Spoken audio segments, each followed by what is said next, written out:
All right, everybody, how we doing today? Welcome to the Manor Traders Series event. I'm Corey Baumeister. That's Brad Nelson, and we're back, Hello. bro. We're I back. know it's been two shows where we were both. One of us was busy, but finally, We're back. Aw. Yeah, thank God. Well, it's good to be back in the booth with hell you, yeah! and it's even better to be hanging out with all of you and playing my favorite format. I love me some modern. Oh, it's not vintage. No, it's not vintage. No, have you been Oh. doing the wrong testing? I have been preparing for the wrong format, which is Oh, Commander, because I'm a Commander player okay, now. okay. I was gonna say I don't think I've ever seen you cast a paradoxical outcome. Wait, no, What that's not at true. Yeah. Worlds? Okay, okay. Yeah. When you're returning Moxes. Yeah, Excuse me, well, you didn't let me finish. Mox Ambers, but yeah, yeah. this is not going well. We're playing Modern today. We're getting shredded. I heard Kodak Shredder's back in the format. Kodak Shredder. No, Bronze Shredder. We will be Ledger Shreddering. Oh, it's Ledger Yeah. Shredder. Oh, Yes. I get them confused in my head.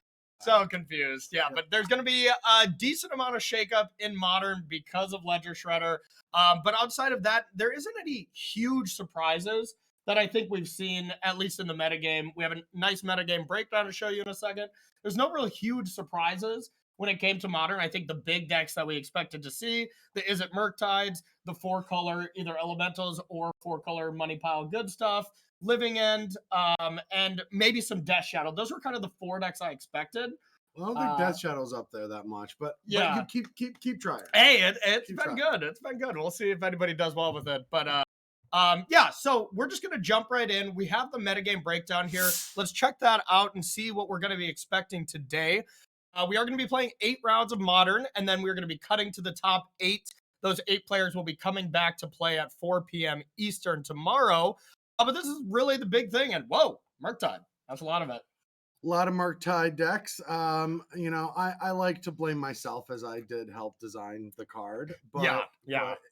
Expressive Iteration also did some it does some damage too. The banned card in Pioneer, the far too powerful card, still running rampant here in Modern. Yeah, I think I like seeing just a is it good stuff mid-range deck doing well, and the format as a whole seems very healthy where we've got a combo deck. We've got a hyper in Living In. We've got a hyper aggressive deck in Burn.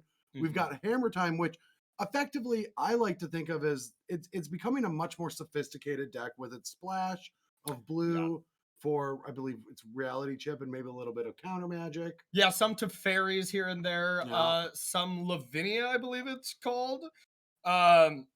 One colorless, or I mean, one white, one blue, like, screws over Cascade cards and the pitch elementals and stuff like that. I'm sure I got that card name wrong, but y'all can make fun of me in chat later about it. But yeah, I agree. The deck has gotten a lot better. Yeah, and then we've got Elementals, which is the good stuff mid-range deck of the format. So there's a smattering of different archetypes at the top, but as we see, this only makes up close to 40% of the metagame. The rest of the metagame, we're going to see Trom, we're going to see Jund, we're going to see Death Shadow. Yeah, we're going to see like 12 other archetypes that I can't remember off the top of my head because it's Modern. Exactly. And that is the one thing, I think that's such a great point, bro, is you can expect and be like, wow, Murktide's the top. I'm playing against Murktide so much. But it's like, okay, that's 12%. Think about some other tournaments that we played. Think about some set championships that we've been a part of. An Oko Pro Tour. You remember that? That was like 67%. I don't know what something. you're talking about. No. It was 30% Simic Oko. Oh, it was 14% Sultai Oko. Some and don't forget Oko. Teamer Oko. And a little bit of Bant Oko. yeah. Thank God now it's banned Oko, though, because we were all sick of that. But what I'm trying to get at here is there's going to be a lot of different decks. We're going to see some of the better players that are on Murktide, that are on Elementals, because these are some of the decks that I think you just have game against absolutely everything, but there are plenty of decks, and I'll even put Burn in that category, that like is really, really good at metagaming against certain decks. And some people are going to think, hey, I have a great deck for the weekend because I'm metagaming against X, Y, or Z. And it'll be up to them to see if they're actually right and if those decks are good against the field. Most of the time, in my experience with Modern lately, is those kind of decks. People, in theory, they're like, no, I'm just going to beat up on Murktide all day. And then you played against Tron, Burn, Yawgmoth, and you're like, and you lost. So I'm usually of the believer, just play one of these really good decks, learn it very well, and you'll be able to compete against everything. Yeah. And the way that the philosophy of Modern has always been for me is there are very good sideboard cards for almost every matchup. But it depends on what is on people's attention, what's on their radar. to pick what they're going to be putting in their sideboard. Now, mid-range decks don't really get exploited as much to those, but they usually have a tough time beating the aggressively linear decks unless they have the red hate. So maybe a few people will find the sweet spot where there's a deck that actually competes with the most powerful decks, but those decks don't have access to those, powerful sideboard cards, those rest in pieces, Tony Silence, Graveyard 8 aspects. I don't know if there's a deck like that. I think Living End is one of the most resilient combo decks that does that. Yes. Yeah, I think Living End is just, I don't even think you have to put resilient or combo deck. It's just one of the best decks right now. Mm-hmm. That is one deck I basically never played, but like I've played against it so much and I have like a game plan for them, but it's still just like, oh, I had 3 pieces of hate and they still just work through it, like. Yeah, they're like grief, yeah. Yeah, exactly. It sounds like it. Okay, well, enough of us chatting and checking out this metagame. It sounds like the players are ready. So let's go into round number 1 here of the Mana Trader series. That was fast. Oh, yeah. Right on time. We're not messing around. Yeah. So we got Claudio on the bottom of the screen here playing what I thought was a money pile, but must not be since it's not 80 cards. It's typing money pile. All right. We're going to find out. Is it a non-Yorian deck? Here, I can do this for you. Well, you. Okay. Yeah, I was going to say, I'm pretty sure, Claudio, we saw that they were playing Money Pile. And of course, this is a situation where, a moto grinder like Claudio probably has more than one deck ready at any time. So maybe submitted the wrong probably deck. Did just. I'm sure we'll be able to get this adjusted here, and they'll be able to join the right thing. There might be an admin question here about signing up with the wrong deck, but yes, you are correct. Yeah, they have registered a deck that is not 60 cards. And I see 60 cards, Brad. So maybe not the best start to your tournament. Hopefully there's no kind of game loss or anything like that. It's always up to our director, Adrian. He's the punisher. So if he needs to kick people out of the tournament, he does so. Yeah, just the executioner, boom. He'll kick commentators out of it. Very aggressive. Why do you think both of us were timed out the last 2 months? Yeah, exactly. We got in trouble. We're just the bus drivers here and just throwing Adrian right under it. So maybe Adrian, let's go back to the metagame here. Take a look. Maybe look at some other decks as well if you want to scroll through since we checked this out a bit. If you want to just jump into another match, we could always catch up with Claudio a little bit later. But this is basically the deck right here that Claudio's playing. This 4-color mid-range good stuff where you're not necessarily all in on Risen Reefs. That's really the big difference. Do you want to play Risen Reef and then you're kind of forced into playing Fury and stuff like that? Fury is a card that is very hit or miss. It's either the best card in your deck or it's pretty weak. Well, I think a card like Fury has already had its effect on the metagame. Like the decks that really fold to it have kind of went away, except for Hammer Time. Mm-hmm. We don't see any of what decks were around back then when that first came out. Yeah, it was like Bant Spirits. Infect, yes. All these things like Ren was the first one that was like, okay, hold my land. I got this deck under control. And then Fury just came in and everyone with their X1s was like, all right, I'm going like, home. Yeah. What did tribal decks ever do to wizards? Exactly. They've been really, really nice so far. But this is the style of deck that I really like right now. Pretty recently, Eduardo Sajgalik ended up top 8ing one of these modern showcase events with a deck that I think was almost exactly like this, like a bunch of Regavans, bunch of Quaddles, really no ephemerates. This one does have one, but that list is kind of been adopted now as the better list. Runs the 4 expressive iteration now. That's kind of the big thing. Instead of your Risen Reef as your card advantage card, you just get to play one of the most busted card draw spells ever printed. Oh yeah, and I like seeing the Emrakul in the main deck. It's like, let's go with some Emrakul. Let's get ready for these. Yes. I'm guessing that this card can also like have a decent effect in a few other matchups, but I mean, it's mainly for the mirror match. Like you are prepared for the mirror. 100%. And I've even, I've been listening around to the Twitterverse of people that are like, yeah, even in the mirror, Emrakul is not that good.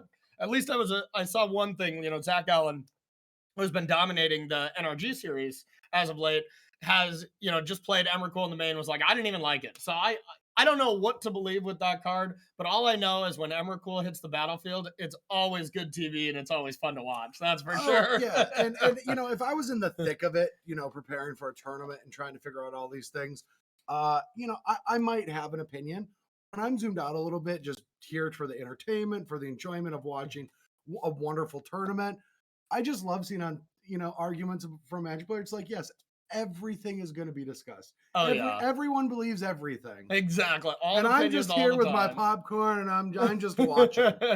One thing that I think was my favorite about Emrakul was I think we were in a testing match and like BBD was there and he's like, okay, I don't know what I'm supposed to do here. He's taking an Emrakul turn. And I think it was Christopher Larson that just came by, was like eating an apple, and he's just like, just play like you normally would, and that'll probably be the worst play.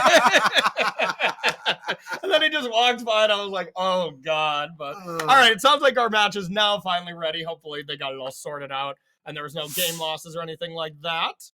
Seems to be a lot more cards here. So we got Magic Snap, casting a bobble here. We're going to check out what that deck list is. It's going to be either Murktide or Shadow, I imagine. Oh, there's no Giganta, so it is almost assuredly Murktide. Up against Claudio on 4-color piles of money. And we got 2 hand cams. Oh my God. What a time to be alive. What a world to live in. Yes, this is a Murktide deck. It looks very stock ever since everyone switched over to Ledger Shredder from that one drop. Yeah, and one thing I want to mention about the stockness of it, they've changed quite a bit now. Where DRC is a thing of the past. These are more is it control, I guess, if you want to categorize it that way. And DRC, I really did take advantage of all these Murktide decks with elementals. I played that so much, and I was just playing 4 endurances. And that card just destroys DRC. So I really like putting DRC on the bench. How do you like mulliganing to 6 and considering that you don't have a second land drop? Yeah, and with a bobble too. And a bobble. Oh God. Yeah, this is brutal. And now the card advantage train gets started. Land has to show up here. Yeah. And it looks like maybe that top hand is not quite updating perfectly because there is 8 cards. There is 8 cards, yeah. That's all right. We got the bottom one. Didn't play Quaddle there. Oh, I guess you do not have green mana. Mistakes were made, I suppose. Yeah, green mana is here now. Well, not yet. That's just a fetch line, bro. That is true. It could get the wrong land. Basic planes. Yeah. Is this the turn? No Shredder. So yeah, that top hand is not updating, but at least we've got the bottom one here. Claudifish. Claudio. Claudifish. I like it. I need to get new glasses. Yeah, that's fair. All right, so we're going to see Windswept Heath be sacked, and we either have access to, just the Quaddle here, if we decide to play it. Get a little velocity going. Yeah, it's when your opponent's missing land drops, there's no real reason to run that to ferry into anything. Dress Down's going to come down, get that card draw, say Ice Fang, Quaddle, you are not drawing a card. Yeah, and maybe a minor misstep there from Claudio, because if you really wanted to Omnath next turn, you want to just play Ice Fang at second main. Because if the Dress Down comes into play, at least it's not going to affect your creatures. But this seems like a mighty fine Teferi. You can even attack, bounce your Ice Fang, really make sure you're getting as much card advantage as possible. Or, just kick it up. We are getting somewhat close to Murktide time. It could be cast this next turn, but I like that. Get the card advantage. And get yourself kind of 2 cards off the Teferi negative ability. Well, especially because, once that Dress Down goes to the graveyard, that is going to give that Delirium to those Unholy Heats that they know they have access to. Yes. So you can't really protect. Teferi is not a card you can protect against burn anymore. No, which I really like. Yeah, I definitely like that as well. It's always the thing, you're like, okay, you got to guess right. Be like, when you're up against the 4-color mirror match, do they have Prismatic Ending or do they have a creature you want to bounce back? It seems like I always get wrong, but all right. So Ledger Shredder is going to come down. Mishra's Bobble, that's going to get some looting. Maybe make some more lands. Fill up that graveyard for a Murktide Regent. And right now there isn't a great answer to a Murktide Regent on the other side. So if that does get an opportunity to come down, which it won't because of the counterspell. Yep. Yeah, there's a Teferi that could do it, or a very, very expensive March that you could try to cast, but yeah. You'd have to pretty much get all of your white cards in your hand and your 80 card deck to be able to cast that. Pretty much. Hey, you can just do it the old fashioned way. I'd like to pay 8 mana. 9. Get it out of there. So Oh no, yeah. No, it's 8. It's our first match. It's Or we far can too draw early. Solitude. It's far too early here we're on the West Coast, right? Where it's so very early that We're on that we can whatever make coast that we get a little leeway. There we go. There we go. Exactly. All right, so it looks like we do have the hand updating now for our top. We got a Regavan in there as well as an expressive iteration to refuel at some point. Step number 1, deal with Teferi so that the counter spells are online. Wow. Yeah, Teferi is worth protecting. But now it's pretty interesting. We still know about the Ice Fang Quaddle, but there could be a Dash Regavan. But with this Quaddle being face up, I do not expect that to happen. But it's probably Merc time. Merc time Regent. Merc time. But now we added some answers for Claudio. Now there's a plethora of things. You know, Teferi bounce is always one of the best ways. Every card in the hand can interact with it. Yeah. Yeah, not bad. Not bad. Yeah. What do you think we're gonna see though, bro? What do you think Claudio's The gonna do? Murktide Regent's going to come down. I do think that from Claudio. You think we're Oh. gonna untap and just Solitude or not worry about it? That's my guess. Yeah. I think you can play the Quaddle and reassess, but odds are you're just going to play the Solitude. And the nice thing with Teferi being in play, you're not forced to do it during your turn like you would normally be in this scenario where you have to play around a counter spell that we even see his face up in Magic Snap's hand. Yeah, we'll get an untap, a draw. Yeah, just a 2 mana. I love this deck so much. It's like, all right, what could they draw? They're in a controlling position. Regavan, let's go. I know. I was so skeptic. You know, I was always playing Utopia Sprawls before that, and I'm like, okay, you know, what if I just played the Mythic Rare that is insane as a Magic card that sometimes also ramps? And I think it was the first game I played. I just went like turn 1 Regavan, turn 2 Ren, get a land back, connected with Regavan, then connected again on turn 3, just played Omnath and then a fetch land and then like Fury. And I'm like, okay, this is better than Utopia Sprawl. I'll take it. No, it is. I mean, like a few people were like, you know, oh, you're gonna try to play Jund these days. Well, I did play it like 6 months ago at the invitation, but you did top 8. I did, Yeah. but you know, at the time, these decks were just starting to pop up. Once they were existing, I'm like, this is Jund. Jund is not a color. It is a way of life.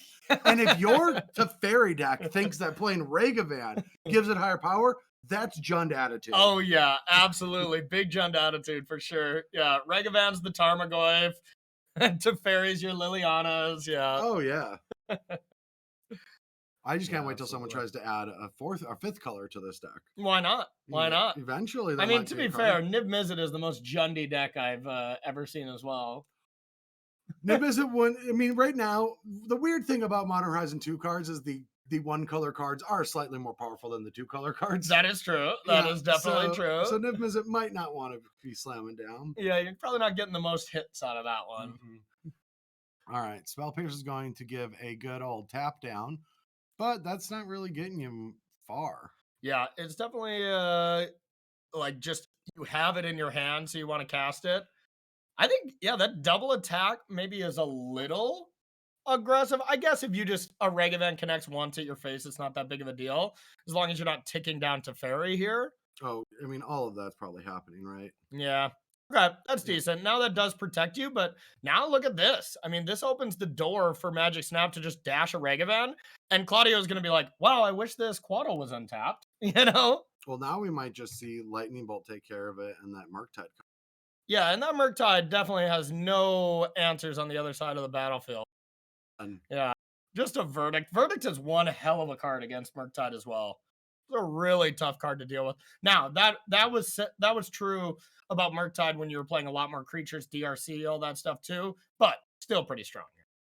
Yeah, and now, I mean, it's just like a tough spot, you know, where Magical Snap has a few counter spells, has the Murktide, can start trying to gain that card advantage engine, but they're behind already. Yeah. The engines have been revving. Exactly. 8 Magic cards in hand is a pretty good indication that you're doing all right.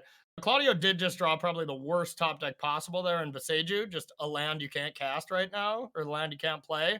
And Boseiju is also just awful against Murktide, so, you know, not the best draw there, but They're gonna be okay. Be like, oh, you got one Ragavan on check? Well, here's another. Oh, you countered a Ragavan? Well, That's the best feeling. You counter a Ragavan, you're like, ooh, I got another one. here it is. Oh, can't cast that Murktide. Well, good. Wait. Oh yeah, you can't. Yeah, if that Boseiju was a fetch line here, a nice Murktide with 2 instants and sorceries, that would have been a little mean. Boseijuing the dual land. That's interesting. That is interesting. And that did cost only 1 thanks to Ragavan. That cost reduction that literally no one ever remembers about, ever. I don't care. It's the new Narset static. The cost reduction on these channel lands. Speaking of Narset, I'm the opposite. I'm playing towards it thinking that planeswalkers work. So there's been a few times when I'm testing that I think that it'll cost 1 less because I have a planeswalker. Oh, yeah. And then I get into a spot where I'm like, oh, wait, no, that doesn't work. Nice. Just messing up in different ways. Respect. It's not great. All right, so we're going to see another Dash Ragavan. Now, is this going... Well, I guess you can't really Archmage Charm it because... It does go back. Yeah, exactly. So that is the advantage of dashing Ragavan. Honestly, it's becoming just an advantage to dash Ragavan in most matchups. If you're not up against like Living End Tron, these decks that just like go way over the top and they don't interact all the time, you dash it because there's so many sorcery speed ways or Archmage's Charm that can steal them and stuff. Yeah, and I'm glad you said Archmage's Charm. I know we're seeing it on our screen, but that is a card that I think lost a little bit now that all these decks are going away from DRCs. You know, like that was awesome to be able to take a 1-drop, block another 1-drop. Then it's a natural 2-for-1 already. Now you just have to just draw 2 cards, I guess. Same thing. Only true Degens actually continue playing Death Shadow too. Yeah, that's fair. That's fair. Absolutely. Hey, don't get me wrong. I was on 4-color for a very long time. I just got bored. of it. I played it far too long. Oh yeah, it does seem like the deck doesn't have a ton of replayability after 1,000 matches. Exactly. That's pretty much what I was doing, man. I cast so many Risen Reefs that I was just getting sick of it. So yeah, my Ledger Shredders are actually on the counter upstairs in an envelope from when I ordered. Oh, nice. I had to. I took the Mangu finance approach: buy high, never sell. So I bought them at their peak, you know. Never sell. He's a finance expert. Mangu Finance and Mangu Cuisine, both very good. That's for sure. Wide variety of what you should be listening to there. Exactly. All right, we see a Prismatic Ending being picked up here, and now there is a problem. There's a Murktide on the battlefield, so now there's got to be something to do with it. And to be honest, there's already just an answer on the battlefield of just putting a 3rd Snowland into play and saying, your turn. And you just protect it that way. I can imagine we're going to see a little bit more proactiveness coming out here, but as it stands, Quaddle can just stand in the way as well. All right. Counterspell coming back to hand. Yeah, getting that counterspell and protection, so now that the Solitude can deal with it through counter protection is very smart. Yep. Getting rid of Prismatic Ending. And that is game 1. Yeah, it was all face up there. Not much that really could be done. And I hope that was not game 2 because of a game loss or something. Oh, well, I think they would have corrected that. Yeah, okay. I'm getting word that we don't think there was any game loss for that. Mistakes happen. You know, that's such a minor thing. It's like, okay, I clearly submitted the wrong deck. You know, it's an open deckless tournament. So, like, you have less cards than you should have. I have played many tournaments in the digital era that is a game loss. Yeah, I believe it. I believe it. But I guess, yeah, just kind of let those slide if they happen pretty early. I think that's a good way, especially kind of maybe a warning to it. But it's like, oh, Claudio did get the advantage to know that if Magical Snap won the die roll, they would go first. Huge advantage. Yeah. Huge advantage. Yeah, but yeah, I've always been, I don't really care what the rules are as long as they're fair to everyone. There's no real way to exploit that. No, not really. All right, so firing up game number 2 here. And remember, this is our Mana Trader series. So if you're watching at home and you want to play in some of these events and win yourself a bunch of money, we're playing for a lot of cash. And buckets, I believe, right? To the December Invitational Championship. Yes, absolutely. So yeah, that is going to be that final end of the year tournament that the top 2 players from the qualifying league and the top 2 players from this tournament are going to be added to that final 48-person tournament, I believe, right? It is. Yeah. Okay. People. Perfect. And yeah, going to be a really cool tournament to play in. It's that carrot at the end of the stick that you love so much to play for, as well as a lot of money. So leading into the action, we just need to real quick look at Claudio. Has a Stomping Ground and an Island for mana, has a Wrenn and 6 uncastable, Counterspell uncastable, Prismatic Ending uncastable. Eldamri's Call uncastable. Excellent. But it's just like that hand is one fetch land away from the promised land with a Wrenn and 6, that's for sure. But yeah, this is a bit of a loose goose. On the play as well. Would you have kept that? No, it's on the draw. Oh, it is on the draw. Okay, okay. Yeah, I would keep that on the draw too, but yeah, on the play, I don't think I could bring myself to keep that. That Blood Moon, that Blood Moon is gonna do a lot of damage. This is where I don't think we see any in the list. Yeah, none in this list, but a card that I've been loving in these 4-color decks, Oath and Nissa. I've been playing like 2 of them. They've been great. You play Oath on turn 1, doesn't matter if you go Stomping Ground, Island, you can cast Wrenn on turn 2. Wow, really? Yeah. Oath of Nissa, you just get to pay any mana for Planeswalkers. It also fights through Blood Moons, so like you can cast Teferi even when you're Blood Mooned and stuff. Like you're a little biased towards liking that card though, right? Oh yeah, people like it. Oh yeah, that's like one of my favorite cards. I love me an Oath of Nissa. All right, so are we going to see that Blood Moon come down? I mean, it's a great time with that Mystical Dispute ready. Yeah, especially with that. Yeah. Interesting to go for the second red if they're going to go for Blood Moon. Yeah, but you got another island in hand, so you already have 3 blue sources. But yeah, I agree. I think I would have probably went for... Is there more than 2 islands, actually? That might be the thing. Yeah, there's an island in hand, it looks like. Oh, there is an island in hand. And that is the 3rd island, so yeah. They couldn't fetch for it. Oh, that's fair. Yeah. We're learning. All right, well, that's game.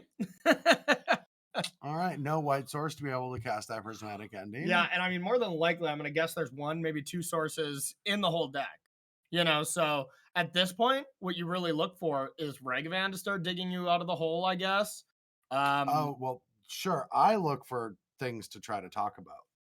Of course. Yeah. Sure. And you've already found them. All right, we're going to see Jace here hit the battlefield, and might just prompt a quick concession. But, I mean, if we do get a Plains, if you get lucky in your 80-card deck and you hit a 2-outer, then there is a chance that you can Prismatic Ending the Blood Moon, Yeah, I did. That is interesting. Letting the Jace die with Spell Pierce in hand, saying, I want to protect my Blood Moon more than my Jace. Well, there's 2 mana open, so you can't Spell Pierce it anyways, but... That's... Wow. It is so early. But, yeah, not ticking up with the Jace. When you know Lightning Bolt is, like, the only thing, that's surprising to me. But I do think at this point, Magic Snap, I wouldn't say can start clicking stuff at random, but is definitely wildly ahead. Well, now with that Ragavan, that can come down and do some damage as well. It looks like we do have another Lightning Bolt as well as Solitude to be able to interact with this. So this Ragavan is probably going to be dealt with. And even the Murktide, there's an answer for. So you know what? I kind of take that back. That Jace could have been backbreaking if you want to tick up. Honestly, what would you kind of not want to tick up for?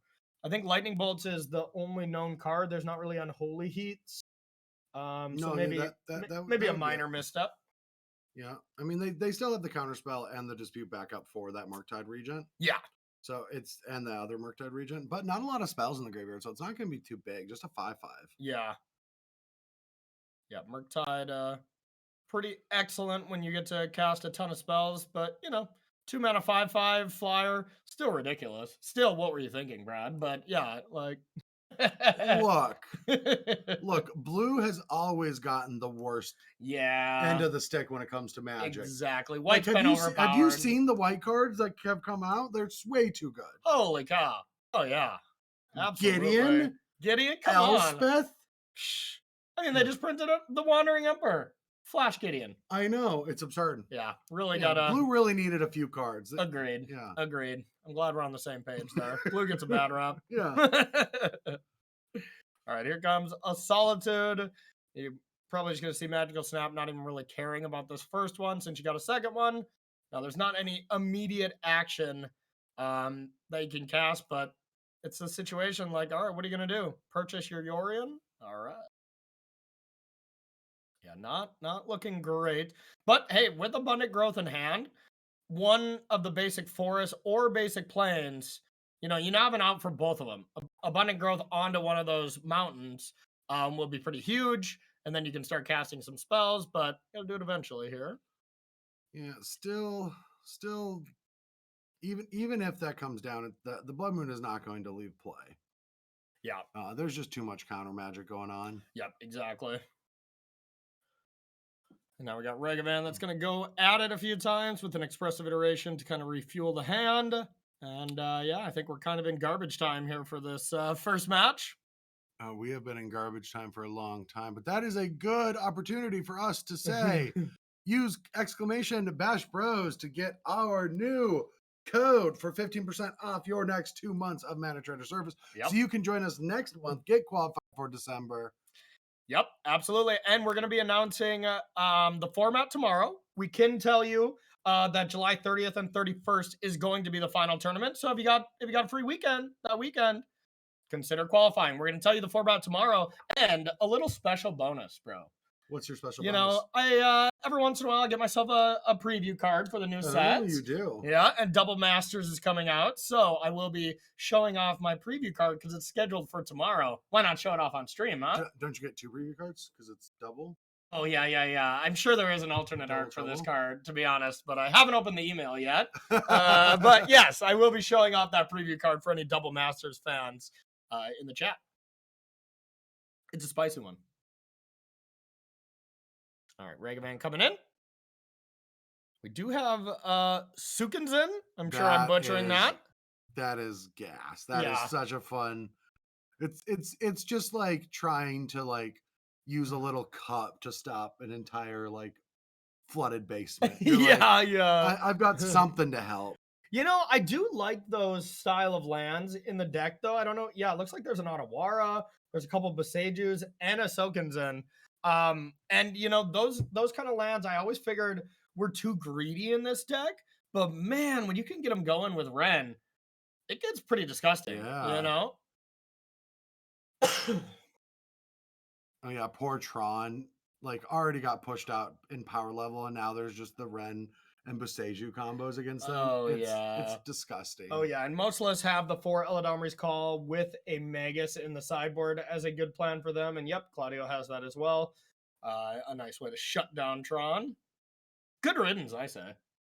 I mean, it used to be a boogeyman, but now it's just like I don't know. Still, every deck I play somehow still has a bad matchup to Tron. Like, I just still, like I play 4 color elementals. Tron can be tough. Death Shadow can be tough too. You just don't have enough pressure. Like, do you not play Stubborn Denials anymore? No. Oh, that stuff's gone. That stuff's gone. You crushed them when you had Stubborn. Exactly. Stubborn Denial was the card that when you lost that, you kind of lost it. All right. So a Ledger Shredder comes down. That's going to help speed up this clock that was 4 damage a turn. No, it is 5. So it did not speed up the clock at all. I think Magical Snap will live with that. I love me some Ledger Shredder, though. I was not the biggest believer, and then I just played it after Canister, won a couple events with Death Shadow with Shredder in the deck, and I'm hooked. That card is sweet. Well, that's the literal best part about Magic, in my opinion, is that after we've been playing this game for 20 years now. Yeah. And you still, when new cards come out, you still have to play them to truly understand. Like, I feel like at this point, like, I would just know which cards are going to be good and which cards aren't. Yeah. But nothing comes in a vacuum with Magic. If we were that good at that, we'd probably make a lot more money off buying cards that we expect to not be good. But still, every single time, I'm like, that's a Magic card. And I'm never thinking, I think that's underpriced or something. Maybe just my brain doesn't work that way. But yeah, and so as you said, Manguchi is buy high, never sell.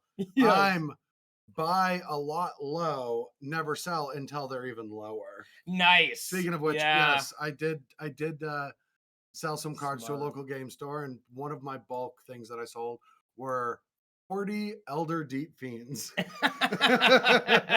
which were at one point like $10. Yes, very smart, very smart.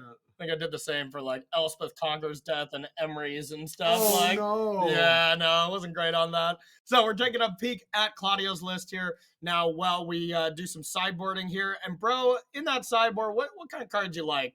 Basic for this lands. match? Oh, no, there's none in there. Yeah, there you go. Now there is only, that is weird. The basic land spread of 2 islands, 1 forest, 1 plain is interesting to me. I guess with Counterspell, you need to have 2 islands, but you know, we've almost always seen more forests, more plains, but I mean, it does suck because it is the one of Blood Moon, so it's not like you can over prepare for it.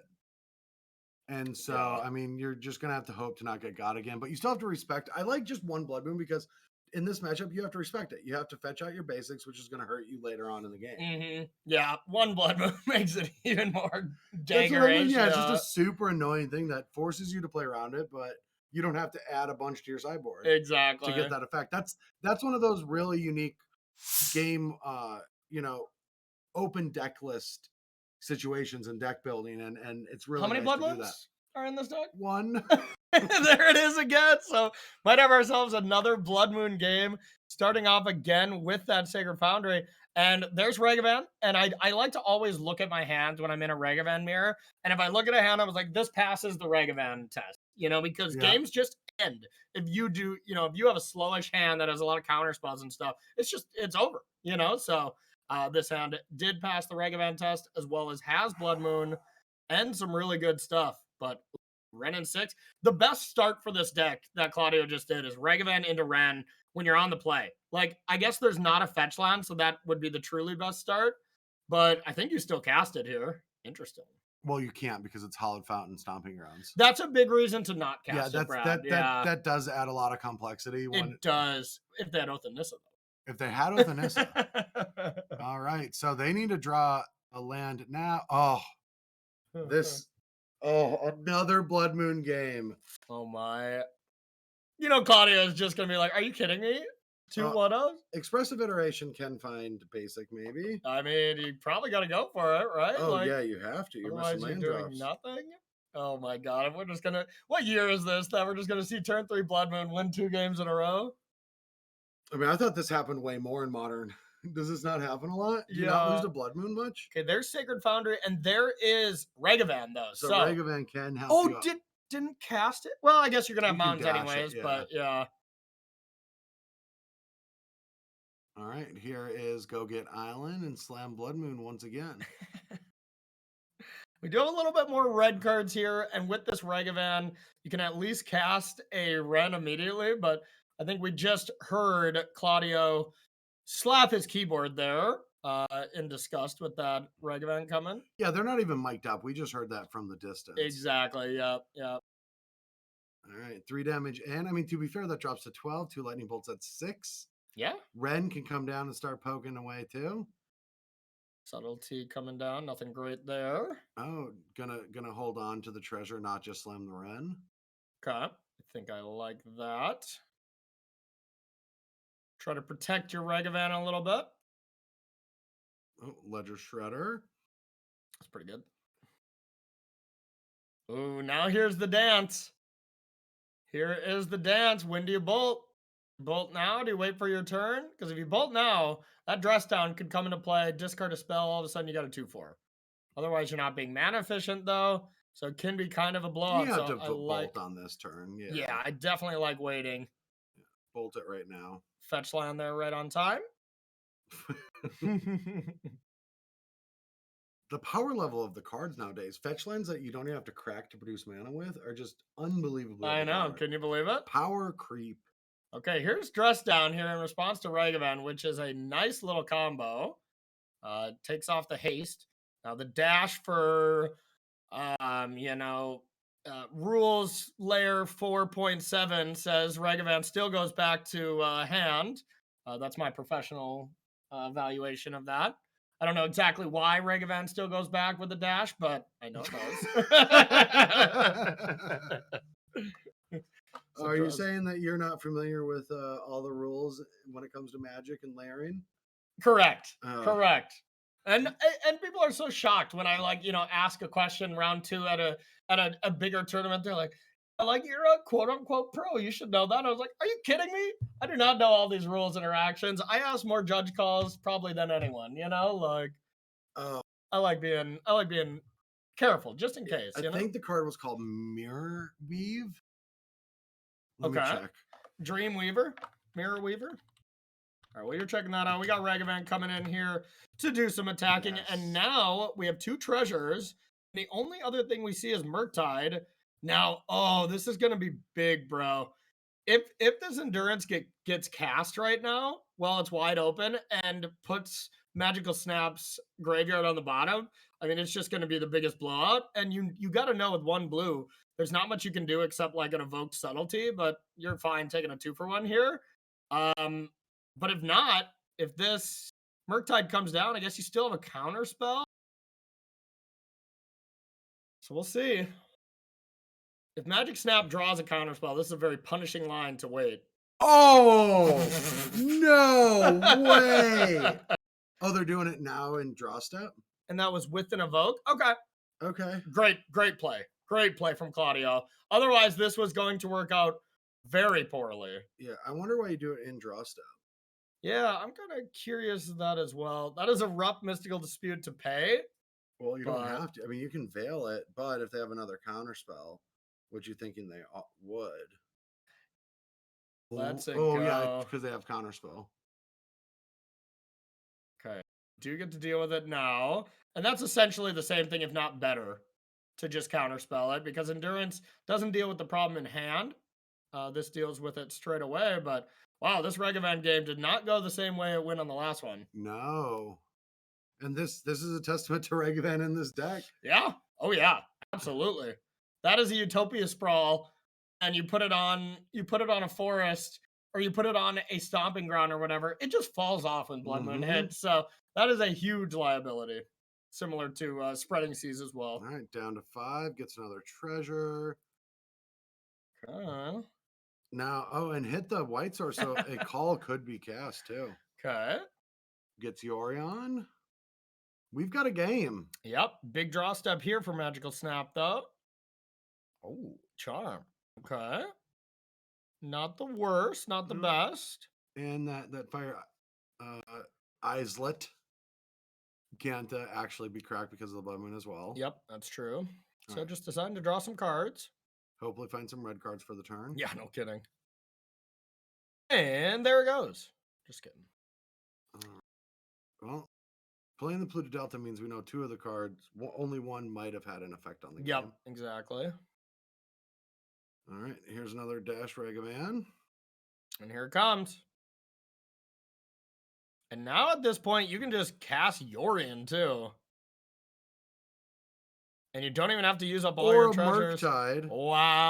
With Veil backup? No, I guess not with Veil backup, but still. Might as well cast the free card. And this Murktide Regent from the 4-color Money Pile deck is going to be larger than any Murktide we've seen from the Murktide deck. Oh, wow, it is, yeah. Yeah. All right. All right, and that just has to do it. That's gotta be. Ragavan takes it down, having mana problems the entire game. Yeah. Just did not have that removal spell for it. Yeah, didn't really have red cards. Like you see a lot of blue cards for Magical Snap, and Ragavan just, made that kind of scenario look pretty silly. You see Dress Down Expressive Iteration, which is a pretty good hand, but I think step 1 is, God, and with Murktide being a 7/7, I'm like, step 1 is finding an Unholy Heat. That just doesn't cut it. Yeah, there's just too much. It heats it. Yeah. I think it yeets it, as the kids would say. All right, so that draw step has to be something to kill the Ragavan. Yep, so it's got to be Bolt or Unholy Heat just to live. Nope. Yeah, I think it's going to be match number 1 going to Claudio. Really good first match to start the day.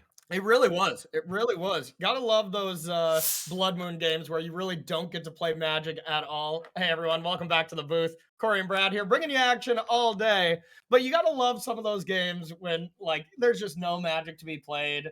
The Blood Moon games, that kind of happens a decent amount, or Magus of the Moon games. But whenever you get it the next game, you're like, all right, I'm just gonna do it again. It works so well, Yep. and it doesn't work. You kind of love that. And as you had well, that one of 2 games in a row. I know, yeah. Now we were talking about rules between dress Yeah. down and reg event, and I was bringing it up just for Yeah. anyone that cared. Is back in the day there was a card called Mirror Weave, which was 2 colorless and then blue white hybrid. Instant, each other creature becomes a copy of target non-legendary creature until end of turn. And this I'm card, sure that had a lot of judge calls with it. I played this card along with Mirror Entity. Okay. And it had so many judge calls that I knew how the cards worked because I played with them. Yeah. But I was 50-50 for the judge calls to go my way.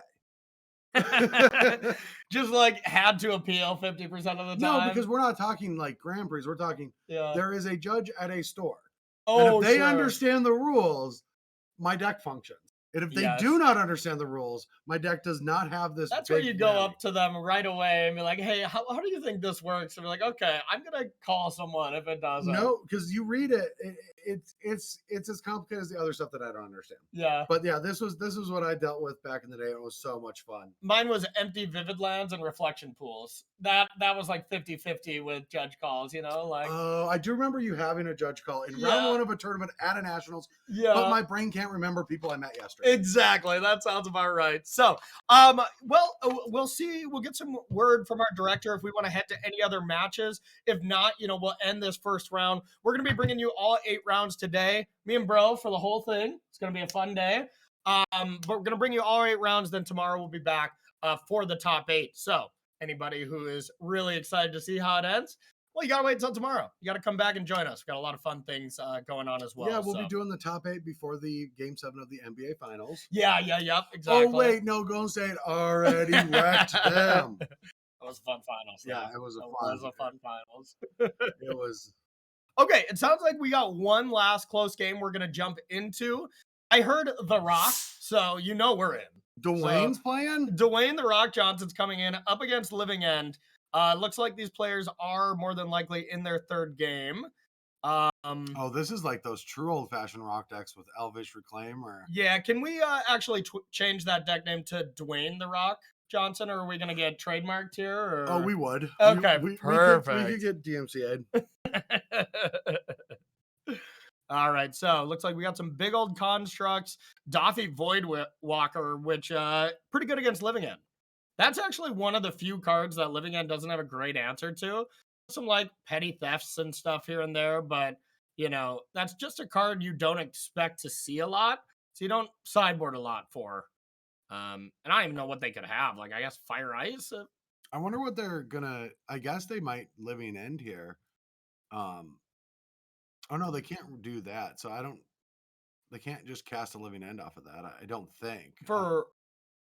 You can Living End, but you don't get any of your creatures. The Doffy Voidwalker, it's just exiles whenever stuff goes to your graveyard. Lose 2 life? Are we seeing a burnout? No, okay. No, the lose 2 life and return an Urza's Saga with that is pretty impressive. Oh yeah, what are we gonna see? Yeah, because the Doffy didn't go to comp. Okay, yes, you can Living End, yeah. I'm sorry, I thought you meant the Living End player was gonna Living End, but I was like, you don't get the cards back. But now, I guess if we do see a Living End from our bottom player, now all of a sudden, I guess there's still a lot of creatures there. It's always tough to jump in these games. Living End is actually one of the coolest cards for me because 40% of the games play out like they're not fun, right? Yes. You don't do your thing or you do your thing. But then 60% of them are just very weird. I remember when the old Living End, not the super powerful days Living End. It was like Jund, right? It was like a Jund deck for a while. Well, when I played a lot of Jund, and you would start Thoughtseize yourself sometimes because you're it's going to happen no matter what, or you're discarding weird stuff, and you get such unique board states. Oh yeah, where you're I have to get a Liliana down now and throw 2 glyphs in my graveyard and hope they can help me out. Oh yeah, the games are fun. Living End has been around for a long time, and it's always gone through different iterations, but the same thing is trying to cast a Living End and bring some creatures back. I think it's definitely at the best it's ever been. Oh, yeah. Sure. Cascade into the suspend cards has been around since Cascade and suspend cards. Yes, exactly. Thank God we can't do the Velky Tybalt stuff anymore. That was not fun. That was not fun. All right, everyone. It sounds like that's the last match. We're going to be wrapping up this round, and we're going to take ourselves a little break, and then we'll be back for round number 2 here at the Mana Trader Series. Don't go anywhere.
Hey, hey, hey, welcome back to the Mana Trader Series coverage featuring Modern here for the month of June. My name is Corey Baumeister. That's Brad Nelson. What up?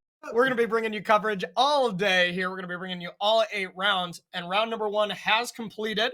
So we're just getting everything set up for round number 2. Anybody who has never been a part of this coverage event or played in a Mana Trader Series event, first of all, welcome. But the way it works is this is run through Magic Online. Players just challenge each other in the casual rooms. They figure out who they're paired against, open decklist tournament, and then, they report their results. And you keep rinse and repeat, do this over and over again. So we have to wait sometimes for players to, get everything right. So it always isn't the perfectly smooth tournament every single time. But this one's going to be. I have a feeling. Yeah, we had 2 hand cams last round. Exactly. We had the match visible. Yes. And we had 3 amazing games of Magic. And we didn't have any internet problems or anything. We better seriously knock on wood there. I don't know if this is wood. Shit. Also, I don't think knocking during coverage is like good to hear. Yeah. I think it's very annoying for people listening. I'm just gonna head out, y'all. We'll have y'all finish this one out. So we are getting ready for round 2 to be paired. So first of all, we're playing modern. We're gonna take a quick look at the metagame here. It's a new little feature that we have here. We're gonna take a look at the metagame, and then we're gonna take a look at a couple of different decks here. We take a look. Murktide is the number 1 played deck with 27 players at 12.9% of the field. Hammer Time being the next most played is pretty shocking to me, to be honest. Burn is also shocking. And then Elementals, I think, is probably what we would expect. And I would imagine in this rest of the field, you might think, wow, this is kind of weird to put 59% in the essentially other category. But that's how diverse modern is. It's pretty tough to, we'd have like 3 or 4 pages if we were scrolling it all over. But I think Elementals and 4-color money pile decks are going to be in separate things, which when you combine them, probably going to be pretty close to Murktide. Those are kind of the 2 biggest decks and the decks that people love the most. And yeah, we're getting about 20%, you said? Oh, 8 money pile decks. So, okay, so 8, about 20. So it would definitely be the second most played deck. So that's a little deceiving. These Elementals and 4-color decks are going to be in that second place above Hammer Time. But yeah, bro, pretty diverse field. Do you like it? Yeah, I do. And one thing I do want to say about anything that is user submitted information, and this is data, that these numbers might not be exact. I don't believe that we have vetted the deck names, but as someone that has been on Melee for a long time, no, this is not Naya Tempo. yeah. Absolutely. So many people just name their decks whatever they want, and for people like you who have to deal with that all the time, that's probably a little annoying. I keep it up in my head, and I know some of you in real life, and I know what you put on Magic or on MTG Melee, and I will remember this when we finally meet up again. Yeah, and if you're like me, I just put in the wrong names for fun, even though that's what I'm saying. They do it for fun. I know y'all do it for fun, and I know who you are. All right, let's check out some actual deck lists here, Adrian, while we get set up for our round number 2. And by the way, it's Corey and Brad here in front of the camera, but we got our director, Adrian, who is really doing all the heavy lifting. So huge props to him for making this all look pretty and bringing you the best possible coverage that we can. So yeah, Adrian does a lot of work to make us look as good as possible, and we do not make it easy for him. Oh, for sure. I mean, honestly, Adrian does so much work. I was a little shocked when he came here for hair and makeup to get us going too, but I was like, all right, you know what? Some Mana Traders representatives here are going that extra mile. So. Leveling up. All right, taking a look at, is it Murktide here? This is kind of what we saw in this last round, maybe even exactly. You see just 8 removal spells, bolts, unholy heats, where normally this was maybe 4 unholy heats, 2 bolts, because you had to make room for Dragon Rage Channeler. That's the big change that we've seen over the last couple weeks. Decks are moving away from that, and I've been seeing a lot of hype on Twitter. I've been seeing a lot of opinions on Twitter. Can you believe it? Opinions on the social media platform Twitter? Exactly. Are they very polarized? Very polarized. Extremely. Best deck ever. Yeah. Bunch of outrage. Yeah. Absolutely. This is now the best deck ever because we've changed 4 cards. So, I mean, that's just got to be true. I have a strong opinion about this deck. Okay. Send it for Twitter. All right, I'll tweet it real quick. Okay. All right, we should change to a different deck because people watching are sick of looking at this one. Oh, good call. Okay, let's check out a different deck. Send. We do have pairings, but they're not quite ready to go yet. So we're gonna take a look at our second or third most played archetype, and that is Azorius Stoneblade. This is Blue-White Hammer, and a really, really cool deck. I think the big addition. This deck, first of all, got much worse recently because we lost Luris. Luris made Hammer Time and Death Shadow the 2 S-tier decks. They were the best. It wasn't close. And now this deck's being brought down to earth a little bit. You got to play a little bit more fair Magic. But Blacksmith's Gift, I believe, or Blacksmith's Skill, the card I want to bring some attention to, that card in the top right corner of your screen, really, really, really powerful card because not only does it give it hexproof and indestructible to a creature, does it to anything. So protecting Sigarda's Aid from a prismatic ending, even, that's really big game. So that's enough of Azorius Hammer. Seems like we are ready to battle for round number 2 here at the Mana Traders series. Dun, dun, dun. Dun, dun, dun. In the Rock Johnson against Living End. Here we go. We have fun here. All right, looks like we're up against Shunder MTG. And I can't really see the top name there, but 2 players. We got Yawgmoth on the bottom. That's a archetype that we really wanted to see. And we'll see what we're up against here. What do you think of Yawgmoth? You a fan of this deck? Or? Oh, I love Yawgmoth. Okay. Like combo green black decks is like nothing that I've ever really been used to. Yes, absolutely. Yeah, if it wasn't a devoted druid or anything. So it looks like we do have Hammer Time. I'm guessing Azorius Hammer Time as well. That is kind of the matchup of choice. And I'm not gonna lie, these are 2 decks that I really don't play. You know, I've played some Murktide, I played some Elementals, I played Shadow, I played those style of decks, and I play against these decks a lot. They're not necessarily my play style. So I would assume. Actually, I'm not even going to make any assumption. I don't know who is ahead in this matchup. I really don't. I have no clue. Well, I mean, just from, you know, the ceilings, I would assume that the Azorius Hammer Time deck is going to have edges just because it can have more combo finishes. Okay. Like a little bit quicker. But I mean, it all comes down to starts, and having a hierarch into a wall of roots can allow for some very degenerate quick kills. Mm-hmm. It just comes down to interaction, right? Against like a black green Yawgmoth deck is a combo deck that has a little resiliency. Yeah. But it doesn't have a ton of interaction. Whereas Azorius has no interaction and a touch of aggression. Now that's interesting, just slamming that colossal hammer down immediately. Yeah, that screams to me that we're going to see a Paladin. I'm guessing we do not have the hand cam for a Hammer Time player. Maybe we can message them at some point, Adrian, to see if we can get that back up. And I'm looking at the sideboard here, bro, and I see like a Force of Vigor and like Outland Liberator as some decent cards to bring in. But there was one card that I have a very unfond relationship with from my last weekend's qualifier event is this card called Crime Punishment. I didn't know it was a thing. And let me tell you, did I get truly punished by it? But that is one of the best cards against Hammer that people have been playing in the Yawgmoth deck. Yeah, we see no copies in this list. Now, does that card work again as a Pernicious Deed, or does it have to just match up like an Engineered Explosives? What do you mean? Like when you choose X, is it Pernicious Deed or Engineered Explosives? I think it's X or less. So It's I think X it or- is it's Pernicious Pernicious Deed. Deed, okay. Yeah, but I'm actually not 100% on that. All I know is they did it for 1, and I had 2 Death Shadows, and I cried badly on camera, and it was I saw that embarrassing for clip. It was a everyone. very good clip. It was a good clip.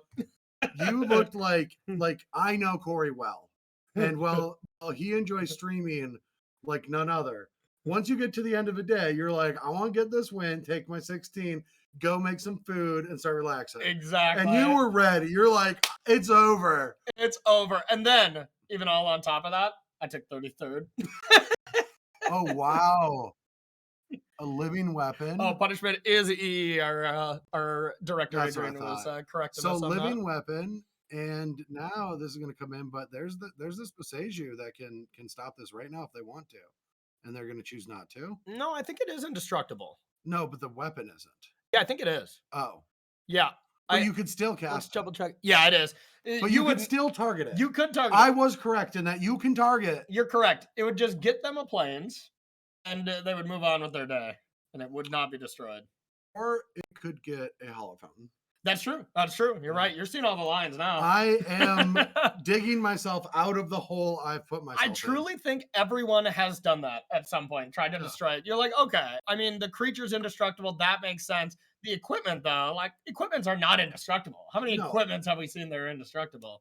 I think Old man 2. yells at clouds. Is the answer 2, chat, in 7 minutes? Yeah, there we go. I can only think of one other. Which one? No, come on, you can get there. No, you know I'm terrible at this. I'm trying to get you there because I don't remember the name. Okay. It's Darksteel something. Okay. It was made with Darksteel, and it gives +2/+0. Okay. All right. You're right. But you know me, when we were testing, when we were both pros together, I'd be like, bro, what about this card? And I'd just, suggest a card, not knowing the name. I'd be like, that rotated months ago. This was not when he was a kid. This has been happening in the last 5 years many times. I'm a kid at heart. Yeah. All right, getting back to the game here, we do see it is our Golgari Yawgmoth's turn, deciding what to do. Now, Court Calling is in hand, so you have a lot of stuff available. Geralf's Messenger is a card that is very good at actually executing the kill, because if you have that plus another undying creature and Yawgmoth, that's infinite damage as long as you are not at an extremely low life total. But in this situation, it's not very good. Because it is a tap creature, so it's not working with Court of Calling. Wall of Roots can't cast it, so you don't get that double mana thing that you would see where you get Wall of Roots during your turn, Wall of Roots during your opponent's turn for Court of Calling. So as it stands right now, this hand is pretty bad. Yeah, especially in a situation where you are just dead if that Pure Steel Paladin comes down and gets these hammers, which has to be. Oh, wait. Well, one hammer's 10 plus 20. Okay, plus 25. Yeah, you're right. They'd be dead. Yes, they would be dead. Double check your math on that when a creature gets plus 25, plus 25. I mean, the wall can get in the way, but then that Court of Calling isn't going to be doing its thing. Yeah, exactly. So, I mean, but now the Boseiju can deal with 10 damage coming in. Yeah, that's true. And I guess that is actually like almost exactly enough to live, right? Because it'll be 15. But you got to use a counter from the wall to take damage. All right, here's the Paladin. This might still be GG though, because it's 15. No, I think you live at like 1 or 2 here, unless there, of course, is another thing here. And of course, another option here is that Inkmoth Nexus to be able to throw that hammer on the Inkmoth, but it will be grounded, because it does lose flying with the hammer. It didn't do its homework. It didn't, it's grounded, but you can pay that 1 mana again to give it flying, but Boseiju would have a nice answer to that. But as it stands, here comes 25. And yeah, like you were saying, you can lower it to 15. And then you can block, but you have to take a damage off the peat land. So you're at 13. And the Misty, or a wall counter, which is the same. It's better to get that Misty crack. So it's -2. And it's too early for this kind of math already. It's not difficult math. Well, it is when we're on the West Coast and it's so early. So you're at -1, and then that's going to be 4, and so you're at +3, and then you pain. So you go to 1. You go to 2, right? Oh no, you do go to 1. Yep, and you're then right. And then you can no longer use the peat land or shock on the overgrown too. So at this point, or activate Yawgmoth. So I think at this point, the correct thing would be to sack the Misty and use Misty plus. Well, it doesn't really matter, but it's just the number one thing. Crack Misty so you can use that land. I mean, what I think should happen is going to sideboarding. Yeah, that's probably not a bad call as well, but yeah, I guess you can also cord, right? Like you can cord for 1, but what does that get? A young wolf. Yeah, young wolf. Young wolf can do a lot of work. But not a 25/25 trample. No, yeah, I think this indestructible. It's looking pretty good. This was our Azorius Hammer player being on the play. And I do think this is going to be a heavily play draw matchup. Both of them are just degenerate combo decks. Basically, both can be looked at as a combo deck. They're a little bit more in depth. They have a little bit more. They have a little bit more depth to them. But they do still play out as creature combo decks. So when you have 2 of those, you can't play that much removal because it interacts with it fights against your combo. So you just don't have that much to interact post board. So we're going to kind of see the 2 ships passing in a night style Magic. Yeah, and I do believe that Yawgmoth started gaining popularity when Hammer Time was taking over the metagame. So I do believe a lot of people that play Yawgmoth do say that they have a good matchup. But whenever I see it on camera, I always feel that the Hammer Time deck is just a little bit faster. Yeah. And it puts them in these awkward situations. Yeah, a little bit faster. And honestly, I just think slightly a little bit better deck. I think there is like a tier list right now. There's 3 or 4 decks that are in that S tier, that are just slightly better than everything. And then there's like 8 or 9 tier 1 decks. Yawgmoth and Hammer Time, I both think fits in that tier 1 category. They're definitely not tier 2 decks or anything like that. But just not quite as good as some of the other decks, because both decks can just have some awkward draws. 4-color Money Pile, Isn't Murktide, Living End, they don't have awkward draws. They are just consistent, resilient, just well-built modern machines that can attack the metagame on multiple axes. And that is a really big thing where both these decks are kind of doing one thing. If you figure out a good plan for them, you can stop that one thing. Yeah, I do think that Yawgmoth also is a good resilient combo deck against these mid-range decks that play removal, Yeah. and etc. Yeah, I do think that is kind of the main reason we see Yawgmoth doing so good right now. Is it's pretty good against Izzet and 4-color, and that's some of the bigger decks, or at least it's flipping coins with them. Right now, Modern is that close. Like every deck is really really close, and it makes it really competitive. All right. So, is there any way out of this at 1 life? I mean, I think it begins with like. No, like what? Like I don't think there is anything. I don't think there's a way to get out Because of you don't this. have Peatland. There it is. I mean, it just don't- involves I mean, it involves just combo killing them. But yeah, with Yogg, you can't It would even have do to that. start with a scavenging ooze Yeah. to like gain a life to start things up. Yeah, that's not going to do it. So we're taking a look at this blue-white hammer list here. Looking into the sideboard. Some cards that we might want. Prismatic Ending. A nice little piece of interaction. We see the marks there. Might help. But yeah, nothing too special. And I think we're going to see the same with Yogg here. Like, we see that force of vigor there that flashed. We see the Outland Liberator. Maybe Set Saying Petitioner to try to gain some life, but that doesn't seem great. Chalice of the Void is interesting, especially when Yogg is on the play. Maybe you Chalice on 1 on turn 2, but that does affect you as well. Chalice in the board where you have 1-drops is very much a cascade card. Yes, this is a 0 mana. I'm going to counter cascade. Exactly. But when you're on the play against other 1-drop decks like Death Shadow or something, you can think about it. I don't know. I'm sure a Yawgmoth specialist is going to be like, absolutely not. I never bring it in.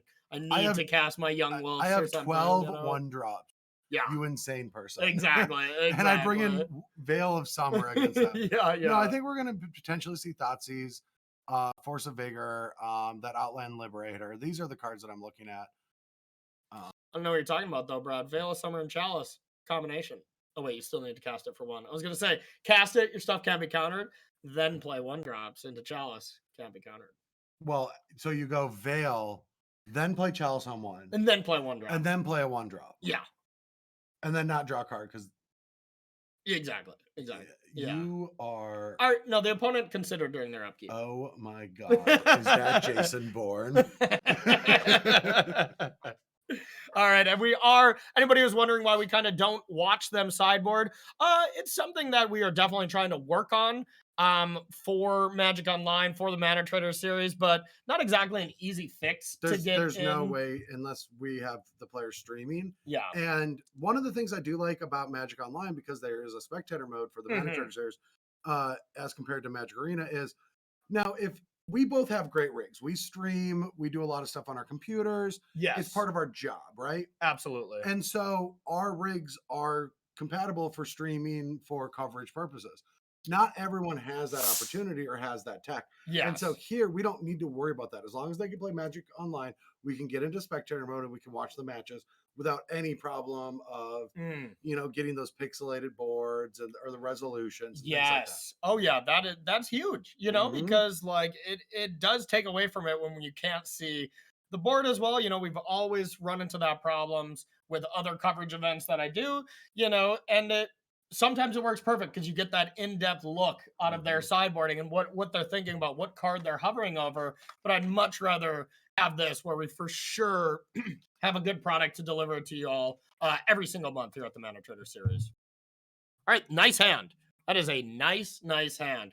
We see. I mean, it doesn't really go anywhere. I mean, it does have interaction with Grist, but it needs one of those ways to get Yawgmoth on the board. board. Sure, but it's got the good building blocks, that's for sure. And just turn 2 Grist against a lot of decks is very good. Yeah, it's got good roots. Exactly. There we go. Very good. Very good. I'm proud of you. All right, but an insane start here as well. It's on a mull to 5, keep in mind. It's on a mull to 5. Yeah. Yep. But it could win the game on turn 2. It theoretically could win the game on turn 2. If that last 2 card is land, hammer, the game is over. Well, end draws. Oh, yeah. Yeah, that's it. Yeah, you tap the Ornithopter out of mana, animate the Nexus, attack, no blocks, then hammer, game. I remember doing this when I got it back into Modern last year after I moved back to Roanoke. Yep. I went to Magic Online and I was like, Mana Traders, please give me one Azure. Well, at the time, mono white hammer deck. Yes. And they were like, yeah, you here love it that is. deck. Yeah, here it is. You have a service with us, so here's your hammer deck. And I'm like, thank you.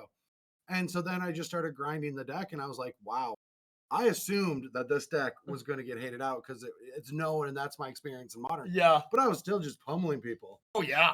I mean, it's one of those decks, like, it is a kind of all-in, air quotes there, style of deck, but you can really play it in such a way that you can kind of, mitigate those kind of actions. This is going to be big if we, yeah, that was smart. This prevents the kill, but this also just kind of loses grist to a land. So there was some give and take to this, but Shutter MTG was like, you know what? I don't want to die on turn 2 and just be, 1-1. I assume these players are 1-0, but just be 1-1 just because when you could have done something about it. That's always the feel bad I mean, moments. if there's no land there, you can win. You can gain advantage with this play in a lot of ways. If there's no land, then there's no functionality. If there's, if there is the kill, then you stop that. Yeah. And yeah, we're seeing an Urza Saga, which is not that great of a play. Yeah, and also could have animated and killed the Grist. Exactly, that's what I was thinking. If you have no other play, why not animate Grist here? Or animate and kill Grist? We don't have the hand cam, so we don't know exactly what was going on, but I can't imagine there's anything that would explain that would not just be maybe a minor misstep. Especially, it seems like there is an F6 as well. Yeah. Because everything's resolving quickly.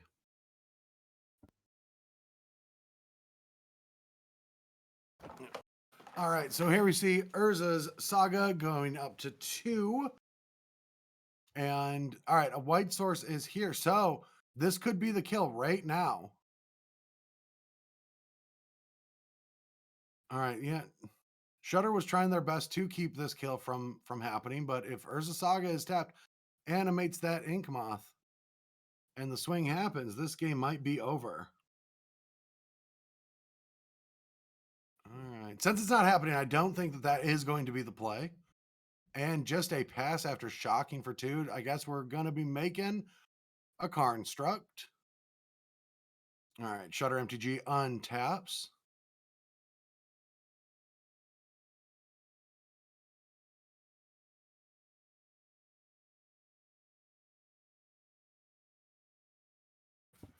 All right. An Outland Liberator is drawn, so that's going to also stop it. That's a big deal. Outland Liberator is just an extremely good card. Just being able to, if you ever get to flip it to night, which is kind of hard, and then start attacking and clearing out artifacts and enchantments, pretty insane against a decent amount of decks. Oh yeah, and that was one of the when I was working. I know I bring it up all the time. When I was working for Wizards for 1 month. It was a good month, I bet. Before the world shut down and I got anxiety and other mental health issues. It was a good time. All right, anyway. Territorial Kavu had that text just on it. And that card, I was like, this has to be taken off. One of the chooses was destroy an artifact or enchantment. Really? Yeah. Just on it. It's like 5/5 on turn 2, attack, kill, blow up your thing. And I'm like, no. Wow. Yeah, that is crazy. That is one card I actually bought a lot of. I'm like, this card has to be good at some point. Oh, yeah. It has not been so far, which is still crazy to me. Like, that's a good card. Yeah. Kind of forgot it existed, to be honest. Well, I mean, we'll wait until, all the cards that exist now are 1 mana less. So, like the Tribal Flames are just 1 mana instant. Yes. Absolutely. If it'll be cast. It's like, think of as many colors that are in Magic. Deal that much damage. Yeah. I can think of 5. I don't know, the fabled purple color that we've seen, pop up on Reddit and stuff before. Maybe that 6 colors on its way. Who knows? You've worked at WotC, like you should have the insider info that you can disclose. What I will say is that is a very interesting thing. Tell me more. Never heard of that. That is my favorite thing about being in the industry a little bit. Sometimes you have an NDA. Yeah. And so the response is, interesting. Tell me more. Yes, love that. Love that. I also love when you're on coverage, you don't want to be like, hey, that's a bad play. That's, some people make mistakes. We make mistakes plenty of time, but, we were like, that's an interesting play. Interesting is, I do love that. That's an interesting line. P Sully is the only one that does not use that. Yeah. All right, so let's see if there's actually a way to get past this, because now everything's kind of locked up. Even though Shutter doesn't have much going on, just a Yawgmoth or a Quarter Calling or even an Eldritch, I guess evolution isn't going to get you far. Well, yeah, you just sack a wall and you get Yogg, right? Isn't it No, +2? is it? Oh, it is +2. Yeah, Yeah, yeah. it is +2. Yeah, so you get that, and you start sacrificing tokens and stuff, and you're gonna win the game. So any way to put Yawgmoth into play is what Shudder is looking for, and would almost assuredly lock it up. You know, we don't have the infinite because of Undying, but you know, you draw into those, you got a bunch of pests, you know, like and you got to look at this right here. Like there was that turn where I don't believe there was anything that was done on turn 2 when that Inkmoth just could have dealt with Grist. And this board is Yeah. much more manageable without an active Grist in play. Like even now you deal with Hushbringer. Hushbringer doesn't actually do anything, right? Like because it's going to stop the actual combo, but a Yawgmoth can kill it with enough resources. Yeah, because Hushbringer's abilities when it comes into play or dies, right? I'm pretty sure. So I think like, you know, it might shut down the Blood Artist triggers or maybe Undying coming back, I guess. But yeah, Grist can just clean that up. Because Grist is in play, it's way easier. Yeah. Okay. So yeah, it wouldn't cause the Blood Artist and it wouldn't cause the Undying trigger. So it kills Undying. That is still definitely worth it, but not super relevant here right now. But this is going to be a bit of a standstill from both players until something is found. So we do see we have a Paladin that is in hand, which can be cast. So blowing up that Saga with that Outline Liberator was huge because that was going to fine Hammer. And then all of a sudden you just have a great play, strap it to your life-linking Hushbringer and go to town. Or just if you end up drawing a land, well, that can tap for the turn. That can be enough to be lethal with that Inkmoth. Yeah, absolutely. Yeah. Okay, there's Saga. That's a big draw. Gonna see if this Paladin wants to be thrown out there. And yeah, that's kind of the pause. Normally it's like, okay, you just automatically jam it out there, but there's the Grist that can deal with it.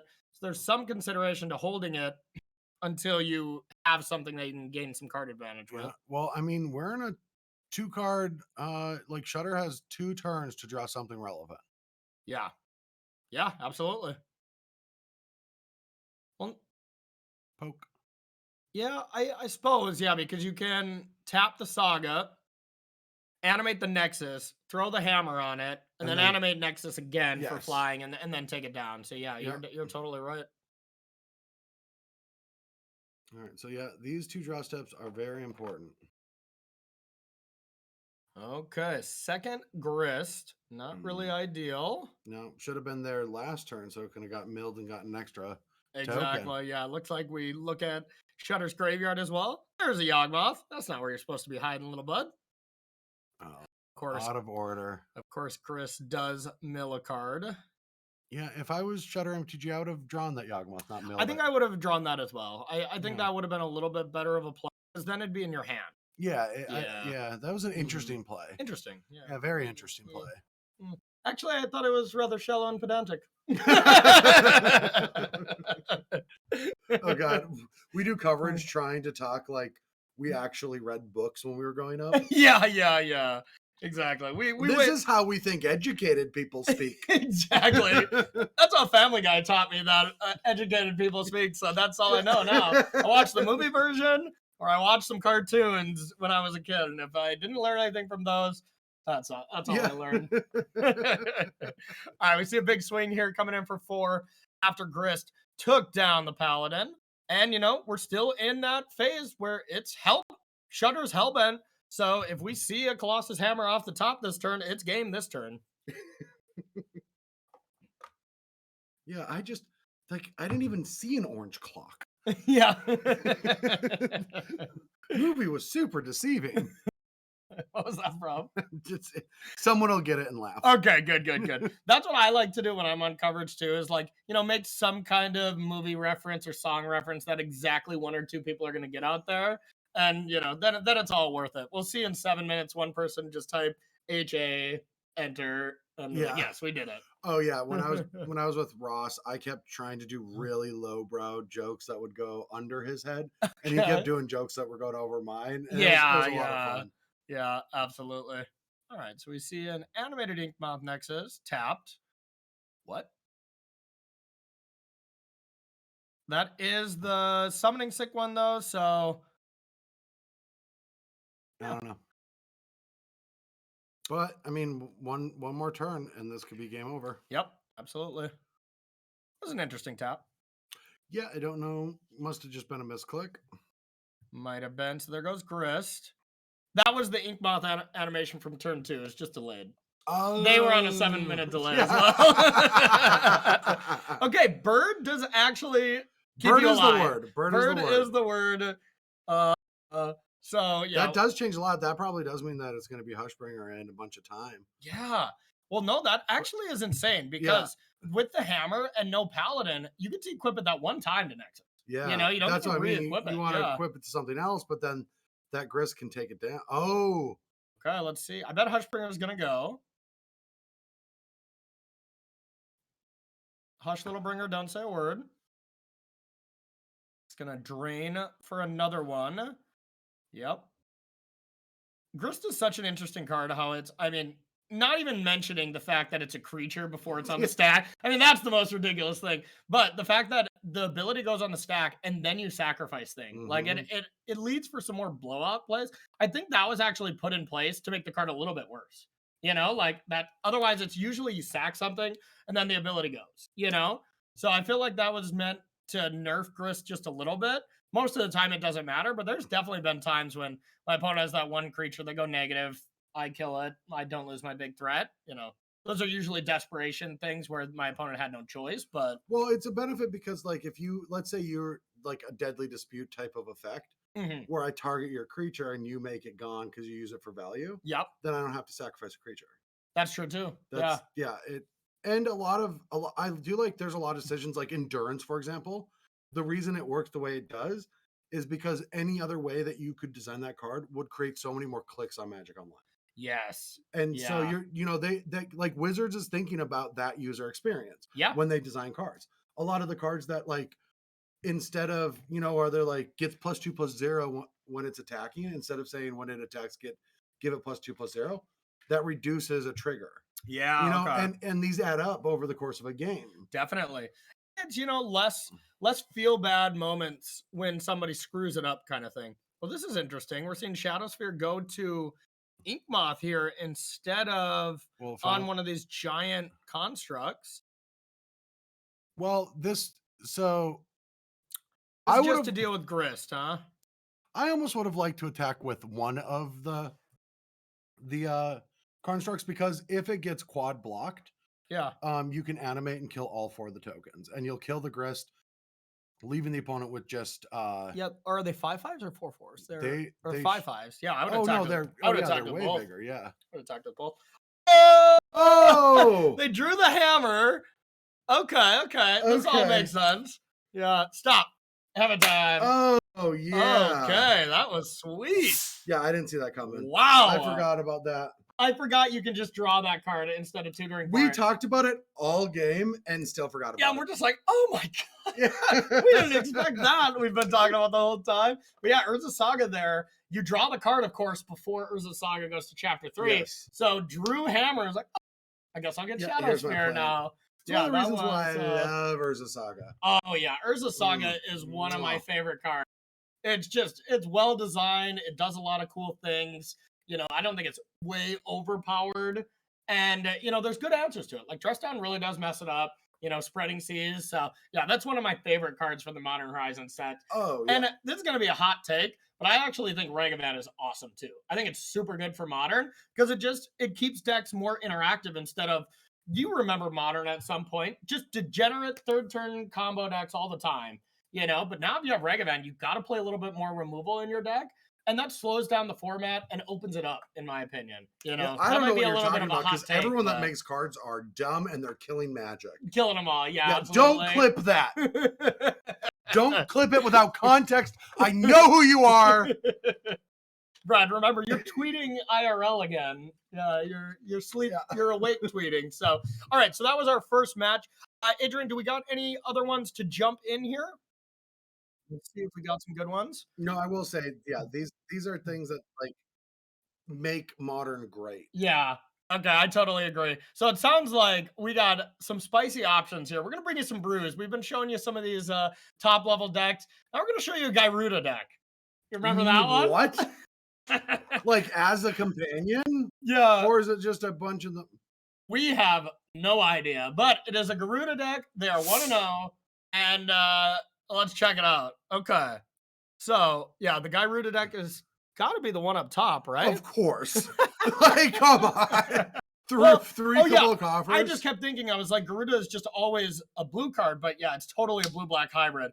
Yeah, this is one of the companions was just quote unquote breaking the game week 1. Everyone's like, Garuda's broken, everyone's going turn 2 carry added into turn 3 ramp into turn 4 Garuda, cloning it, doing ridiculous things. Everyone's like, okay, this card's too powerful. And then people realized Mystical Dispute is a magic card, and everyone's like, oh, this card's terrible. Okay. Oh, I did love when sets come out, and there are a few cards like Uros and the Okos, like they are the Nissas. Yeah. But a lot of times there's a card, it's like, this is breaking magic. How could you print this? And then a week later, it's like, oh, this other card's breaking magic. Yes, exactly. And then 4 months later, nothing got banned. And honestly, that's just the sign of, great game, to be fair. Like when evaluation is kind of tough on that, I think we both had our moments where we really nailed it. Even some cards that maybe were not obvious that were going to be banned or anything. Sometimes we both plenty missed, like I remember still saying to this day, like, okay, yeah, it's all right. I don't know. I don't think it's that good. Oh, yeah. I might have been wrong on that one. I think my favorite was Glorybringer.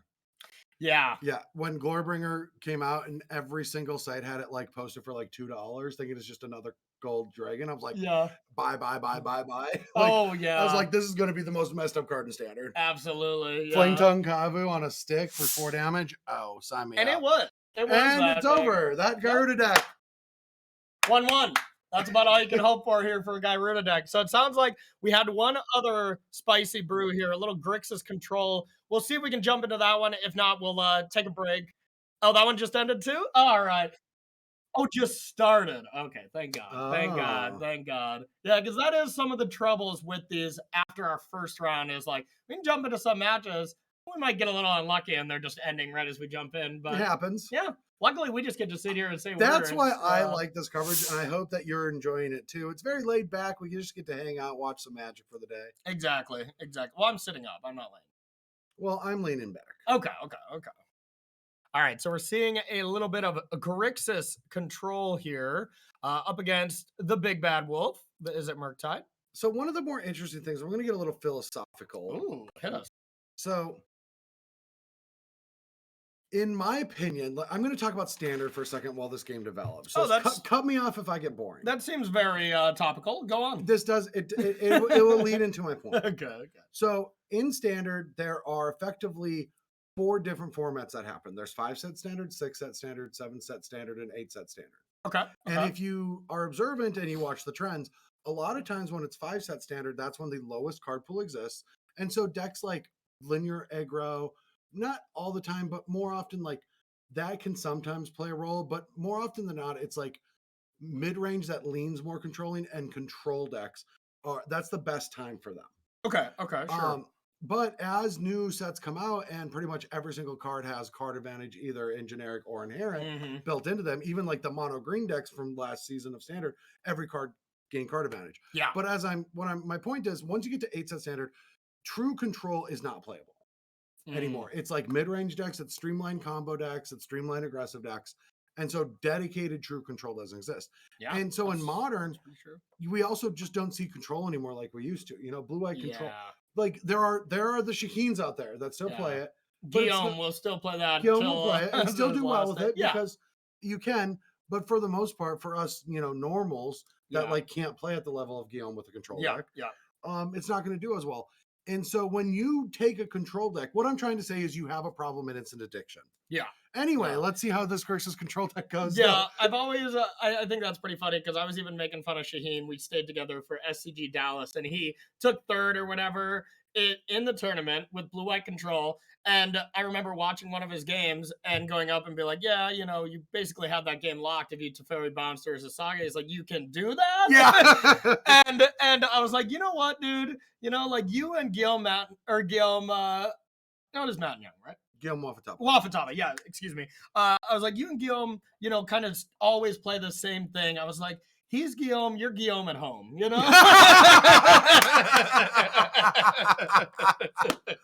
Oh, that's good. Yeah, I loved it.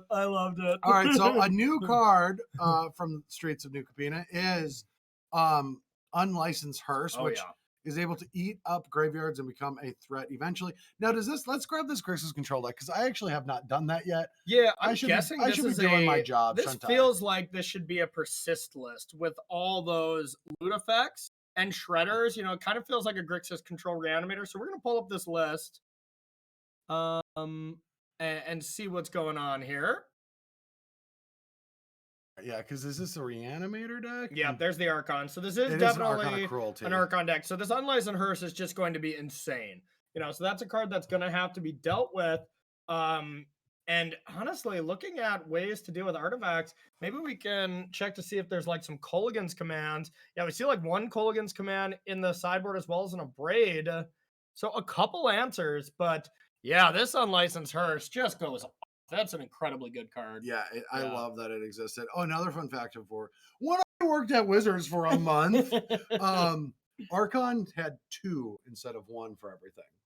2. Discard 2, draw 2, sack 2. Oh my god, yeah. Glad that didn't make it to print.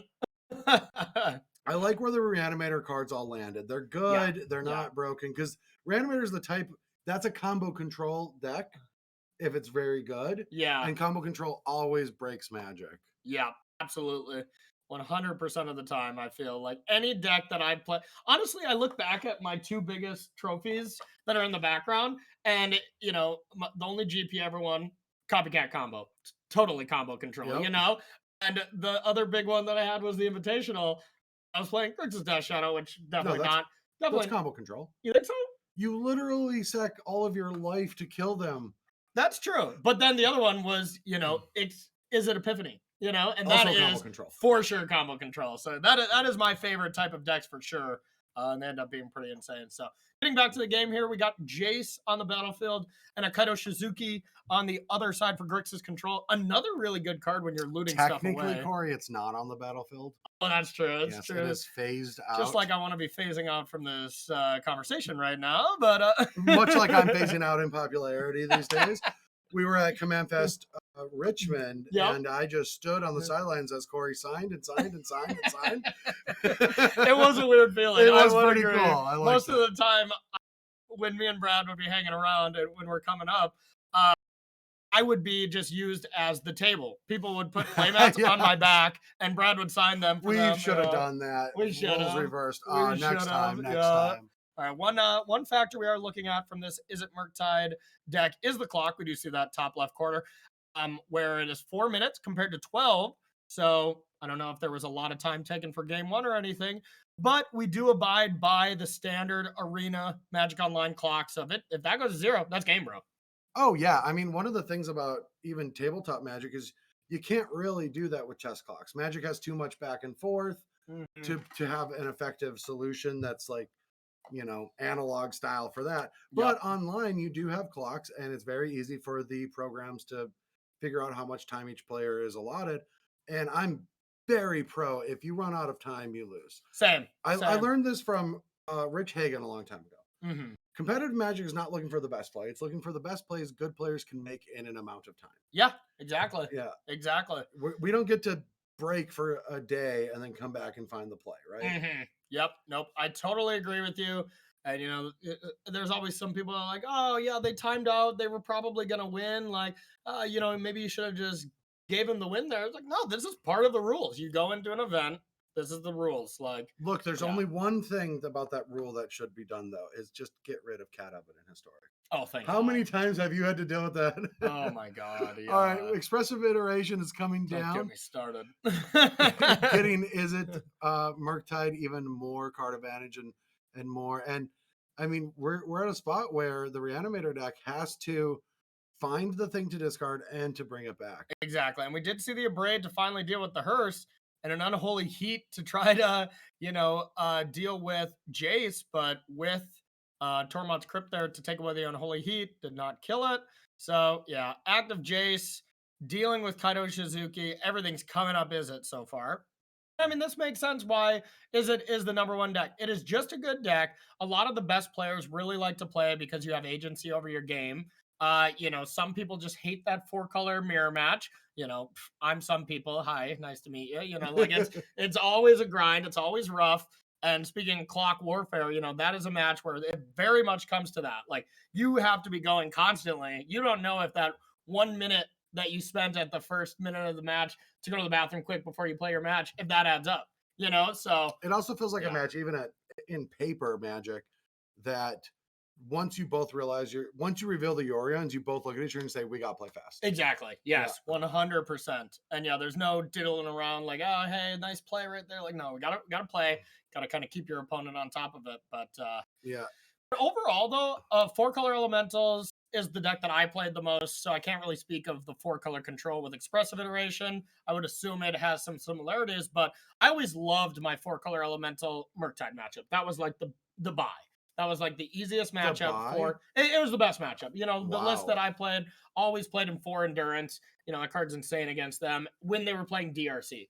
Now things have changed. It's not a DRC deck. They're more controlling, and the elementals deck is not as good as the 4-color money pile deck. So things have changed since I've been playing that a lot, but I can't imagine those flex slots of 6 or 7 cards really change the matchup too much. So I would assume 4-color is still slightly favored against Murktide, slightly to, a larger share of favored. But I also do think that Murktide is one of those decks that's very good at beating the tier 2 decks and struggles against the ones that are tier 1, because that's just how it goes.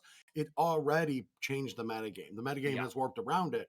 So, I mean, whenever there's a big tournament on Melee, I like to look at the data that Melee provides in those tournaments. So, at SCG cons and things like that. Yep.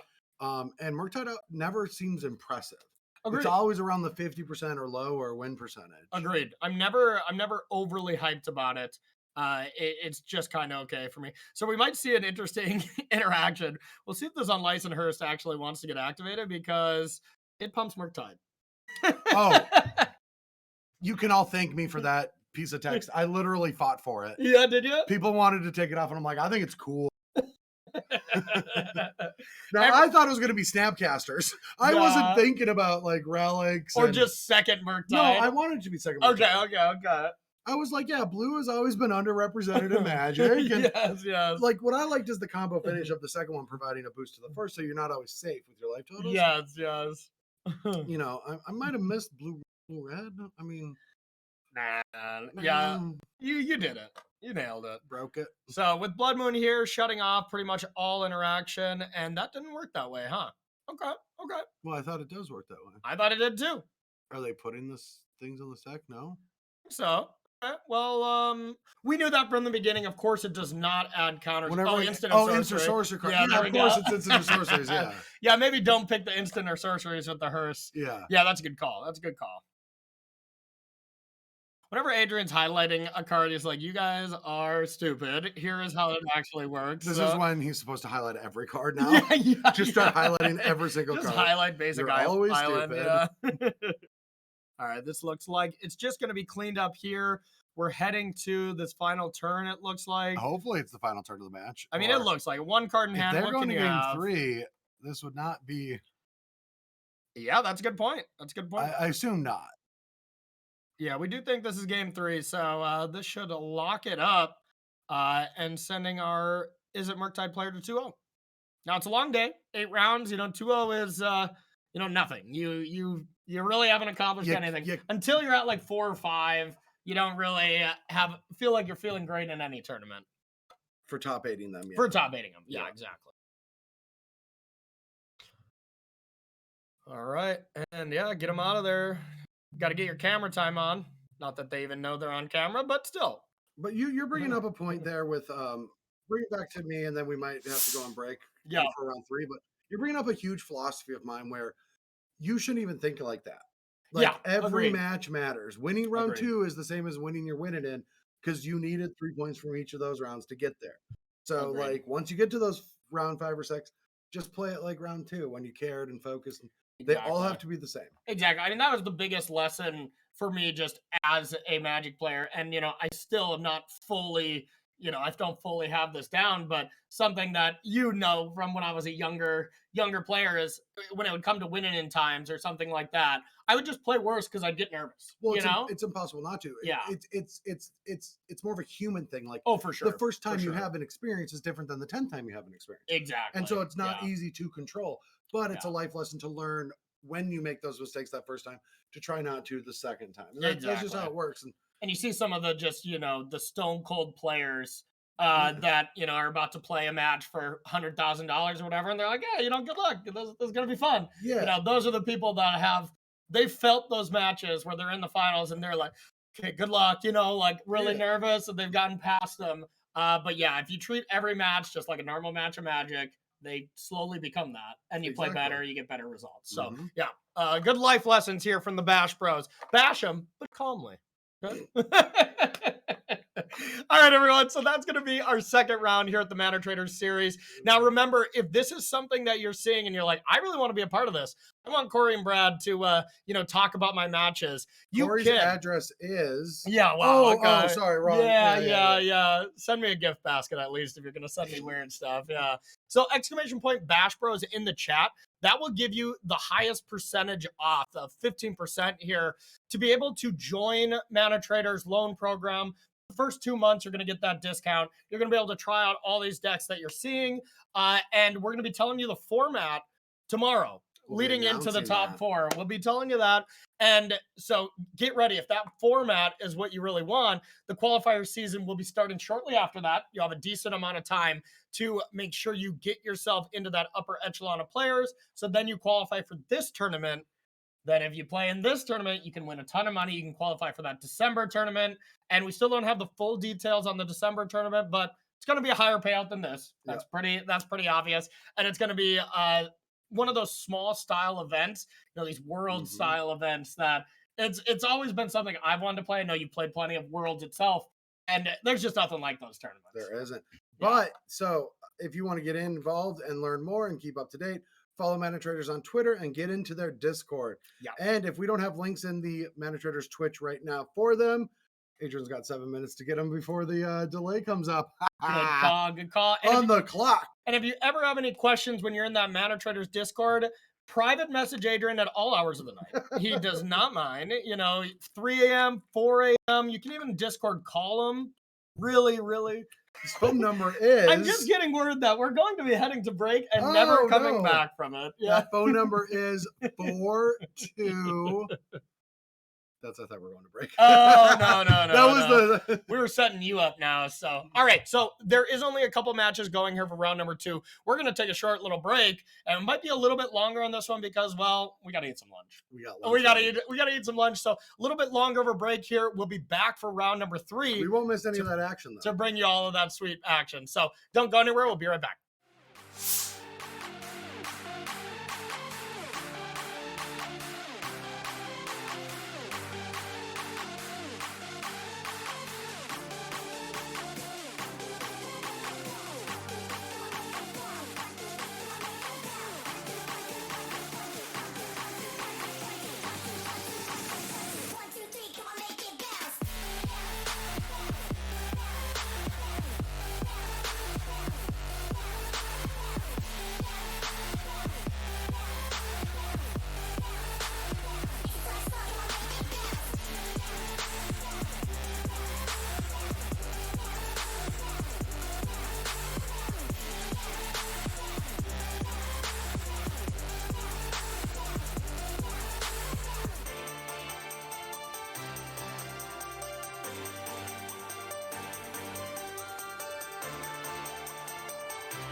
All right, everybody, welcome back to the Mana Trader series featuring Modern here in the month of June. My name is Corey Baumeister. That's Brad Nelson.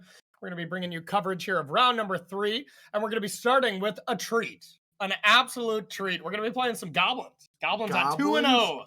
What even kind of Goblins. Goblins deck? Usually a combo deck, but we're going to see, you have that conspicuous Snoop. You put Kiki Jiki on top, make infinite conspicuous Snoops. You have the Harbinger, the 3-mana Goblin Harbinger to put it on top. So you can go Snoop into Harbinger, win the game on turn 3. Because you keep copying Snoop over and over and over again. And then you sacrifice them all? And then you copy Harbinger, you put Siege Lieutenant or whatever, the 4-mana, and you gain the ability sack a Goblin, drain. Oh. Yeah, so you get infinite goblins, sack them all, deal infinite damage. Wow, but it also has a pretty good fair matchup. It's an Aether Vial deck, so we'll see if this is the exact style. And so technically that is a turn 3 kill if it's not interacted with. It really is if we there's can another land. Yep, 100%. And it looks like we are up against Grixis. Is there more than one Kiki Jiki in the deck? Yeah, we're gonna find out. We're gonna take a look at those, but yeah, that's usually a big problem. And Grixis control here. Okay.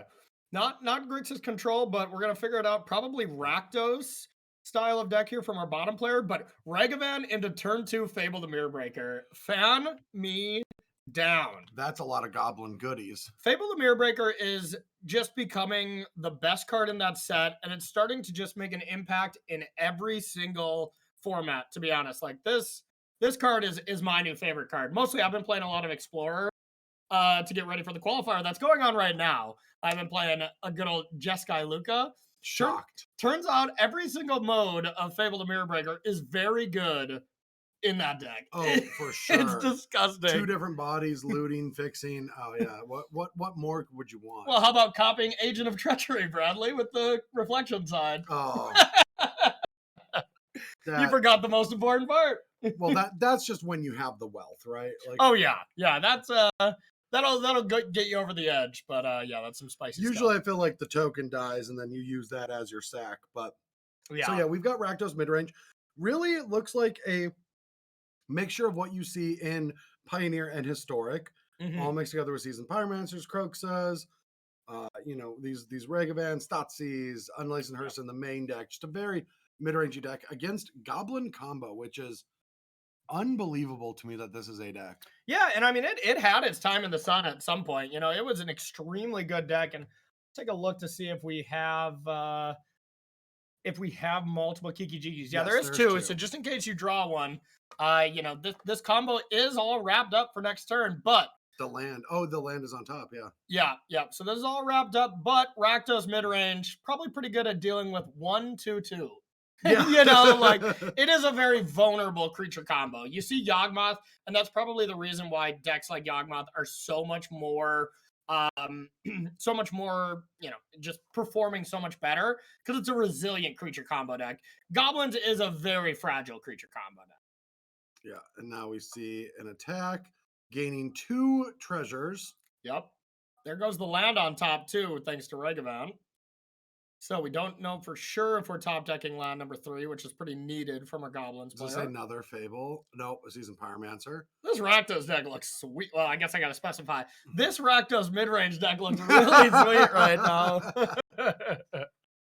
All right, did draw that 3rd land. What does Bogart Harbinger do? I forgot. That's the one that puts a goblin on top of your library. That's what you put Kiki Jiki. Yeah, that's the other combo piece. Yeah. Okay. Yeah. Goblin Matron puts it in your hand. Yeah. Exactly. Yep. So you want it on top. Yes. When you're snooping it up. So if Snoop doesn't die here, this will just still be the game, even though this battlefield looks very bad for the Goblins players so far. And so theoretically, if you just play a Snoop and there's a Kiki on top, that lets you make infinite, but that doesn't do anything on it. You have to untap with it. It has to not be summoning sick, but yes, absolutely. Yep. Well, you could just get lucky into it. No, because it'd be summoning sick. How does Kiki work? Is it at end of turn or at the beginning of end step? Well, just conspicuous Snoop would have summoning sickness the whole time. Yeah. No, it doesn't gain haste. No, it only gains the activated abilities. It doesn't gain all the abilities. I'm really sorry that I didn't do my research on conspicuous Snoop Yeah, before. believe it or not, this is not exactly the most commonly played deck. Definitely a lot of interactions there. So we are seeing an Inquisition, and if that was the only way to prevent this combo, that's not going to be enough. There's got to be another hand disruption for Bogart, Harbinger, or a way to deal with this Snoop. But you'd think you'd kill that Snoop right away. Are we going to see this? Oh my God. Oh, he's got to hit it. Got to hit the Harbinger. And did! Oh! Oh! My God. That would have been GG. So now Kiki can still be on top. 50%. Kiki can still just be on top. But that'll make him infinite tap. You can't sack him that way. Yeah, that's a good point. That's a good point. No, that just, it was 50-50 on that. Yeah. Brutal. It's Riley Knight taught me this on coverage. Everything's 50-50. You're either going to get it or you won't. No, that's just someone bad at math. It's like everything's 50-50. You're either going to succeed or you're not going to succeed. You're either going to do it or you're not going to do it. I'm like, all right, you got it. Yeah, don't say that in public. All right, so we see the expert coming down to shoot any creature to deal with, and but at 6 life, you're gonna have to start throwing these in front of other creatures. And wow, Reflection of Kiki Jiki is insane with these creatures on the battlefield. Targeting a Seasoned Pyromancer, thank you very much. Oh, yeah, Reflection is just ridiculous if it gets going. Oh, yeah, absolutely. And especially the trick when you get 2 of them, the fact that you can just end step, and for as many lands you have, you get to make bears that are going to attack. Bears, Bradley. One thing I did not think we'd see is a Kiki mirror. Yeah, no kidding, no kidding. 2 decks with Kiki Jiki in them. Kiki Jiki, the 5-mana one, is definitely the Kiki Jiki at home these days. Who's getting married today? Because we've already got our something new and something old. Yeah, no kidding, no kidding. Don't worry, bro. We're gonna see plenty of something blue. That's for sure. All right, so that is game number 1. Going to this Rakdos mid-range deck, and believe it or not, we didn't have slides pulled up for these 2 decks. They weren't exactly in our common decks to watch here. Adrian, I'd like to speak to your manager. Absolutely, absolutely. So we're gonna take a look here. At least looking at the Goblin side here, some cards to bring in. You see Fury as a potential option. They have a lot of Blood Moon style effects, so that's not going to be too helpful in this matchup. Other than that, there's like 1 Tarfire. Really, all I would want to be doing against goblins, or excuse me, against both of these decks is just dealing with creatures, making sure you can max out on removal, dealing with turn 1 Regavans, because even though this is a goblin deck, they do play 3 Regavans in the deck, because why not? Why not? Yeah, absolutely. Throw it in anything. But yeah, they're just both players are going to be trying to kill each other's creatures. And looking at the Rakdos side, there's some EEs, which are going to be very helpful against all these 1-drops, against Aether Vials. There's an extra Terminate. Colligan's Command is going to be a great card. Probably going to see, more than likely, even though it was just insane with that main deck Turok, probably see that taken out. Maybe some Croxes as well. Not that great against a combo deck. All right, so we do have a line that I saw you make on Twitter, Cavernous Souls Regavan. Oh, yeah, baby. If you want to do that, but I bet it's just going to be Goblin play Vile. Yeah, that's probably the less fun option, but yeah, probably. And we see Warren Weirding there. Target player sacks a creature. If a goblin is sacked this way, that player puts 2 1/1 black goblin rogues into play, and they gain haste. Seems like a weird card, but it's a very weird card. It's something you can tutor up and take care of something big. Yep, absolutely. Yeah, that tribal sorcery come into play. That's something they need to bring back. I agree. What was it? The Nameless Inversion? We played that a lot in our day. That was tribal changeling. Yep. All right, so it looks like we see a Thoughtseize here from our Rakdos mid-range player. What do you take, bro? Probably the Regavan. Yeah, I think so too. Pretty good one, because here's the nightmare scenarios. If you just go like, you don't take Regavan, and then you dash in a Regavan, and your opponent finds like a Thoughtseize or something, and gets to double spell you. That's always really brutal, unless you're really setting something where you want a creature to live with Warren Weirding, but decides to take Regavan. It's also against a creature-based deck. You're like, well, I have an answer for this creature, but what about the next one? Exactly, yep. Yeah, leave them with the removal and keep them off the board. And you'll eventually draw out with a mid-range deck. Exactly. And that's always a nice way of attack for Aether Vial decks too. Is like, yeah, sure, play an Aether Vial, then just take all their creatures, and all of a sudden you're playing a really bad artifact. You know, that back in my day, that was Jund versus Merfolk when Merfolk was popular. Yep, Yeah, yep. leave Or them even with humans. yeah, Yeah, that was a leave them thing. with the vials when you can, so you can just take care of everything else. Yep. All right, Dash Ragavan on the other side of things. Get a treasure. A little bit of a weird not playing that Blood Crypt untap, so you can't munition expert to not only just deal with it straight away, but you have a goblin left over. Yeah, little sidestep, little step. But didn't want to get it out there. Didn't expect the Dash Ragavan to come in, but Dash Ragavan was great there. Now you have an additional land to ramp up a little bit, and we see a second munition expert can fire off both of them if need be. Look, treasure tokens are good, and they're becoming a problem in Magic, but they aren't lands. We can't level them up to lands. That's true. That's true. I don't know. Whoever's on the treasure token is probably really cool and handsome, though. That's probably a fact. Ryan Overturf is awesome. All right, Fable the Mirror Breaker. This is the Rakdos Mirror, so it's going to break this mirror wide open. Yeah, I think when I was at Command Fest Richmond, somebody asked me, he's like, why is your brother on a treasure token? And I was like, I don't know. For some reason, he still has like high self-esteem. Yeah. I don't know. He didn't survive with that through COVID, but he did. I try my best. That's super funny. All right, here we see both munitions expert coming down, and a little bit awkward there because that first one came down to deal with Ragavan. Second one comes down to deal with this token, and now there's one less Ragavan in hand. But decides not to do that. Here comes two experts coming in. All right, and so now we're going to see what happens. We might see that Ragavan get discard now. Did its job. Yeah, it is a little tough to attack into an Aether Vial from these Goblin decks, but most of the time you'd want to, yep, you're right there. There goes Ragavan. Most of the time you want to, like, if you have a tutorable Goblin or something, you want to, like a Goblin Matron, you want to play it right away and then maybe double spell. All right, there's one of my favorite plays from this Rakdos deck. Discard Croxa, so you can bring it back next turn. That's gross. Croxa is one of your favorites, isn't it? I do love Croxa. Holy cow. I do feel like you can learn a lot if you just make people pick between Uro and yeah. For sure. Like I'm Uro through and through. Absolutely. And don't get me wrong, I cast a couple of Uros in my day, but I do like me a Croxa. All right, Goblin Matron. Now I like discarding it to Ledger Shredder and Death Shadow. Woo! Woo! Oh, that does sound good.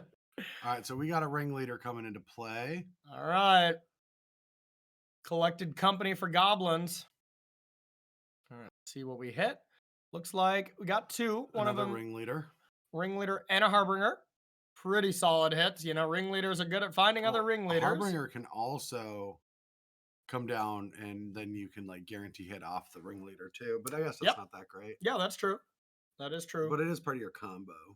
Definitely an option to it, which makes these goblin decks, they are really tricky at how you approach them, because all of a sudden you could just die, so Snoop is like the one thing when you see it, kill it.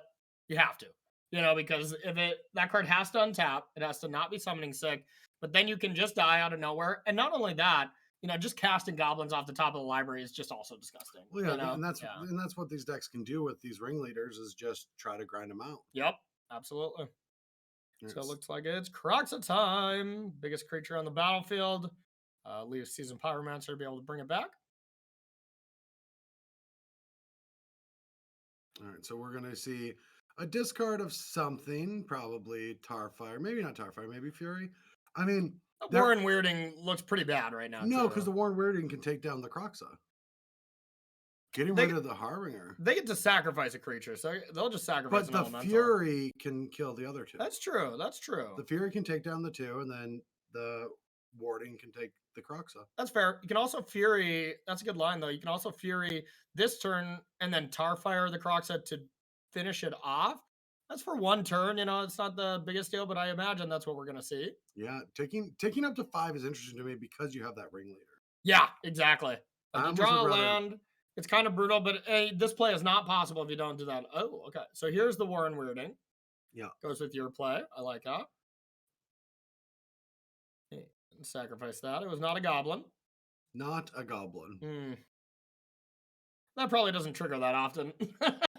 And this is a lot of damage, including the refuel of Ringleader in hand. Yeah, and these draws from these goblin decks. Like, it is a creature combo deck. They can still just beat you down. Yawgmoth doesn't really do that. You don't really get beat down by Strangleroot Geist with most decks. You know, it can of course happen, but not often. So that's the one advantage to this, where maybe the Yawgmoth combo is a little bit more resilient. That's why we see it have a little bit more play than goblins. I mean, Ignoble Hierarch with that Exalted trigger. That's true. Take 3. All right, going to be discarding 2, trying to dig deeper to find answers to all of their problems. And I think if we discard 2 and then have a fetch land, we could still bring Croxa back this turn. How did I miss? There's Liliana in this deck. Oh, God. Where's the Planeswalkers section? There's no Liliana in the deck list. Oh, no, there is. It's up here. Underneath this. What? It was hiding up here. There was a search tab open for, and I missed it. Yeah, there's 2 Liliana the Veils that I missed. We almost had to throw the ban hammer down. Yeah, absolutely. And ban Adrian for not catching it is what it would have. Because it was our fault. It was in front of us, yes. All right. Soken Zen was the land, which is a little unfortunate, because if it was a fetch land, Croxa would be coming back to play again, being the biggest creature on the battlefield, but cannot do that. So now 3 sculpted cards from a red-black mid-range player. And, you know, yeah, that's the thing about this red-black deck. Like, there's a decent amount of removal, but it's not the best at coming back. You know, like, yeah, sure, if you have Lightning Bolt here to deal with Fury, you're in a lot better scenario, but... This is why you need Tarmogoyfs with those Shadow Spears that you can tutor up, so you can catch up that way. Okay, Jun guy. This is a Jun deck without Tarmogoyfs and the Shadow Spear. So far, we've learned that Is It Murktide is Jund, 4-color Money Pile is Jund, this Rakdos midrange is Jund. Kiki with a 5 Aether Vial. Oh, God. What do you target here, Fury or Ringleader? I mean, Fury for now, and then that's lethal. Wow. That's just lethal. Yeah, you know, our Goblins player was like, nice fake Kiki Jiki. Here's the real deal. Yeah. Right, smash. Goblins came in. You can't beat the OG. Yeah, no kidding. That was sweet. I don't know. I think Kiki Jiki did some other things back in the day. You know, a little... Actually, I don't know really where Kiki Jiki was played. I know it was like Splinter Twin at some point there, probably. It played a little bit in Splinter Twin. It was also in Stand... Oh, wait, no. Kiki Jiki was... Oh, it was a pod card, right? I think it was. Wasn't it a standard pod card all the time? Like, I don't know if it was standard pod. Yeah. It might not have seen standard play much, and just mostly modern. 7 minutes in the future, y'all, tell us what deck we're clearly forgetting about. So, all right. So that is 1-1 here. Both these players are 2-0, looking to advance to 3-0. And as we were saying earlier, whenever you hit to 3-0, start playing differently. You know, every match.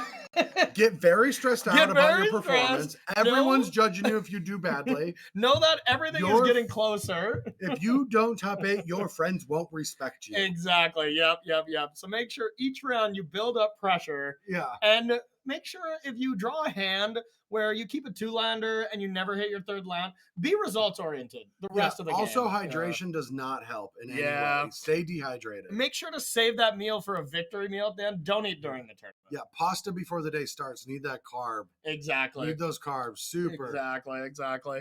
Hook up your internet to dial-up internet for old time's sakes, to always just kind of be flipping the coin. I'll shut up and let's get back to the match. Looks like we have matching Regavans.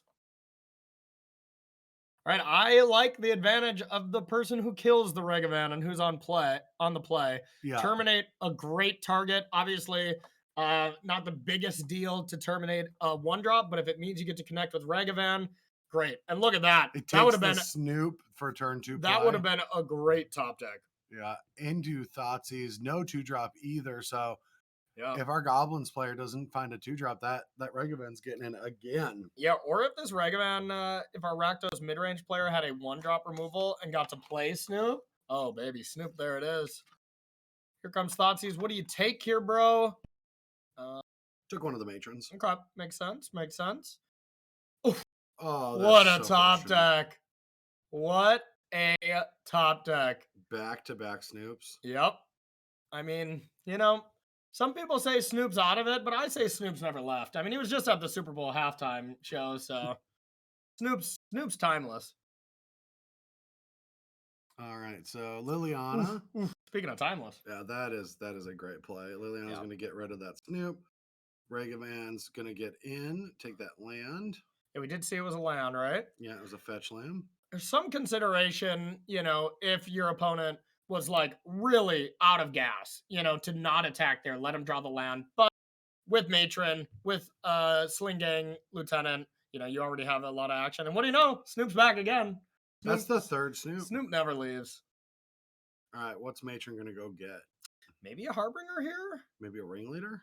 Ringleader, yep. Right on that. Yeah, just trying to get that grinded out for a while. Yep, and now we know about the Ringleader. Ringleader is going to line up quite well against Liliana if you tick up, and then Ringleader can attack. Regavan's either forced to block, but man, attacking with Regavan into a Goblin Matron doesn't feel good. Because that Matron already did its job, like... So is the Regavan. I say the trade is fine. I mean, you could also hold it back and tick up the Liliana. Like, you're in a weird spot, though, if you don't have the card advantage engines, which we know this deck doesn't, then how are you going to beat these Ringleader grinding you out? Exactly. Yeah, it'll be very important what our Rakdos mid-range player is on. Maybe Seasoned Pyromancer, something that they're really going to want. But yeah, I like leaving Regavan back here because now if Ringleader gets played, which it almost assuredly will, at least you have another blocker. Now, of course, the Fabled Mirror Breaker, now you have 2 blockers, but still. All right. A Mirror Breaker off. All right, here comes Ringleader, and this is just praying for a hit because they have 2 good cards they don't want to discard. Yeah, it was a hit. That was a hit. Another Sling Gang, Tarfire removal spell, and Munition Expert, also a removal spell. Very good. If we had an advantage bar here, we'd definitely be putting it in our Goblin player's favor here because that was a really I've been in strong this situation a lot in matchups like this where you've got the Liliana and you're losing the card advantage war and you're like, wow, this is not good. Yeah, this Liliana is not doing me much help here. So one thing we might see is if there is a Kroxa, there's 4 of them in this Rakdos mid-range deck, something like blocking with the card that actually goes to the graveyard, discarding it, bringing back Kroxa. That's one way I could see our Rakdos player, a Rakdos mid-range player, really pull ahead because Kroxa does look good on this battlefield right now, at least for like this turn specifically. Yeah, that's really the only card that's going to generate an advantage early. Yeah, it's that and Seasoned Pyromancer that you want to be seeing at this stage of the game for sure. It feels like a deck like this wants a Chandra, but then we're getting into the Pioneer territory. There we go. Like, something to generate card advantage each turn. Classic Chandras. We love that. Okay, there is a Kroxa to the yard, along with an EE that gets put there. So yeah, Kroxa can come back right now. Sacrifice that's also going to get the Kroxa and keep the Regavan. And Regavan gets to connect. Okay. All right, we are the beatdown, and it's probably going to work for a while. I mean, yeah, this is going to be... There's another Regavan, so you can just... Yeah, there's no point in playing that. Yeah, you can sacrifice a treasure to play a Regavan. But you get to increase your graveyard. How sick would it be if there was one short card? I knew exactly where we're going to go. And here's the scenario. You got 5 cards in your graveyard. One's a Kroxa. Have to hit that Regavan. Yeah. Come on, it would have been cool. It would have been cool. All right, Kroxa comes down. Clock keeps both Sling Gangs. Yeah, I mean, honestly, that's a lot of blockers. You just kind of need to play one. Wow. And a Snot Seas. Yeah, that's going to be able to take either a Sling Gang or the Munitions Expert. Takes a Sling Gang. Interesting. I mean, it makes sense. Yeah, and there's another Munitions Expert. What does that do? I mean, you just got to play the Sling Gang. Okay. Oh, it's been a good match. Yeah, I do think that things are getting pretty difficult because it's even good to attack with the Regavan because of these munition experts. Yep. You want to make sure and just lower the amount of goblins that they have at all cost here. Yeah, and the more this matchup plays out, the more I think we really favor the Rakdos mid-range here because they're doing kind of similar things, except just one has a lot more removal and more powerful cards. And the other one is a very fragile combo. So fragile combos do not want to play against a ton of removal. So a chump block here, it still works, right? Because if you play Munitions Expert with the trigger on the stack, play the other one. That'll deal 6. Yep. Mm-hmm. But going down to 3 means if you ever go Hellbent, Acroxa is lethal. And I believe the Sling Gang does drain. I'm pretty sure. Yeah, no, it's only lose 1 life. Okay, well, they didn't do that either. Well, because so... they want to trade with Regavit. Oh, yeah, of course. It is just loss of life. Yeah. No, it is a drain. Yeah. No, it's only lost a life. I was right. Okay, good job, Brad. Good job. I know cards. Oh, the Liliana takes a munitions expert. Oh. That's so big. That's going to be less ammunition for that munitions expert for sure. Okay, a Fury. That's a little... Just 3 mana short. Yeah. Not going to really do it. Now what do? Do you just munitions expert?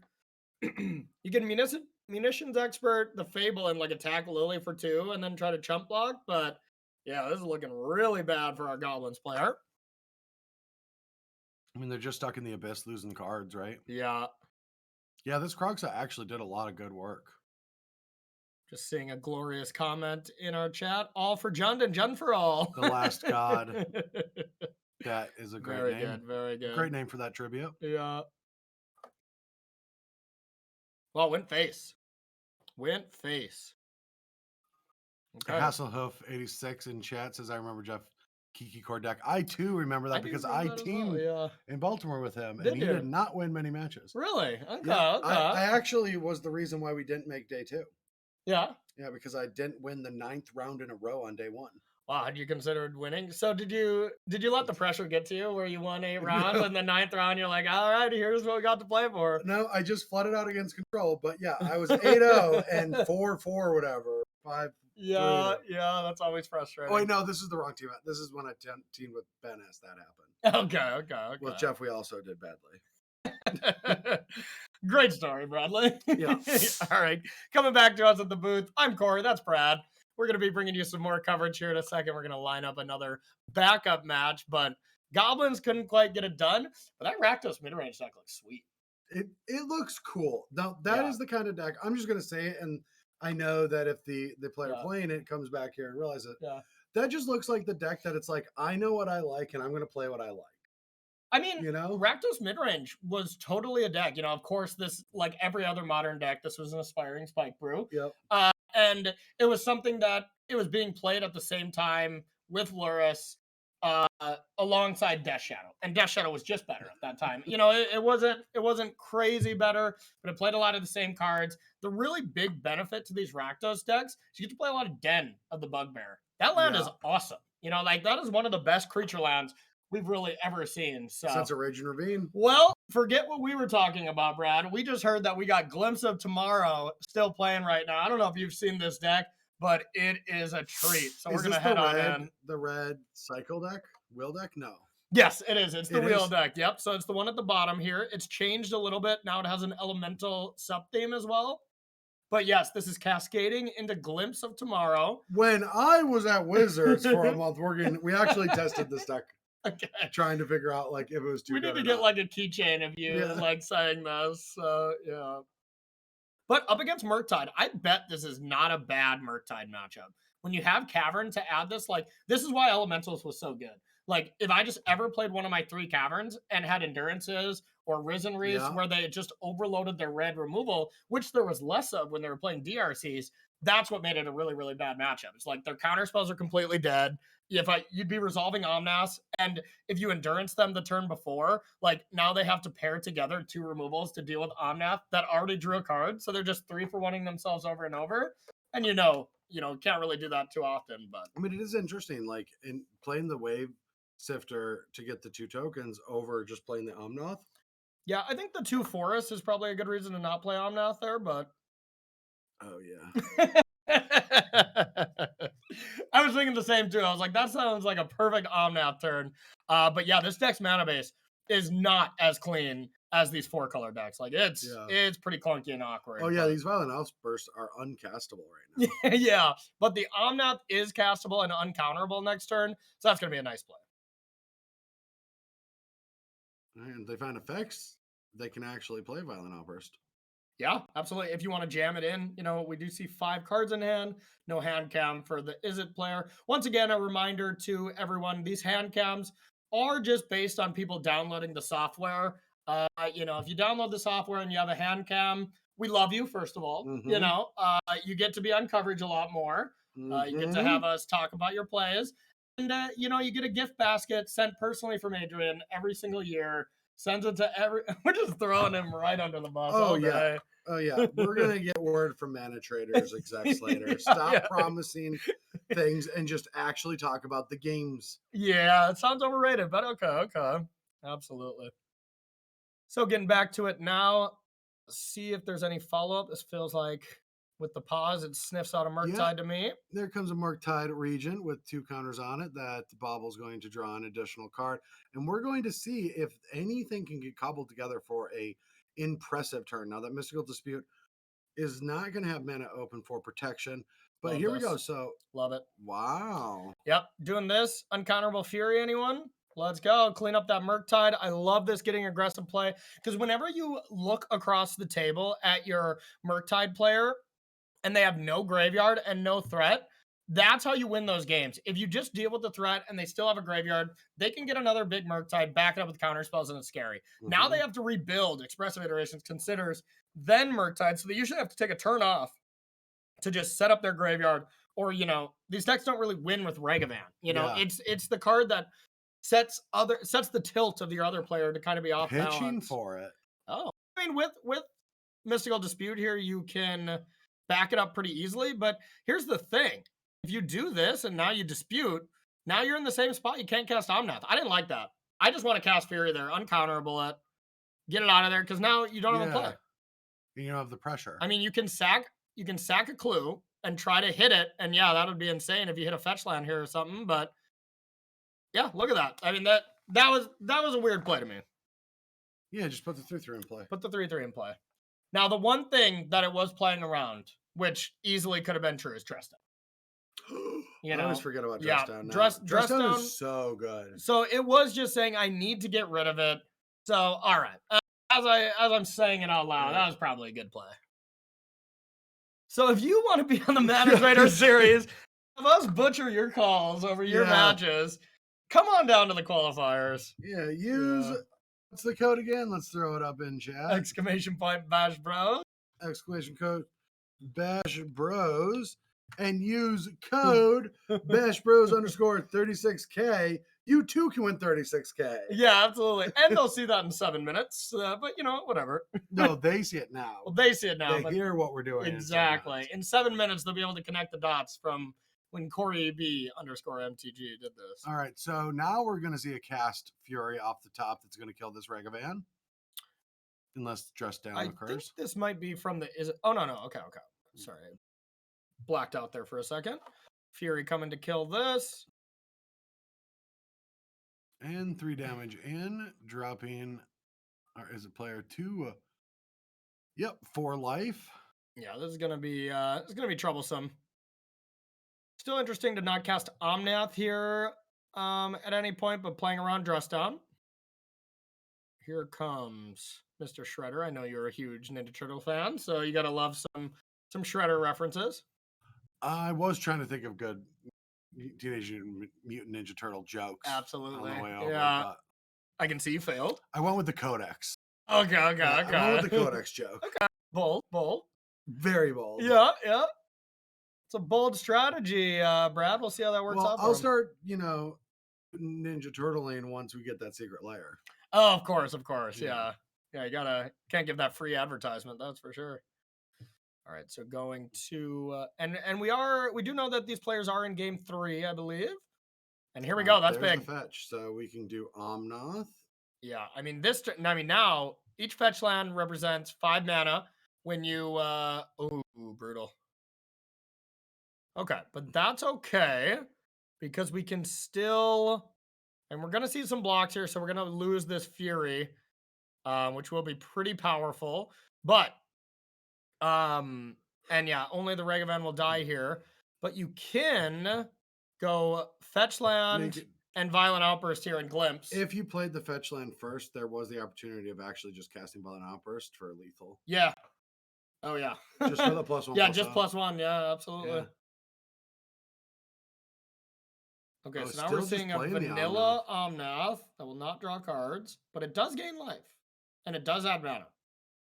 Wait, really? Yeah.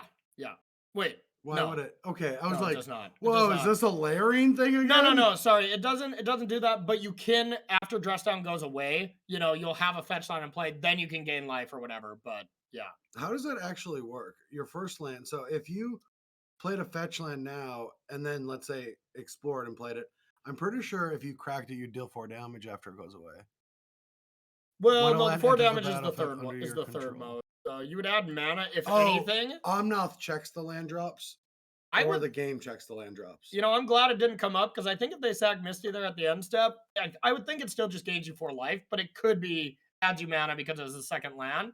But Omnath wasn't a creature that recognized, didn't have an ability, so it's just an empty gusher hand. Dressed Down took his Judge for a bit. Yeah, absolutely. Yeah, I think that's why we need a judge offhand for sure. But now we're going to see Omnath on the battlefield, and we are at 1. So now even a fetch line's lethal because that does deal that 4 damage. So yeah, it's going to be something to look forward to. And if you glimpse, I'm not super experienced with the glimpse, but I believe you can choose what you all exile. It might be every permanent. No, though. I think you have to get rid of everything. Okay. Because I was going to say, you keep the Omnath, you're probably going to hit 2 lands or 3 lands. Yeah, I'm fairly sure you have to get rid of it all. See it. So let's see where you want to start. You can start with Risen Reef, gain some life with the fetch land, and then if Risen Reef hits a land, you're going to add that mana. Or you just start with Violent Outburst now to make sure you don't run into the train wreck scenario of just a Mystical Dispute or a Spell Pierce.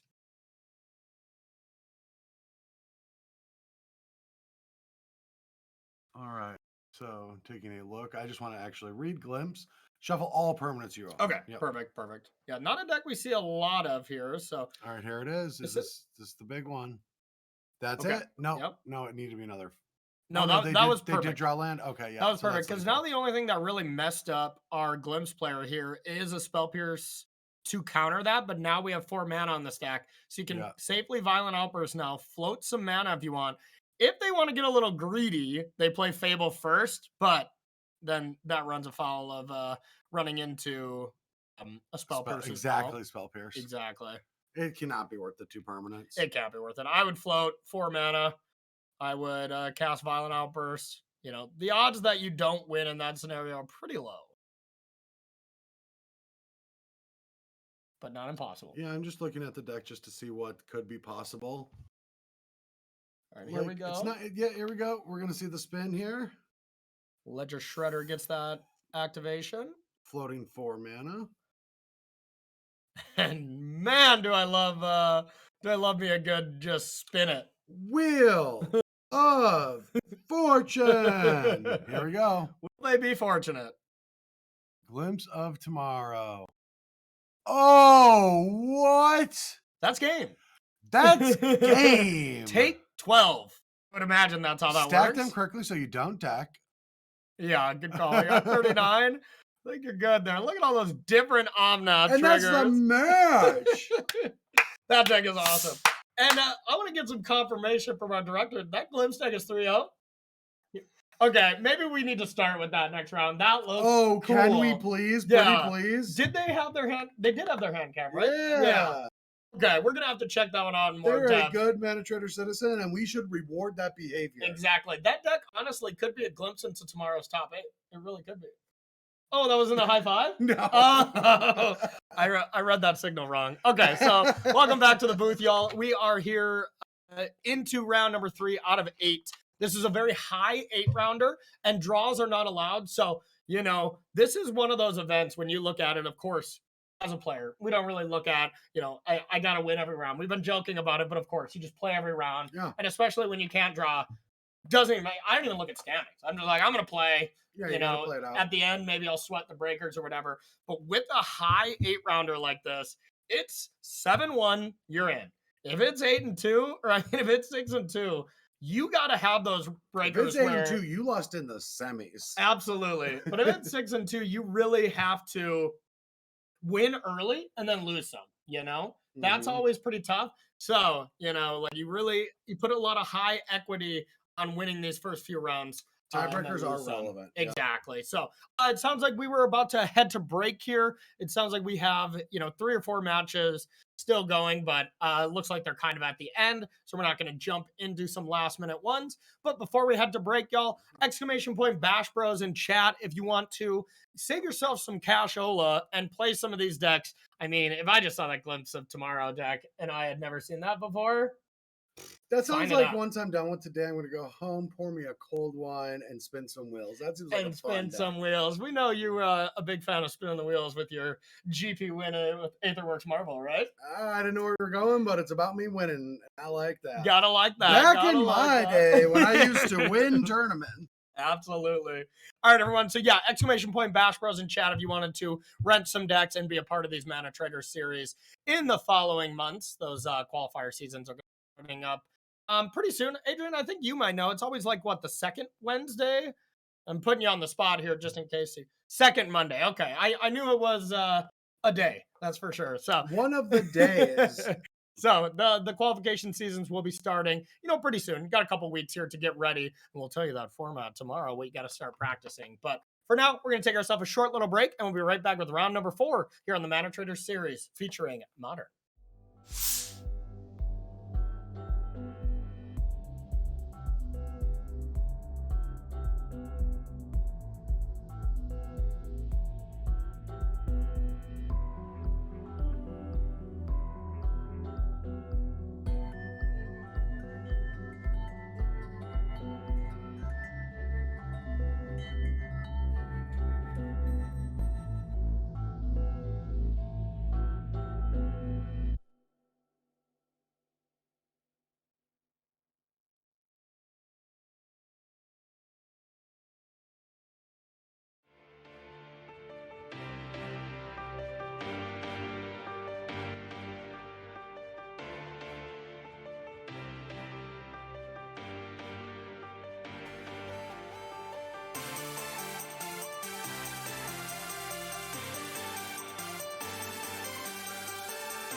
All right, everybody, welcome back to the Mana Trader series. You're in my space, though. Yeah, just getting kidding. in Welcome there. back to the Mana Trader series. We're brothers. Corey Baumeister. That's Brad Nelson. We are brothers. We are indeed Ba, brothers ba, from ba. another mother.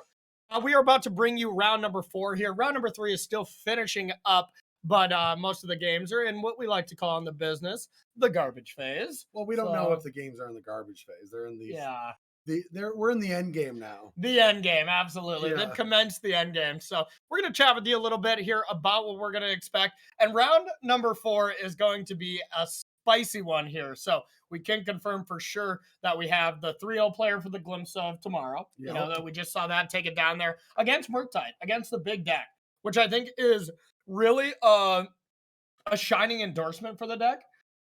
Like I was saying with Elementals, I think that was kind of the reason I beat them was Cavern and a lot of endurances. That deck gets to play that too.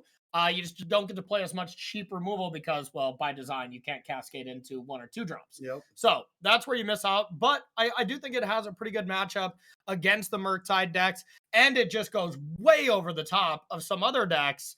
You know, of course, it does have the vulnerability to these Chalice effects, Flusterstorm, that kind of stuff that other Cascade decks run into.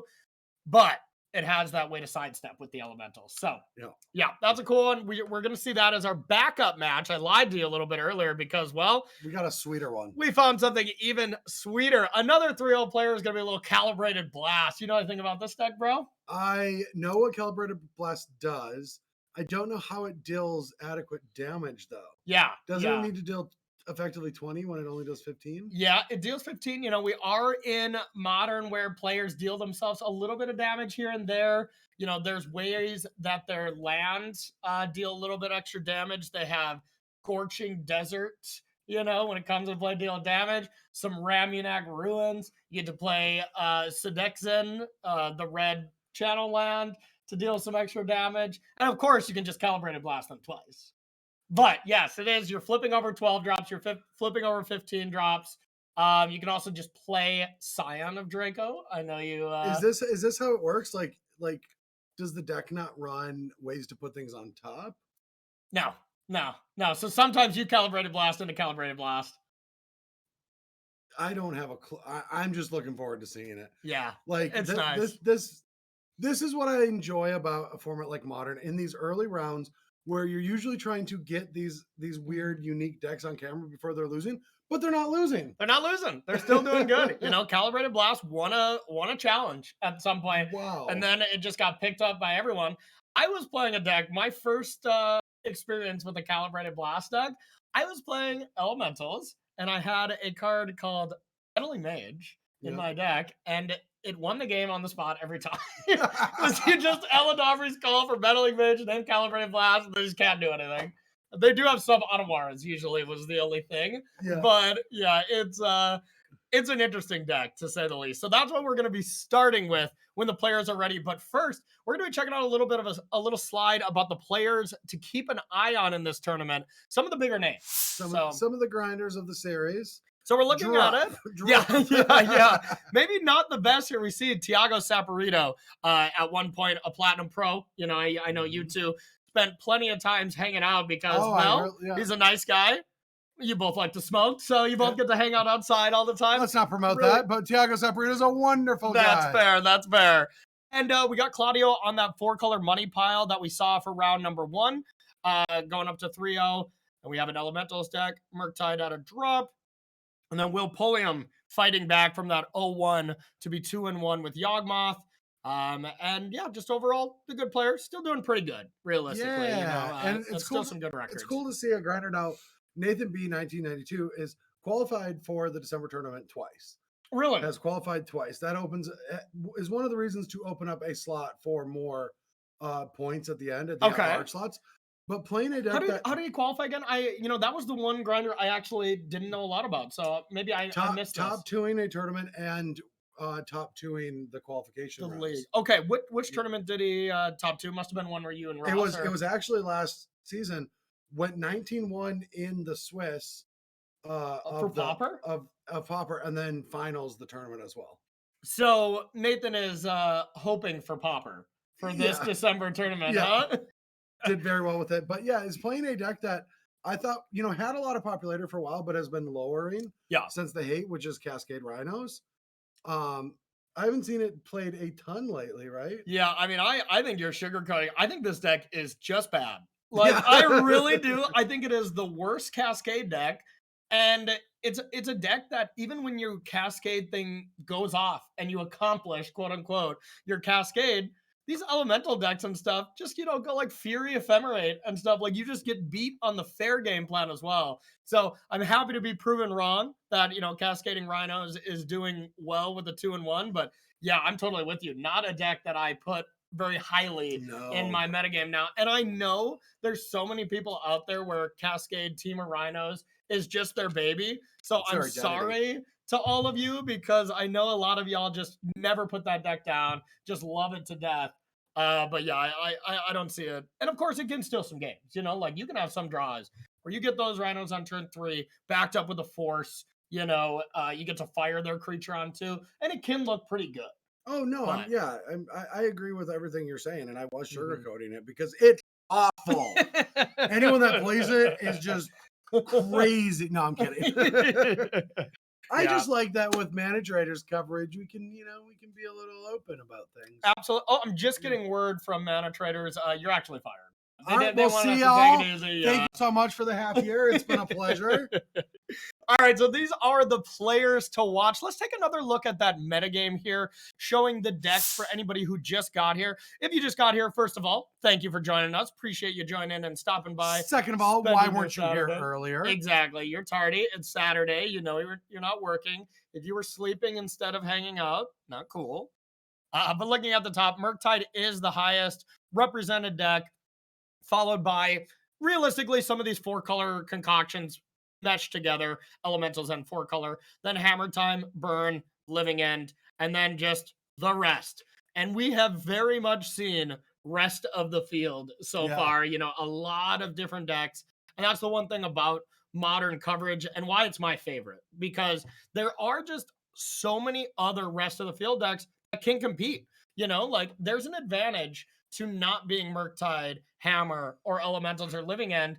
You get that a little bit unknownness and a little bit like, I'm not sure how to play against Glimpse. I know how to play against Elementals, but they have this Glimpse combo, for instance, that makes it a little tricky. Yeah, I mean, when you're playing a deck that's like, let's say Rogue or a tier 2 or 3 deck that is good but used to be targeted, what you're looking for is you're looking at like what the top decks are focusing on with their sideboards and make sure your deck isn't just getting incidentally hit. Like, for example, when Living End was at its highest popularity, you had Chalices and Relics and Tormod's Crypts and a lot of hate for that. You shouldn't play a Dredge deck or some other thing like that. Yeah.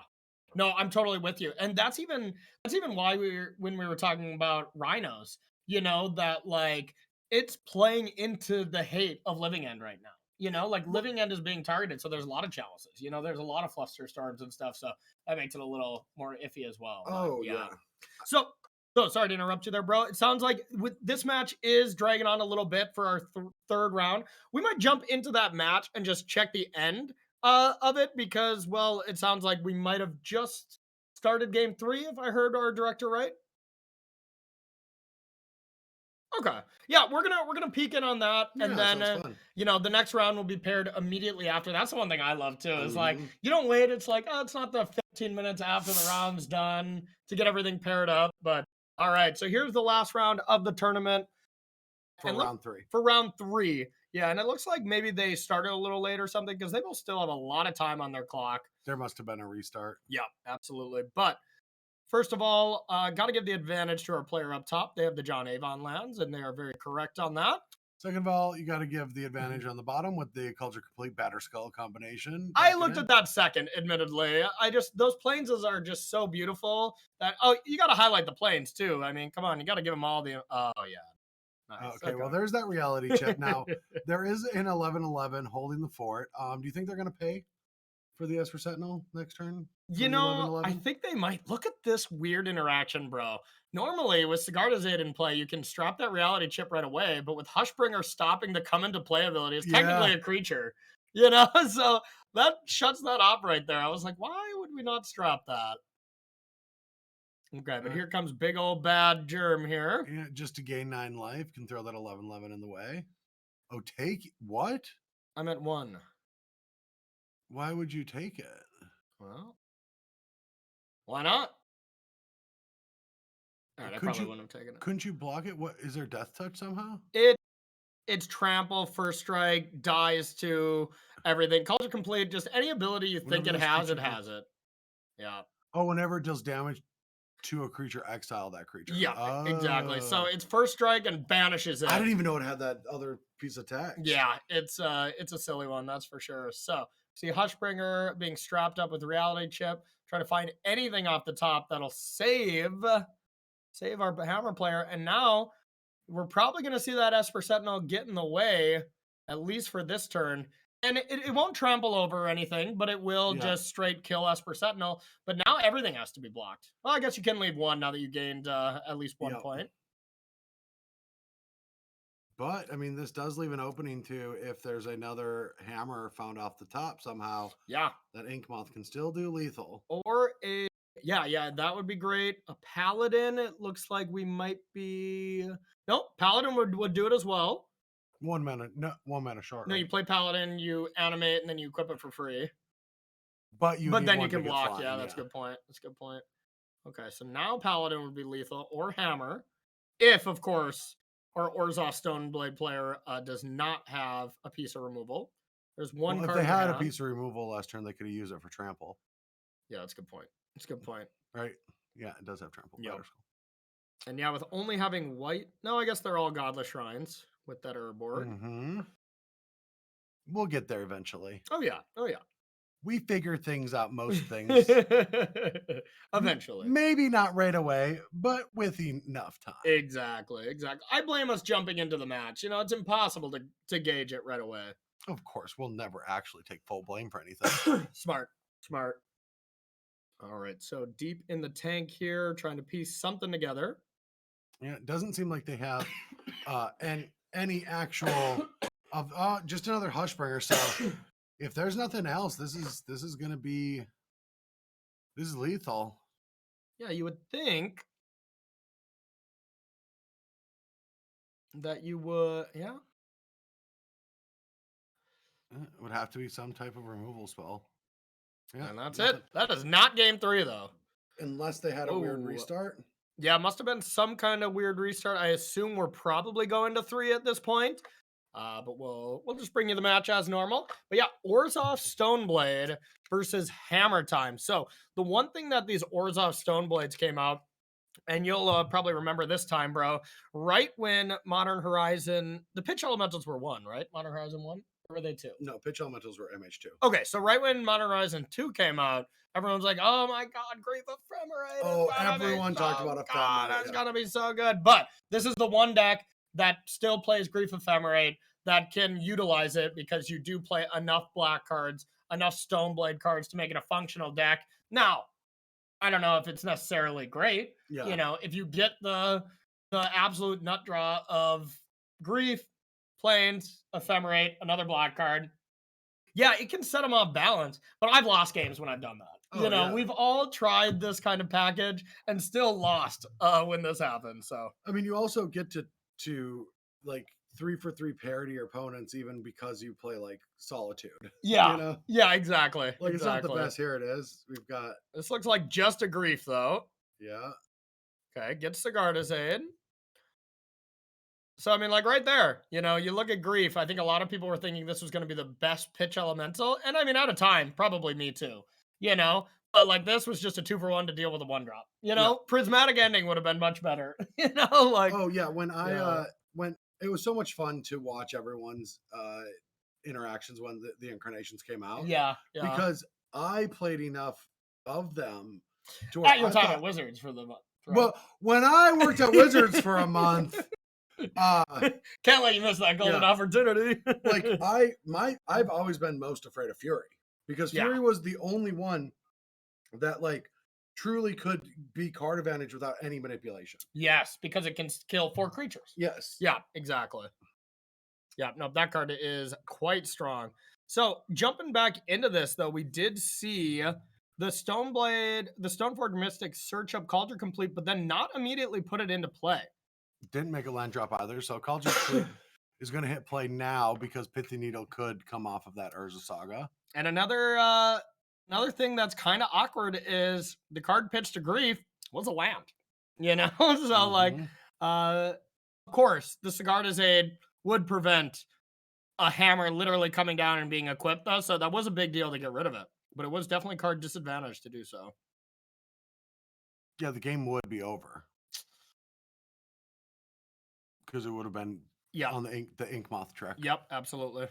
All right, so Cauldron Complete is going to bash in for 5, but not going to do anything to these constructs plus Shadow Spear. Yep, and it very much seems like our Orzhov Stoneblade player has some interaction because, well, you didn't activate Stoneforge on turn 2, just in case you could have died. You know, you could have died with that Inkmoth in hand. And our Orzhov Stoneblade player knows what's in the Hammer Time player's hand, you know, at least for some. So it wouldn't be too shocking. It just felt like a little... it felt like kind of a slight mistake in the sense that like they still activated it before the saga popped off. Yeah. Because they knew that they could get Pithy Needle. So they were like, oh, I want interaction. Oh, wait, no, they can stop my Stoneforges from putting it into play. Exactly. Well, and also when they tapped that mana, they couldn't lose that turn. Yeah. You know, so that's a time when it's free to equip it. But if they just tapped Urza Saga, you know, got a hammer, use that mana to animate Inkmoth, and then play Paladin and equip, you win the game. You know, so it was a nice defensive play, assuming there's probably a Fatal Push, something like that, in our Orzhov Stoneblade player's hand. Just the old good mid-range, make a bunch of constructs. Always a good plan. Just some hard good work, just you know, some blue collar, getting things done. Dang right. Just a good hard day's work, absolutely. And that is like another one of the cards. We were talking about blue-white control just being a little rough to play. Like you just think of every blue-white control player like seeing that card printed, and I just picture Shaheen scowling at the monitor, be like, I don't like that. That's 2 free creatures I can't counter. I don't know that I can bounce it with the third time around. Oh. Man, you know, it's nice to throw some shade on Shaheen, even though he's never watching our broadcasts. We sent people to him as the complaint department, which we haven't done for a while. If you have any complaints about the Mana Trader series, at Shaheen Sarani is the spot to do it. He takes all our complaints. Yeah, but we will be able to see him soon enough. There's a few tournaments that I think we might. Yep. No, and all jokes aside, I love Shaheen. He's a great dude. All right, so we've got 2 Jerns with 2 giant equipment. Oh, get some flying action. Okay. There are some equipments here. And then the Ephemerate is, just doing all of this so that you can get everything in play appropriately.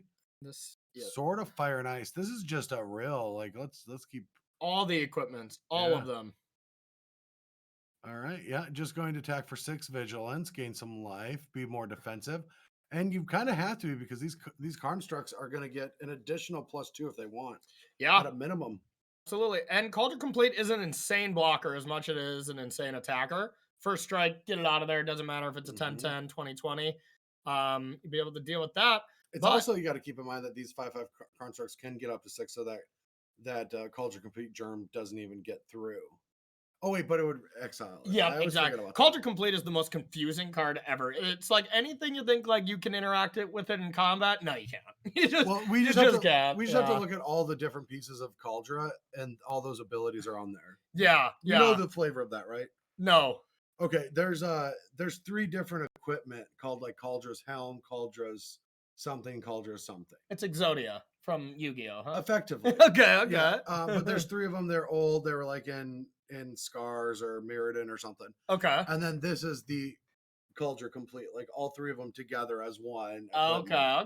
And so one of them must have that ability of exile and attacker. So do you, now that you are no longer, I know you announced your retirement on Twitter that you're no longer a professional Magic player, does like lore and commander knowledge just go into your bones immediately? No, I learned this when I was at Wizards testing Modern Horizons 2. Thank God we gave you one more avenue to get that in. Yeah, You know, one more. If you don't get to do it at least 2 times per round, we failed on this broadcast. So yeah absolutely.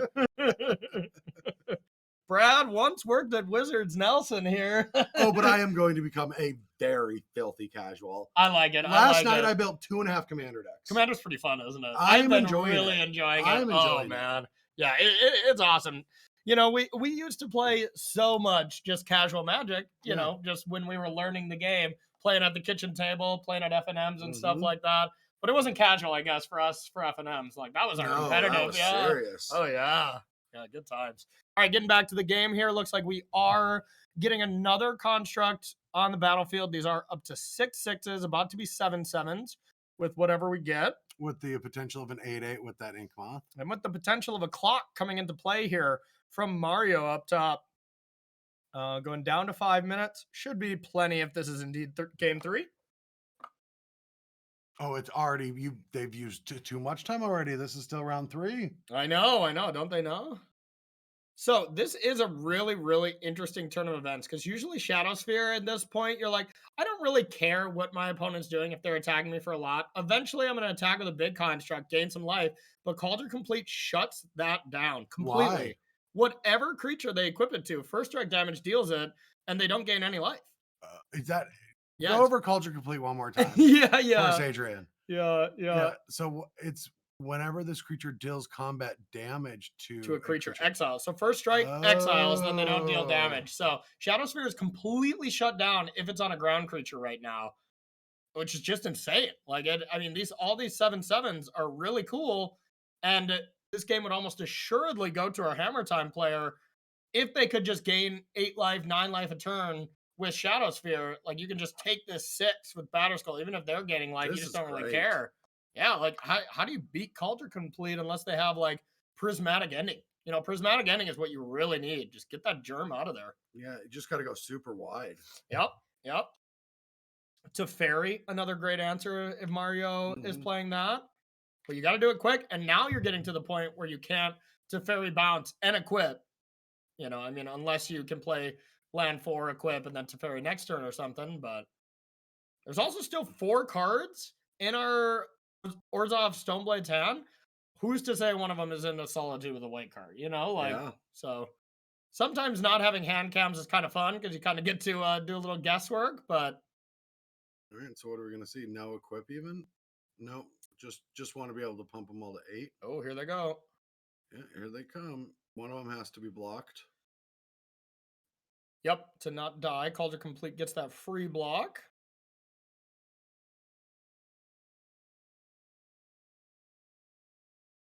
Okay, see that free block. Chump block with the Mystic. Anything seen chat right now, Adrian? The round 4 of 8, I think, is spooking a lot of our players watching coverage as well. That's the first mistake we've all ever made. So, you know, we blame these players for they screwed up in some way, shape, or form that made us go long. So, yeah. I mean, you know the heart attack you have if you thought you missed your round. Oh, yeah, absolutely. Yeah. Absolutely. Yeah, 100%. All right, so animating that to get a little bigger. Okay, now we're going to see... Wait, excuse me. That could exile. What did that Shadow Sphere ability do? It never got... Oh, it stops it from being indestructible. Oh, which didn't matter because it has first strike on that ability. So, although that was a cool line, they now just lost themselves the game. They touched as well, but yeah. But yeah, that ability doesn't work. Yeah, once again, no fault to our player up top at realizing what all Cauldron Complete does because that card is ridiculous. It does so many things. We did it 3 times in that match. So that is the game going to our Stoneblade player, Orzhov Stoneblade. More surprises. I'm not sure their record, but they're still in the tournament, so that had to have been at least 2-1, maybe 3-1 now, maybe 4-0, something like that. We'll keep an eye on that player, but that was pretty sweet. No, they can't be 4-0 because that was still round 3. You're right. I know it's difficult to know. If we Adrian were told we took our 3-0 break to go to round 4. Exactly. If we come back from break, all right. Well, that's it for round 4. We'll be back for round 5 in an hour and 10 minutes. Yeah, in an hour and 10 minutes. Thanks for watching, everyone. No, so we're just going to get round 4 set up here, and we're going to jump into what we were planning to do. We're going to try for that calibrated blast first. We know we got a hand cam there from that player, so that's a big help. That's usually the faster of these brews that we're going to be taking a look at. Calibrated blast is going to do its thing or it's not, and it's going to get run over. So we're going to start with that, and then we're going to be taking a look at this Glimpse of Tomorrow Elemental Hybrid deck.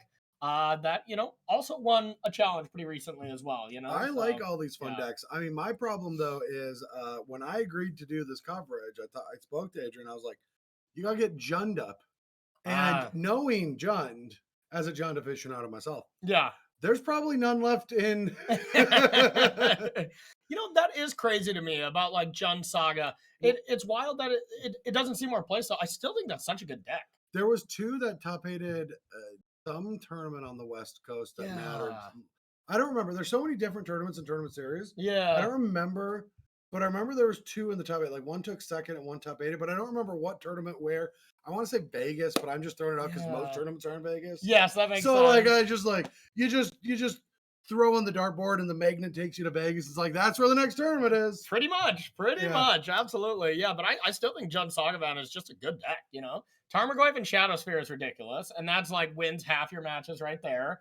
Ragavan, you still get to play that. You still get to play Ren. You get to play some of the best cards still in the metagame right now. So I know I don't have to convince this guy that Jund should be seeing more play. That's for sure. Actually, if I played in a tournament soon, I would be hoping to borrow your one of your 4-color decks. Yeah, you'd be 4-color. Well, that'd be perfect because I own 2 decks. One was 4-color and one of them's Dash Shadow. But they both play Ragavan. That's true. That's true. Yeah, the monkey is need to find a some bit of a monkeys. problem. Yeah, because that is a good one. I've downsized my collection to only 1-ofs now. So. Oh yeah, yeah. If you ever go to a tournament, you have 1 deck you can play in competitive Magic now. You know that, right? Isn't it going to be really weird soon? Like at the next like Grand Prix-esque event? Yeah. That I'll be in the command zone and you'll be in the competition. Yeah. It's gonna be weird to you, right? There's benefits because you can be like, I'm hungry. Yeah. And I'll be like, I got plenty of time. I got time. Yeah, I'll walk somewhere, get you a sandwich. But you didn't even get my sweet reference, right? In a modern tournament, you can still play one very competitive deck with only owning 1-ofs. Lutri Control. Let's go. Not competitive. Collins Mullen top 8'd the Dallas 30K in modern. Really? Yeah. The DreamHack 30K or whatever? The DreamHack tournament? Not the DreamHack, the SCG one. Oh, the SCG, really? Yeah. Or maybe he lost his winning in, but he was in that final one. He might have actually just been playing in a casual 8-man in the side events, but no, he did make it late into that tournament. But I think he did lose his winning in. But still, it's just a Lutri like Dimir control deck that occasionally you get to copy some spells and stuff. But it is a 1-of That guy's deck. got range. I remember beating him in my winning in for the Invitational. He was playing Burn. Yeah. Got some range. We gave him the 1-2 punch in that tournament. Boom! Because that was not a good matchup for me. I was playing the Shadow of Death. Oh, it's good for me. He was the only match where I lost a game in Modern. A game. I went 7-0 in matches. Thank you. I better give myself one of those as well. Lean forward so you can see that trophy. Okay. I was giving myself a pat, you know. So yeah. All right. So pairings are going to be going up here. Let's take a look at this players to watch slide one more time while we get this match going for you. It has all the players to watch, but none of the decks we're watching. Yes, exactly. So we're still taking a look at this. A little refresher for some of the bigger names in the event, but just because these are the bigger names that we recognize on Moto doesn't mean there's not a lot of really great players here. I believe. I don't think. Okay, it sounds like we're gonna head to the match, but yeah, I know this is a pretty large tournament, like 200 people, I believe. Maybe our director can correct me on that one, but yeah, 200 people. Okay, so now we are playing. One of these players is their Calibrated Blast player. It is round 4 of 8. We got all these stats ready here. We're going to check out what we're up against. Calibrated Blast is our lower player. That is Lucas. House of Mana is such a great name. It really is. I want to eat at that restaurant. House of Mana? Yeah. Absolutely. I don't think I want to... House of Mana playing Amulet, that's pretty on pair. Yeah. Wow. I love that in classic fashion, like we were talking about it earlier. The deck name that this player submitted was Mono Green Aggro. Yeah. Oh no. Okay. That was a backup one. So Calibrated Blast up against Amulet. A quick refresher or just a welcome to Calibrated Blast. It is a 3-mana spell where you flip over the top card of your deck until you reveal a non-land card. You deal damage equal to its mana value. Now, this deck plays only Calibrated Blasts, the 4-mana Cascade spell, which I'm forgetting what it's called, Theros of something. Theros of Chaos, Calibrated Blast, things that cost 15 or 12 or 13, and then 38 lands that also do something. So we're going to be looking at hands. It's going to look very weird. And that is a weird hand, but hey, here's a 12 drop that you can play on turn 2. Scion of Draco, one of the cards that read so highly that hasn't seen play. It's kind of like Territorial Kabu to me. But with one of these Triome lands, and then you combine the other Triome like this, we see the Bantland, then we see Rakdos, you already got a 4-4.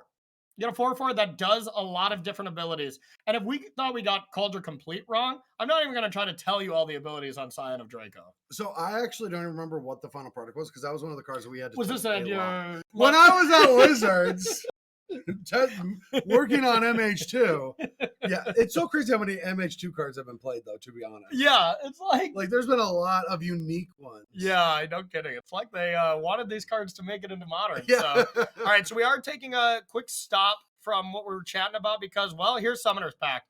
And Summoner's Pact is going to find Titan with Dryad in play. This isn't our new cool brew because the game is over. This is it actually over? Oh, yeah, this game. Yeah, first you get Stronghold and the Boros Garrison. Gives us Titan Haste. Then you can get 2 Valakuts. That should be with the Dryad, yeah. Yeah, and 2 Valakuts with Dryad in play. It's gonna end this game in pretty short order. But this is Titan for you. Titan hasn't done anything new in years, but it's still good. Well, that's not true. Yeah. Dryad just came out like a year ago. Yeah, okay. They've done was it 2 years ago? They've done some things different. They've had like Field of the Dead. They've had Dryad, but for the most part, you're amuleting. You're doing exactly this kind of shenanigans, and you're gonna win the game through this. So it's not anything too crazy new. You get some extra tools here and there, but yeah. All right. Yeah. So 12 damage. Yeah, Cultivator Colossus, another one of those cards that got added. My favorite thing to do to a Cultivator Colossus in response, cast Stress Down. It messes them up. It's a 0/0 that does nothing. Yeah. I just threw one of those into my commander deck. Oh, there we go. So that's 12 plus 8. A cool, calm 20 damage to the dome. Yeah. Even if you block, a cool 16 damage. Xaxes. Yeah, not bad. I'm sure Sign of Draco has lifelink or something, though, so that we probably got that wrong, but it does not. It gives abilities to other things, right? Yeah. Each creature you control, if it's white, yeah. Blue. Oh, yeah, and it's an artifact, so it does none of that stuff. Cool. For a while, it did pump the creatures. Yeah. And so it was like, if you played that into a Mana Strider, it pumped it 1 for each color. Oh, God. Yeah, one of the iterations did that and those abilities. Like, well, that's it's like Mana Strider attack for 6, like Bloodbraid Elf kill you. I think I remember talking to BBD too, when we were talking on our podcast. And it was just like Omnath with that. It was just like, oh, God, there's going to be the most disgusting card ever. Still kind of is already cool. But yeah, you see this block. This was even before. Oh, yeah, of course it's before block because you attack. But still, just Xaxes here. No big deal. Yeah, it is one of those cards that it's like only a 4/4 for 2. Yeah, that's kind of small now. But, but at the time, it's like it's a 4/4 for 2 mana. Exactly. That gives benefits to other things. And one of the big things is you can't fatal push it. Like you can't do that like you could to normal 2-drops. So looking at the sideboard here, starting with the Calibrated Blast player, it's pretty hilarious because it's mostly lands. It's Boseiju themed. Yeah. There's even Desert. Just a card tap, out of colorless. Tap, Desert deals 1 damage to target attacking creature. Nice Ragavan. Well, you were not here for Pauper, but that was a very popular card while we were doing Pauper. Oh yeah? Yeah, there's 4 of them in a Turbo Fog deck that we watched a lot of. Turbo Fog. Dang it, I'm so bummed I missed out commentating that event. It was actually really cool. Oh, I was like, just Turbo Fog. Just that sounds terrible to watch. No, because it was like it was against like pretty sweet. Demir decks, you know, counters Okay. and. Okay. I did watch a little bit back, and it looked like you two were having some fun. Oh yeah, That's for sure. the decks were really cool. Okay, so getting to game number 2 here, Calibrated Blast did not do it, but like that's the games. It either does it or it does not. And Titan is probably, if I had to guess, not exactly the best matchup because one thing Titan does Is two things: faster combo, and doesn't deal itself any damage with the land. So two things you do not want when you're Calibrated Blasting. You know, Calibrated Blast actually wants to play against 4-color money pile. Say Calibrated Blast one more time. Calibrated Blast. Perfect. There we go. See, my 1 month when I was playing Calibrated Blast. All right, looking at our amulet hand here, we have 5 lands: Grazer, Dryad, Snap. I keep that every day. You know, you can get Grazer and Saga down right away. Dryad to get up to 4 lands. You know, you can get that Saga after it goes to the next chapter. Get a amulet, and then you're just in the 8 Titan waiting room. And, you know, you got like 4 draws at it to just win, you know, turn 4. Is this worthy keep? It feels a little weak. I'd keep that. But I'm also not a amulet expert, so I'm sure someone in chat 7 minutes from now is going to be like, nah. Do you know what I've learned about amulet as a Magic player? They're all experts in their opinion. Oh, yeah. Every amulet player could just run a college on it. Like, yeah. They're tenured professors of amulet. I know people, deck aficionados that are more about it, though. Can you believe it? Mm-hmm. That there is some kind of deck that is like even more that kind of group of people that really love it. The Belcher crowd. No. Oh, yeah, because you have to like set it up where you play that one card where you stack your whole deck. Recross the path. Oh, yeah. Oh, in like modern, in modern, yeah. So you like recross the paths, you know, you stack it perfectly where then you can either win with Belcher or there's another combo kill in it. I can't remember what it was, but that deck is also a fragile combo deck. Mm-hmm. So it doesn't see that much play, but they have a whole Discord channel where they're like every single intricate line, you know, that's another deck like Amulet where people love to work way too hard for a deck that is good. Don't get me wrong, but there's better options. All right. Turn 2, Scion of Draco comes down. All right, looks like we lost the Calibrated Blast hand. Maybe we can see if we can get that back up. But for now, we got Scion of Draco. All right, Boseiju, who endures all, could take that Scion down if it wanted to. Yeah. It's interesting to see Urza's, I guess, playing it right away. Yeah, you have all these bounce lands where now you have the choice. You can either play a land and just Boseiju or something. I was waiting for someone to say that the last guy. How do you pronounce Theros? It's Theros. That does not look like Theros, I'll tell you that. So I think I did butcher that one, huh? I gave it to you. Nice, cool. The last god is not being as generous. Look, it's called dyslexia, the last god. yeah, exactly. Being serious.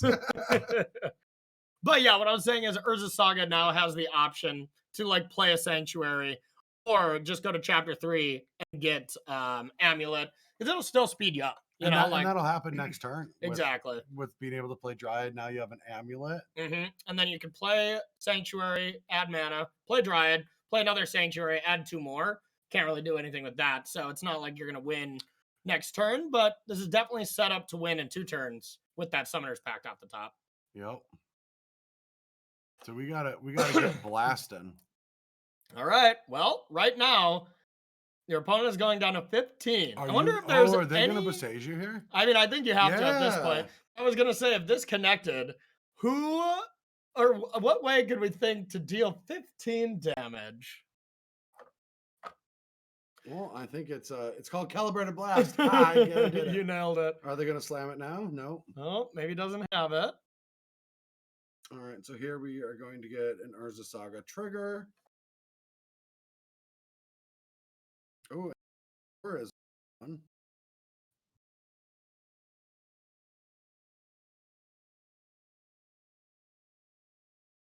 Yeah, Explorer is pretty good here. So you see the Amulet, you have Dryad. Now Explorer's perfect because now you get to Sanctuary and play Explorer this turn. Yep. Crumbling Vestige is the same thing, except it's not a bounce land. Yep. Let's add green, explore. And there's the Simic Growth Chamber, so now you can bounce Radiant Fountain if you want to be able to gain some life. And Titan's all wrapped up next turn. And without an end step Calibrated Blast, I believe that is an end step. Yeah, without an instant Calibrated Blast there at the end step, you gotta think what's going on in Lucas's hand. And whatever it is, it's probably not stopping a Titan. It either costs 0 or 15 mana. That's my guess. Yeah, that's pretty solid guess, pretty solid guess. All right. Well, we're probably going to see a Summoner's Pact for a Titan and this game be over. Yeah, and I mean, it's not necessarily over. There can be quite a few things, actually. Out of War to bounce the Titan. There can be Calibrated Blast just aimed at a Titan. Since you can't win with it, you might as well not die with it. And Calibrated Blast has Flashback. So, casting it a second time from your graveyard does do something at least. But if you aim it at a Titan, you're like, well, I have about 7 hits that don't kill this Titan, and it's time to spin it. All right, just thinking about it.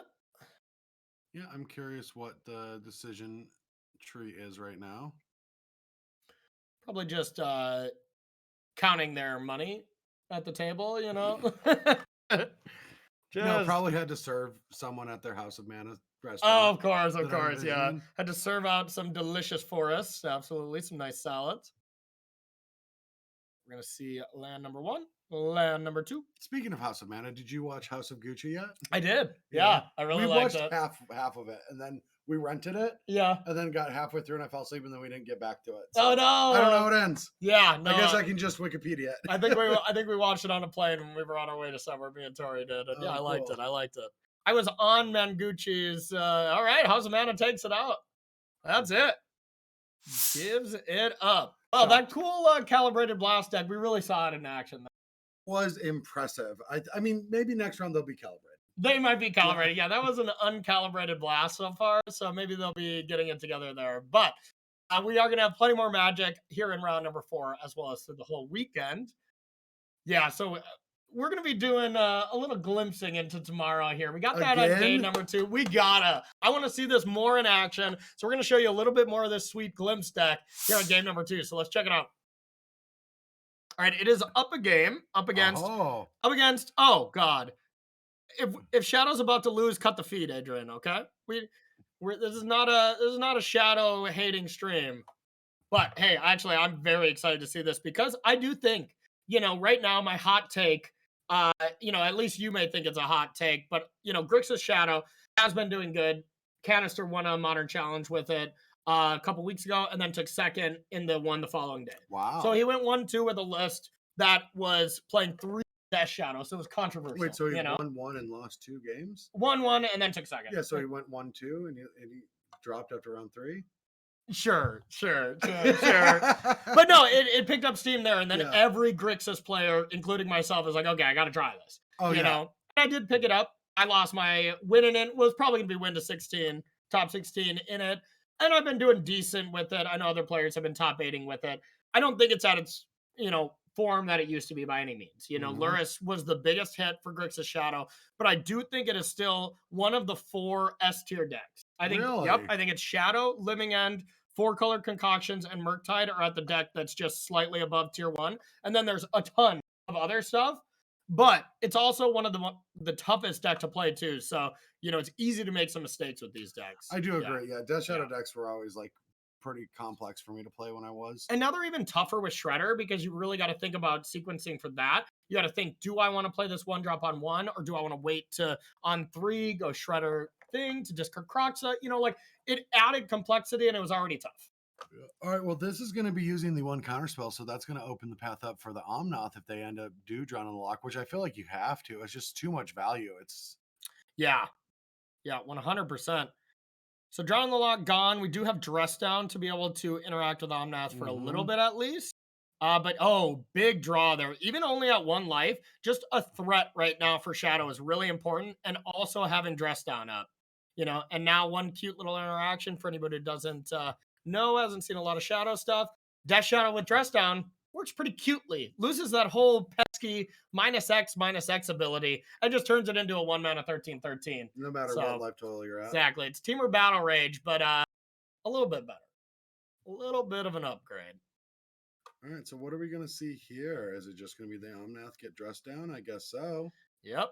Dress that Omnath down, I would imagine. And then 2 Wave Sifters and 1 Shardless Agent in hand. So, this hand takes a little setup, but now that's almost assuredly Delirium. She's drawn 2 counter spells. That was good. But the problem is the pressure is not there. So of course you get done Holy Heat this, you get to attack, but our shadow hero, I'll say, has to still find fetch lands or a little bit more pressure. A Ragavan would be pretty ideal, or a DRC would actually probably be the best. I think the best would be an expressive iteration into a fetch land and a spell. Okay, that's right. I am very foolish. It's always expressive iteration. It's always the best card. But I mean, you have the best piece of. Oh, I thought that was it. Yeah, I thought that was it. Also Ragavan. But good too. I mean, you already have the best threat just hanging out in your exile zone, Giganta. All right, you can't. Since this is audio, you can't see me. But giving him, it's like, come on. Yeah. He's like, come on, I know you're right. Giganta. Do you actually get this and cast it a lot? No. Okay, I didn't think so. Very rarely. I feel like Giganta in a deck like this isn't worth the slot. Yeah. Whereas like in historic blue-white control, I think the Kira is always worth it. Yeah. Well, it's definitely worth it because there's no card that you want to play that's double, to be honest, except maybe like Season Pyromancer. No, but you could play another sideboard card. That's true. But you can discard it to Ledger Shredder. That's pretty good. I guess that is actually pretty value. All right, so we are seeing a Glimpse Spell Pierced. Okay, get that out of there. But now we're out of permission from this Grixis deck. So that Violent Outburst, especially if there could be a land off the top, being able to play Wave Sifter for the evoke cost, and then with the evoke on the stack Violent Outburst, then you get 3 extra targets there. So we're going to see Ragavan come on in. Yeah, we'll need to find that land to get those 2 extra. Yeah, otherwise it's not very good. No. And you got removal here from the Death Shadow side, so even if they at least go Violent Outburst in one of their hits, that's the worst possible. And that's the problem with Cascade decks, right? Sometimes you draw the Cascade card. Yeah, and Rhinos is the only one that you can actually like play, essentially. I guess this Glimpse one isn't bad. It only suspends like 2 or 3 or something, right? I think it's for 2. Yeah, actually, that's not bad. That's probably the best one. Yeah. It is a 3. Okay. Well, just like we said. Yeah. Good cover. That's what I meant. Oh, okay. Because back when I was at Wizards, we tested this. I think it's just Wave Sifter and Suspend, right? I honestly think it's either that or Wave Sifter, sack one of the clues to try to set it up to just hit land number 5. But you don't next turn. You don't need it. You kind of do, because then the next turn you go Wave Sifter, evoke again, and then Violent Outburst. But I can see your play as well. I don't know which one's better. The problem is finding an extra land will net you slightly more permanents, but if you brick, you lose that permanent. It'll net you 3 permanents. Well, they're choosing your line. Because it nets you 3. I mean, that was the best possible, too. Yeah. But it nets you 3 because you Wave Sifter, that's a creature, 2 more clues, then the land itself, So yeah, this is the turn. Oh! No! Come on, we just wanted to watch some cool Glimpse stuff. I bet they take Violent Outburst, Brad. No! Wanted to see it. Do they terminate the plant? Do they terminate the plant? Why you block with it? Yeah, I don't know. I mean, to be fair, if you hit like Ragavan or something, you can just straight. Or not Ragavan, a Fable the Mirror Breaker or something. You can just cast it. That'd be pretty good. Oh! No, wait a minute. No. What? What?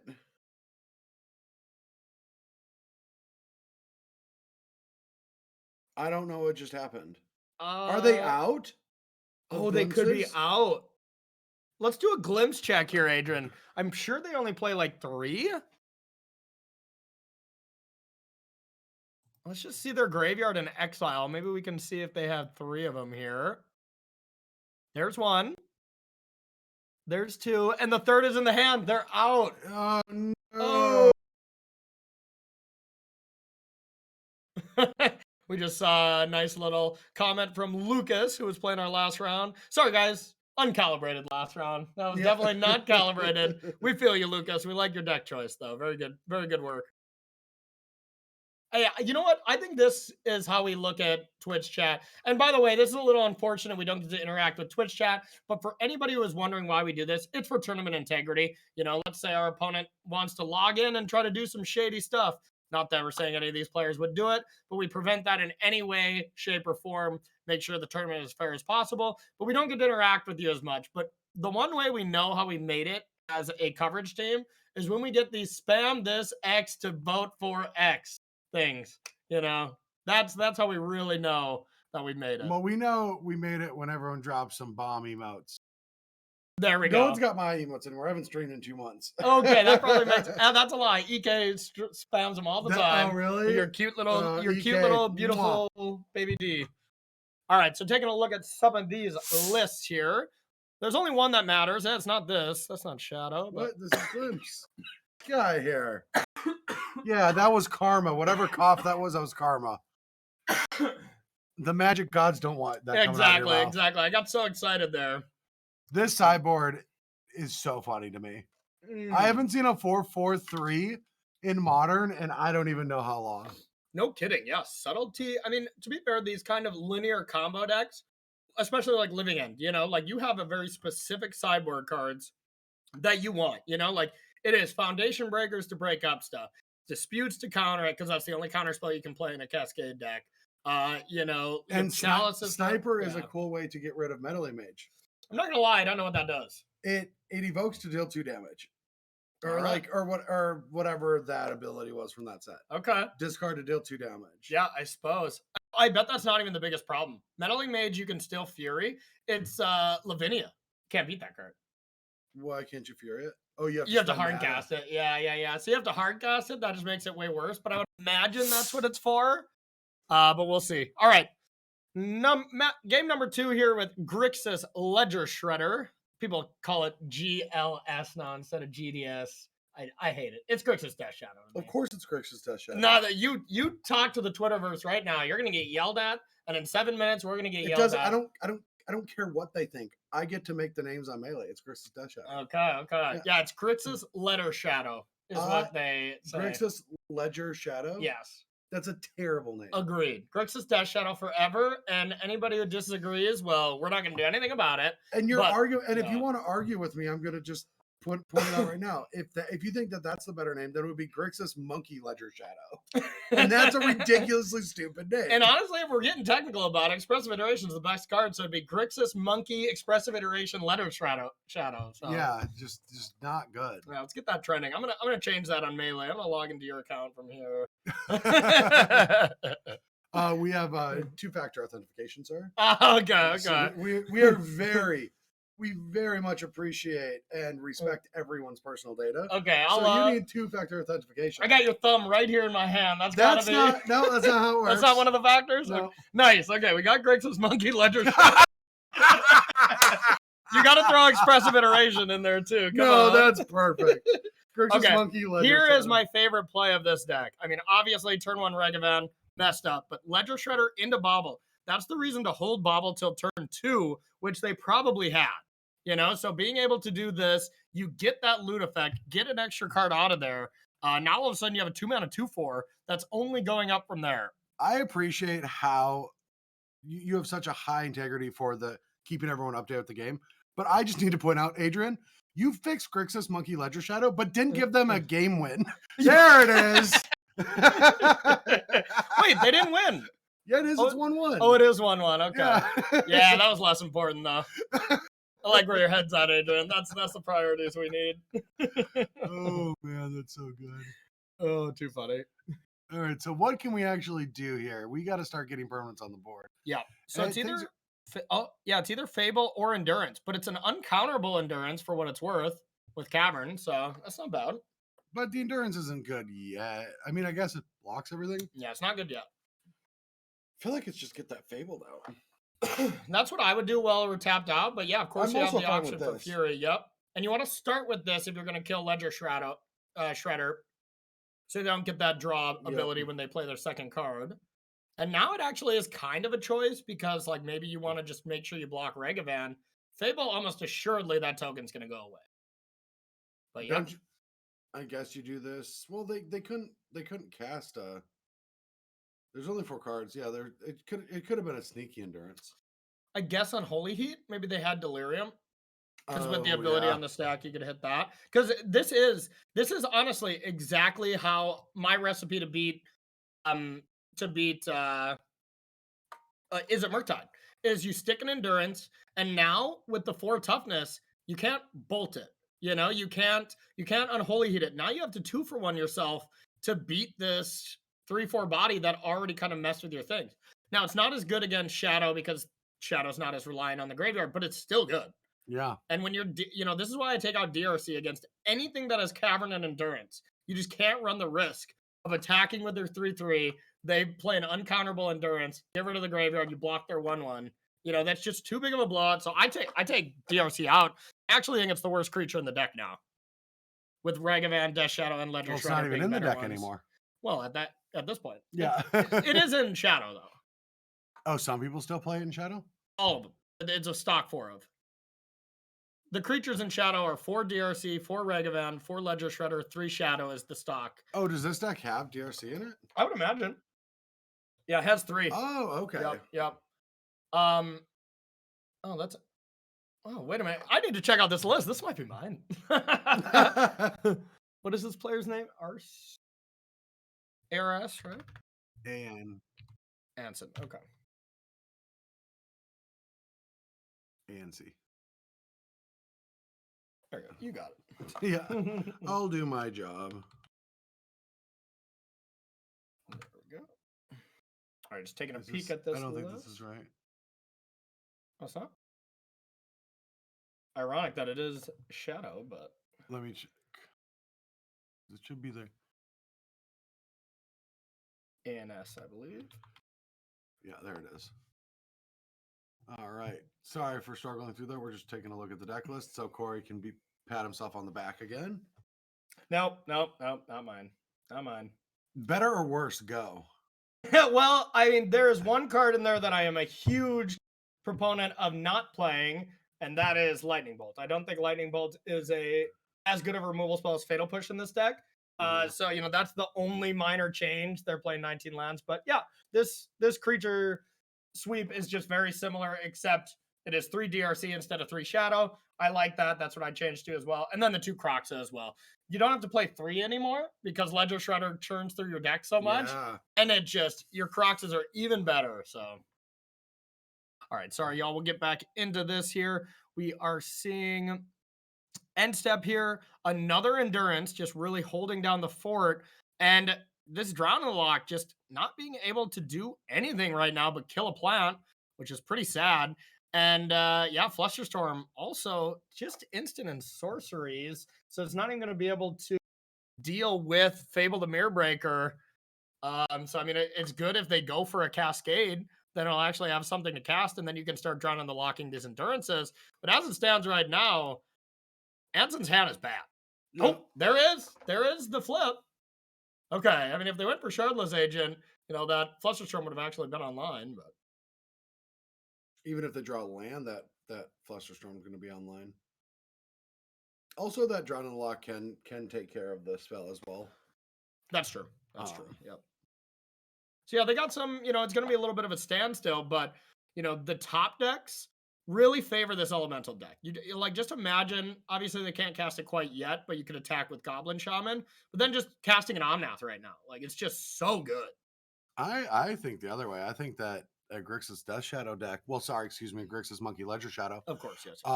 You have the expressive iterations. You have more combinations of interaction. Yeah. The top deck. I mean, at the top, you're like, oh, I hit my card advantage. Wake Shifter. Yeah. Absolutely. I mean, yeah, their big draw is Omnath. That's their card advantage. And we'll even see Fable here being a nice form of card advantage. But yeah, agreed. Expressive iteration, I think, does trump it when your whole deck costs 1. Right now, the Drown on the Locks are online to deal with endurances and actually start putting some pressure back on. Now we'll see how aggressive, you want to be with that. So now Shardless Agent, if it gets cast now, that's going to put a Glimpse on the stack. That's going to be spell 1 and 2. Flusterstorm will be spell 3. So it is a mana leak, if you will, counter unless you pay 3. Which, maybe our Glimpse Elemental player will be kicking themselves with this Flusterstorm because you could attack with the Shaman first. Kind of, just give that one away. But we know there was 2 Drown in the Locks anyway. Yeah, I feel like you just go for it here. Like, it's hard to play around the Flusterstorm. Plus, any Drown the Lock can counter it as well. Yeah, exactly. Like, you could attack, give up your 2/2, and then you could pay for exactly Flusterstorm. But that's not really worth it. Yeah, they just sit back on their wall of things. Hope to find another glimpse. Yeah, and right now, Anson's just like you do every turn with Grixis Monkey Ledger Shadow, is any turns from like 4 on, you're just like, okay, come on, expressive iteration. Let me get that card advantage. Death Shadow's very good now. That's a good reason to turn that Shadow sideways, because with 2 Drown in the Locks, you can mess up combat, especially with a Steam Vents into play untap, make it a 6/6, and then have Polluted Delta available to make it a 9/9 at any time. I think that's a safe attack with 1. But now, of course, you do have to be kind of wary of the crackback, and you don't want to have to waste all your Drown on the Locks on creatures, and then your opponent just glimpses and you feel stupid. So it's a fine balance of trying to be aggressive and end this game where you're ahead when you have 5 cards to your opponent's 0, versus playing a little defensive and making sure you just don't die to some weird crackback. Yeah, these are always like the tough mathy turns to figure things out. I mean, when in doubt, I swing it out. Wow, nice. I would play a Steam Vents untapped, and I would attack with 1 Shadow personally. Yeah. Well, you still have that Polluted Delta to gauge some stuff too. Exactly. Yeah. I think it's defensible to leave the Steam Vents in hand and figure it out. But yeah, love this play. Love this play from Anson. All right. Plant token getting in the way. I would have just taken the damage. What do you have? I don't love it, because then you put yourself at 13 or less, and then you're always in dress down range, so. But it does lower your glimpse targets, that's for sure. I guess, yeah, being in dress down range is real. Yeah. Cavern of Soul. Back in my day, it was Team or Battle Rage. Exactly. Yeah. And there are times when Team or Battle Rage is better in situations, but Team or Battle Rage does not draw a card. Does not stop Primeval Titan. No, it does not. It does not. Man, have I done some messed up things with Dress Down, especially when you had Luris. The old Luris Dress Down lock was one of the most unfair things for my opponent. You do it at the end of turn. You do it at the end of your turn. Yeah. So when you're playing against Hammer, they cannot beat you. Like, that one's always fun. All right, so let's see. The cat left us too soon. The cat left us too soon? Luris. Only had it did not leave too soon. It used like 47 lives. Yeah, that's true. Kept getting brought back with Unearth and stuff, yeah. That card should have gotten banned immediately. All right, so one of those Dropped Locks is going to be used there. Is that actually 3 in hand? Yeah, it was. Oh, was it 3? No, it wasn't. It's just a delay. Yeah, I think that was just a slight delay. So now we'll see how aggressive we want to get. I still like 1 there. Without drawing another threat like a Shadow, or of course the best card in the deck, Expressive Iteration. Is it Elk time? Elk it is? Please no. Because also you can't play Terminate and Drown. I don't know if you need both. Why would you put an Elk in your hand when you have Counterspell and a removal spell? And you're at 7 life. Love it.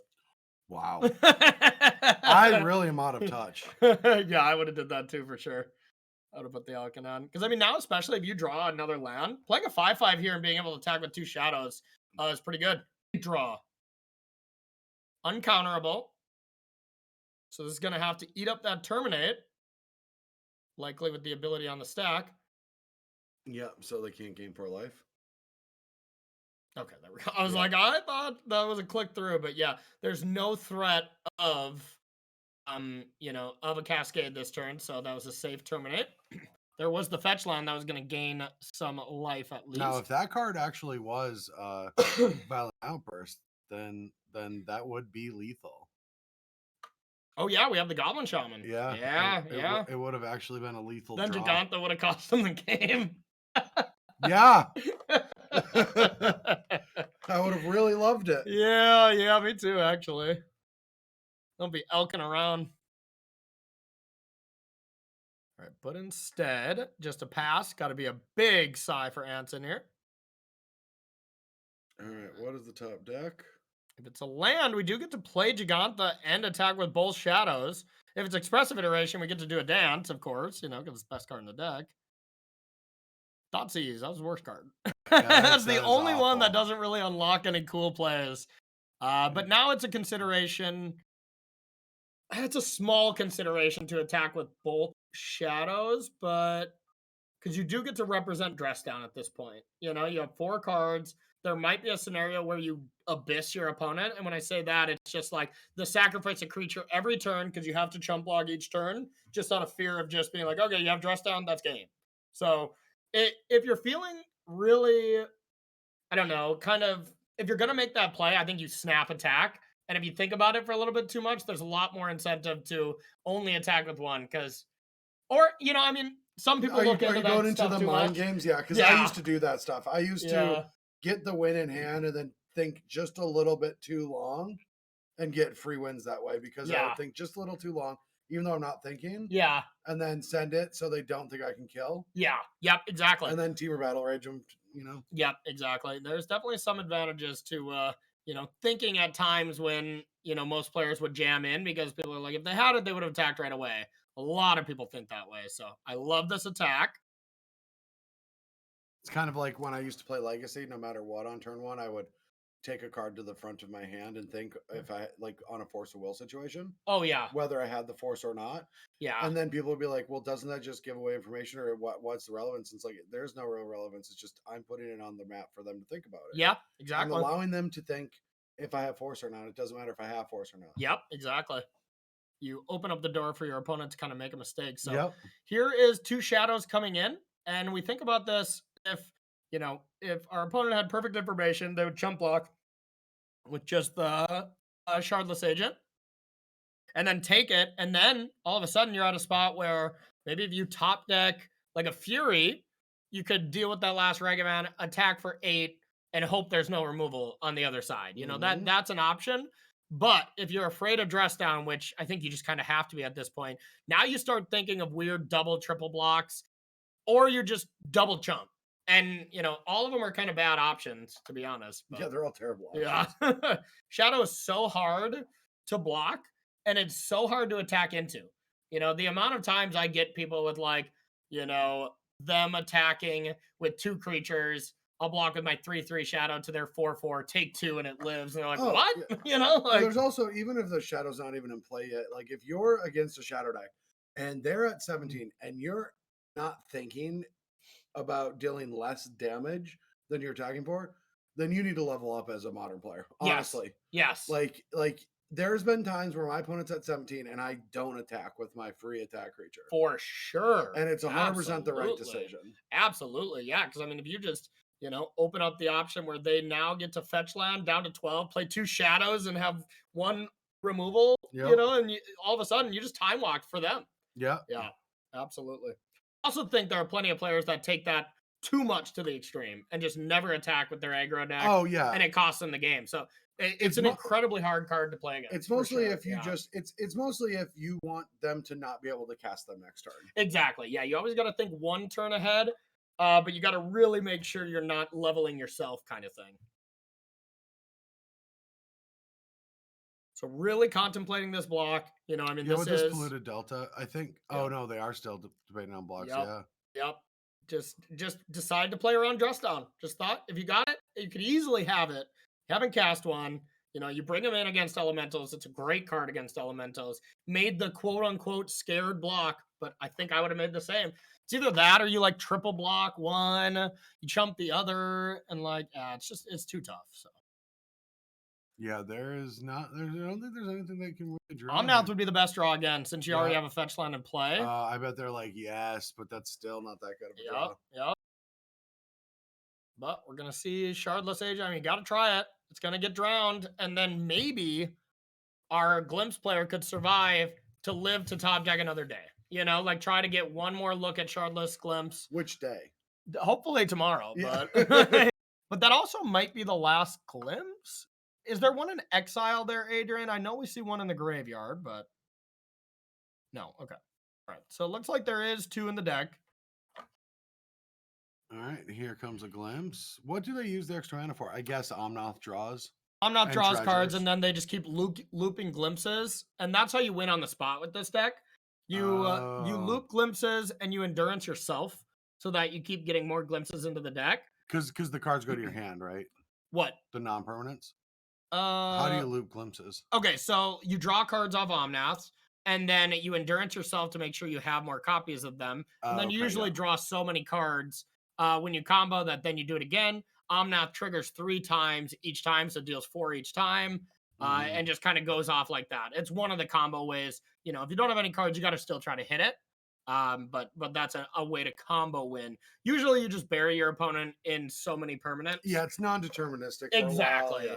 And like this is one of these matchups. You don't need to combo kill. If you just put Omnath, 2 Furies, you know, a Risen Reef, and a Fable the Mirror Breaker into play, you're gonna win. Yeah. But we did see that get countered. Shardless Agent hits the battlefield. Yeah. And more chump blocks to try to find it. What do we get off the top? Is this going to seal the deal, or do we get to sweat a top deck? Or do we get to hard cast the best creature in the deck, Giganta?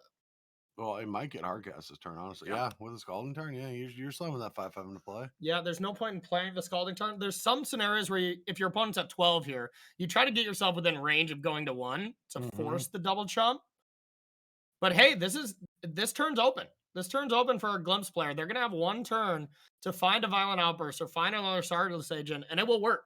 You know, Giganta coming into play, it's gonna be okay, but you know, it is gonna mean the glimpse elemental player has to draw Omnath or Shardless Agent or Violent Outburst to be ahead / have a chance. Elk time. What a beast. But one thing I've done with Giganta, got out of Blood Moon traps. Oh, yeah. yeah. Oh, yeah, that Let's ability. go. Oh, yeah, that ability is super Shardless Agent off the top. No way. Oh, baby. Spin it. No way. Spin it. They've got to be jumping out of their seat. Spin it. Sacrificing Misty now to give the chance of better glimpse targets and more mana. Exactly. And here comes and make sure I'm guessing you want to make sure you keep Omnath mana just in case. Usually doesn't matter because you're probably gonna hit at least a land or 2 off this glimpse. It's gonna be a glimpse for 8. So we're gonna get 8 fresh permanents off the top. What in the world? What a top deck. I almost swore. Here we go. 8 freshies. Boom. Not very good. No. 2 of them must have been instants and sorceries, though. We do got to keep an eye on that because those do go to the hand, I'm pretty sure. Can we look at glimpse? I don't think they do. And if one of them is Violent Outburst, that's pretty big. Put rest at the bottom of the order. Oh, okay, never mind. But we do get to stack some clues here, though. But not too many. I got 4 mana in the pool. And regardless, this will keep you alive at least. And did the correct thing of putting their own graveyard at the bottom. Let's get to sacking these clues. Draw a card. What is it? Either way, this is still a much better battlefield for our glimpse player than it was before we spun. Ooh. Okay. That is an elemental. Yeah, but still can't do anything with that elemental mana floating. So probably just going to see a pass of the turn. Crack another clue. Try again for tomorrow. I like it. Yeah, that was on accident, but still, thank you. But now it's a situation like you're going to be losing more permanents each turn because now you have to chump block at least 2 of these creatures if they get in there. Yeah, if you're going to continue playing around dress down. But also, these wave sifters do have flying. You know, so Yeah. if Anson takes any damage, that's lethal. So right now, I don't think Anson can crack a fetch land, cast a Thoughtseize, or play Regavan. So any of the cards in Anson's hand right now, you know, and you got to at least attack because you got to keep the pressure on. Yeah. Like right now, I think this is advantage our Glimpse player. It's just a really tricky spot. And you get to still draw some cards off these clues. It's tough though because these Death Shadows have to be blocked every turn for the rest of the game. Yep. And like right now, you definitely don't lose to dress down. Like that's the one thing you don't want to do because you're actually looking okay. So Shardless and Plant get in front, call it a day, and now any form of dealing a damage, which to be fair, there's not a lot in this Glimpse deck, but we're probably going to see one of these clues go away. Even if you just go attack with a Wave Sifter, play a Wave Sifter, you know, and say go from there. Now all of a sudden you just have to keep 2 Wave Sifters around. You have 2 chump blockers, and that math adds up for a Glimpse Elemental player. So if they draw any land, bare minimum that line's available. Yeah, I wonder why the Jugantha didn't attack. You have to leave it back. I know. If you let both. No, I think you're right. Yeah, Both shadows have to attack.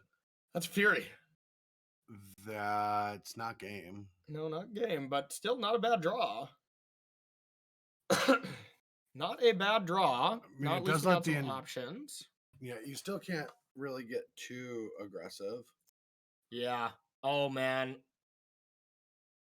Let's see how many Wave Sifters get in here because this Fury is going to deal with Regavan. So they might think like, oh, great, Regavan's off the battlefield. That's one less creature. So now not Jugantha plus Regavan isn't lethal. Yep. So now if both these Wave Sifters got sideways, that's game because of the dash Regavan. Mm-hmm. Okay, 3 to that.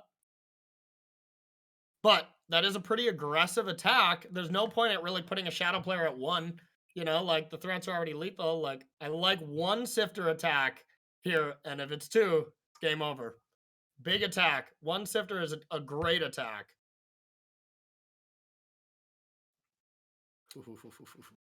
Also, what's crazy about this game is a dashed Regavan in combat can't be blocked by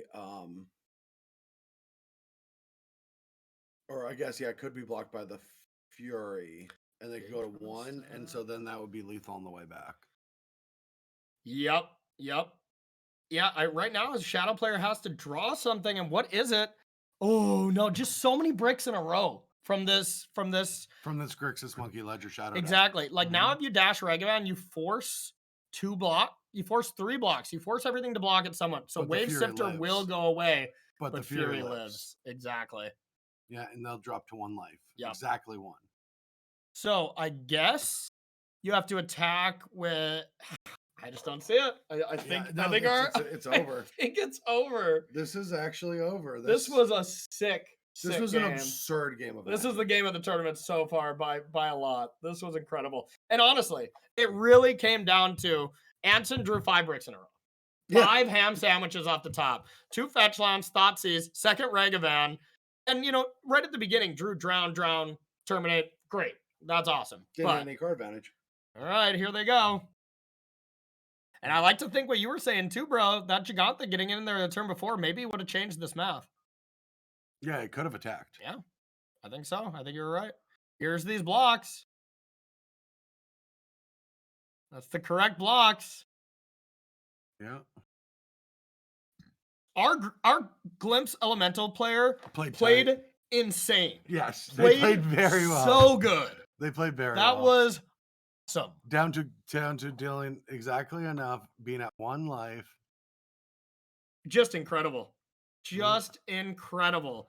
Going to 4-0. Don't worry, our Grixis Monkey Ledger Shadow decks are still doing strong here, sitting at 3-1. Hopefully some other players are doing well with the deck as well. Don't cast that. Yeah, I would attack. Nice. And both players' clocks had 2 minutes. This was a match. Yeah, this was absurd. Wow. Unbelievable. Oh man. That we saw this player playing this deck clown 2 highly competitive decks. Yeah. Yeah, no kidding. I really think this style of glimpse is really, really good. I think, there were other versions that played like the Red Chancellor. Do you know that? You Yeah. automatically, it was all about just putting a bunch of permanents into play and then glimpsing and just, trying to always keep loops going, just insurmount them and try to be a little bit more cute and flashy. Yeah. Just adding the elementals, which are all 3 Turn mana into or a mid-range more. deck. Exactly. Turn into a mid-range deck and just you lose out on probably the best card in modern, Ren and Six. That is your big disadvantage that you don't get from other traditional Yeah. 4-color elementals deck. But you gain this over the top, really, really, really weird combo that is Glimpse of Tomorrow into a bunch of elementals, and we didn't even see it. Where like if Risen Reef was paired with any of those Glimpse boards, just getting 4 triggers. Like Wave Sifter's an elemental too, so just getting like 4 extra Risen Reef triggers really makes it disgusting. And their glimpse wasn't even that good. The glimpse that actually went off was like pretty medium, but it was enough to take it down. Yeah, that was truly impressive. Yeah, that was really, really good. So that was basically the last match here of the 4th round. So we are going to take ourselves a little break, and we'll be back at the start of round 5 to bring you the second half of day 1 here. So don't go anywhere.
All right, everybody, welcome back to the Mana Trader series. My name is Corey Baumeister. That's Brad Nelson. We are going to be bringing you round number 5 here out of 8. So really getting down to it, this is the spot where you start looking at, once again, of course, we're just playing like, every match is kind of the same. Mm-hmm. But as far as coverage perspective goes, this is the match where they start to really get closer to this top 8. 4-0 is something that you really need to be 4-0, 5-0. If you start to lose, because you need your tiebreakers to be good, the way it works, you're going to play against better players if you start 5-0. It's essentially how your opponent's win percentage goes. So now we're going to be taking a look at one of our good buddies, Anderson, who used to live in Roanoke here, is doing quite well with elementals. So we're going to be checking out his match. We don't have his exact list, but we do have a cutout of an elementals list. So let's take a peek at that. And most of these are pretty much the same. So this is one of the bigger names elementals list. This is the kind of deck that I had been playing a ton of. And this is really the big difference, is playing Risen Reef. This is the really big difference, is playing Risen Reef instead of like Expressive Iteration in that slot. Otherwise, a lot of the things are going to have a lot of similarities, Ephemerate being another big difference. But it sounds like we are ready to go. So let's jump into round number 5 here at the Mana Trader Series. Okay, wow. Okay, so Claudio is well up against here. And this is a good old 80 card mirror, y'all. Buckle up. Yeah, sit back and relax. We're going on a ride. Absolutely. Absolutely. So the one thing that these matchups, they play out a little differently. Like I was saying, Expressive Iteration versus those Risen Reefs. I tend to like the side that is playing the Risen Reefs here. But, it is so close. Most of the cards are pretty much the same. But we also see Emrakul the Promised End in the opening hand for Anderson. And, yeah, that's going to be nice. That's going to be something you really want to have in these mirror matches. So, all right, we're going to see both players do the Abundant Growth and both playing the same color lands. These really, I guess these aren't those like, or no, they totally are. Those old, what do we call these? These old Internet Explorer snowlands. Like, they have these old larts. I don't know. Just the pixel lands, I guess, is their technical name, but I'm not a fan. Grumpy man that yells at weird looking lands as a coverage person is what I'll stand by. So, all right, looking at the hands here, we do see Ragavan coming down. That is one card that Anderson doesn't really have. Also a card that's not going to be that scary on this turn, especially with having a run in 6, another Abundant Growth as well. So a lot of tools to Anderson to deal with this, and just choosing which one he wants to do. Decides to Solitude. Yeah, I guess that makes sense since you cannot cast run in 6. That's a big deal. All right, got Expressive Iteration here coming down. And a nice counter spell. Okay, all right. The hands were not updated there. That was part of the confusion.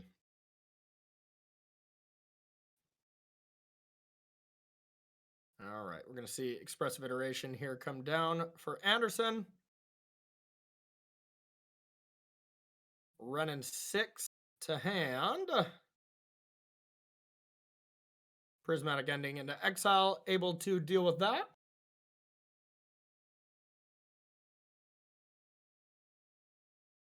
All right. And just dealing with both Abundant Growths, cut out the mana. And honestly, with Claudio missing land drops, that is pretty tricky. But the perfect card to get you out of a mana hole is this run in 6. And now there's no Prismatic Ending for the Ren. So, that play had some upside, but definitely had some downside as well here. And now Anderson is left with just 2 cards, just Stomping Ground and run in 6. And that's all we got. All right, so yeah, this seems real tough for our buddy. Yeah, not great. Yeah. Just the Wrens. Do have Yorion to still try to take advantage of some card advantage here, but yeah, really everything looking like it's coming up Claudio. Yeah, going to be able to continue with the mana development, but that's the same on both sides. So, and soon enough, these fetch lands are going to go bye-bye with this endurance as well. Yeah, that is always brutal too. It's like you just hope that if the endurance hits, that you just are holding a fetch land. We'll see how aggressively Claudio actually wants to endurance. Might just not care. Might not care if you get a land here and there. It might do it if there's nothing cast. But probably would rather have a counter spell for Yorion than try to jam this out there. But we'll see. Yeah, that's also a way to stop it. That's a good one. Yeah. That cuts out the leg too. That's for sure. Now that honestly is not the ultimate feels bad because there is 2 Wrens, so you can get some lands back. But yeah, Anderson really flooding out here. And these are the matches that are always just so tough. The just 4-color mirror matches get to just be such a grind.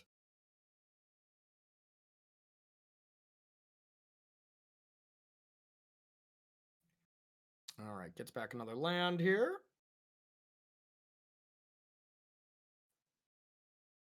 Claudio picks up a Supreme Verdict and a ping to Ren.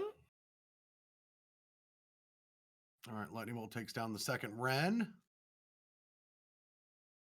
Yeah, these game ones especially are just absolutely absurd. The decks aren't focused, so there's a lot of removal spells. There's endurances that aren't very good, so it's just a huge grind. Teferi being a good pickup here, but that's going to for sure eat up a counter spell. And, then we're pretty much at parity here. But Claudio untapping here with the active Ren, definitely the advantage. Yeah.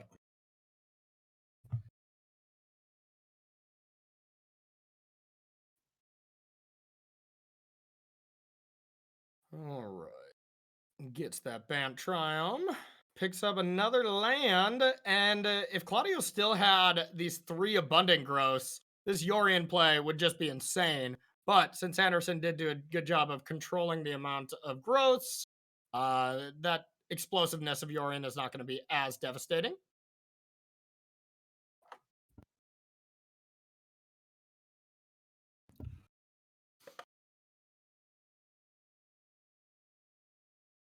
Passing back to the loneliest Yorion of all. Hey, it's not the loneliest. You got an abundant growth to blink, so that's some big game. It's lonely if you have no growth. 4 or 5 draw card. Yeah, exactly.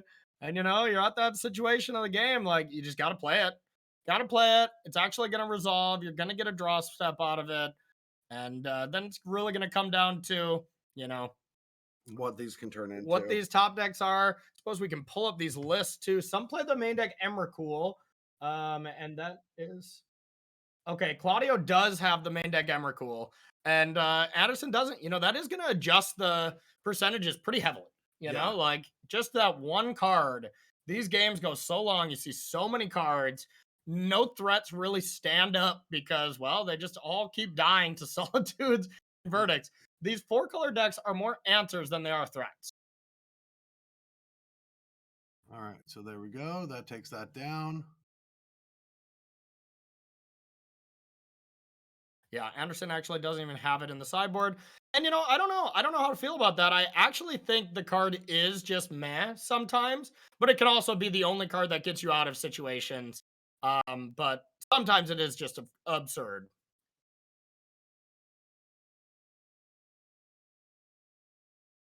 All right, we're going to see the Solitude come on in. Get some damage dealt. And yeah, just that endurance and a wrath effect. Not really that great. We see endurance come down to stop some problems here. I wonder if you even target yourself. It's usually never want to deck yourself, but I could never see a game 1 come down to deck. Yeah, you never know. You never know. So you're into hand. Now it's going to be a big turn for Anderson here. Abundant growth into something. The Orion's already gone, but I guess now it is. No, it did get exiled with Solitude. I was going to say it's back in the deck now, but I believe, yep, that was one of the cards that got exiled. Yeah. Now there's a big draw. That's a huge top deck. Oh, boy. That's one way to do it. See what our follow-up is. Triumph. That's a redraw. Cycle. I think we get that abundant growth on the battlefield first, probably even before you fetch, just in case you don't piece together a land. Then sometimes you just really want to wait until you can amass 2 fetch lands, and then you can deal that damage. Hit the fetch land anyway, so it doesn't really matter. Gonna cycle. Oh my god. That's how we do it. That's how we do it right there. Now you have to just be like, okay, I'm back in the game with some very fortunate top decks. Now you got to think, what's my best play at beating Solitude Yorion shenanigans right now? And honestly, it sounds weird, but I might just bounce on now. Oh, I think that's the best play. Yeah. Because the Yorion will just take care of that. Exactly. Like it's brutal to do, and bouncing abundant growth feels pretty tempting as well. Wow, okay. But yeah, I think I would have bounced that Omnath, protect it, and then if you play Yorion, which you pretty much have to do because it's like the only play, would have been a really cute one, that's for sure. All right, Solitude will be able to help out later. Yep. And Teferi's gonna stick around, unless we Mhm. get some kind of top deck like a Ren or something. Here comes the big bad bird. Bird is the word, endurance, solitude, and an abundant growth. Not bad, not bad. Draw a card, kill a creature, mess with the graveyard a little bit. Yeah, still a really close game. Yeah, I mean These games are just close until it's like until they aren't, until the Emrakul. Yeah, exactly. I mean, that Supreme Verdict in hand does give a little Emrakul protection if Anderson has one. Yeah, Anderson doesn't have one in the 95 though. Oh, It's really? only Claudio's in the 75. Or in the 80, and then also obviously in the 95 as well. But gain a lot of life, endurance of his own. All right. First step, see what we got. Draw a card. That's a brick. Okay. Yeah, now you just decide when do you want to cast these things to try to make sure you dodge counter spells. Make sure to cast it now. Deal with Yorion. And now you're just going to see the power of Claudio's decision to play Expressive Iteration and, to be honest, just draw it instead of Risen Reef not being drawn, because now Expressive Iteration is just going to chain off, probably going to find other Expressive Iterations and really kind of put short order to this, or at least find Emrakul and put short order to it.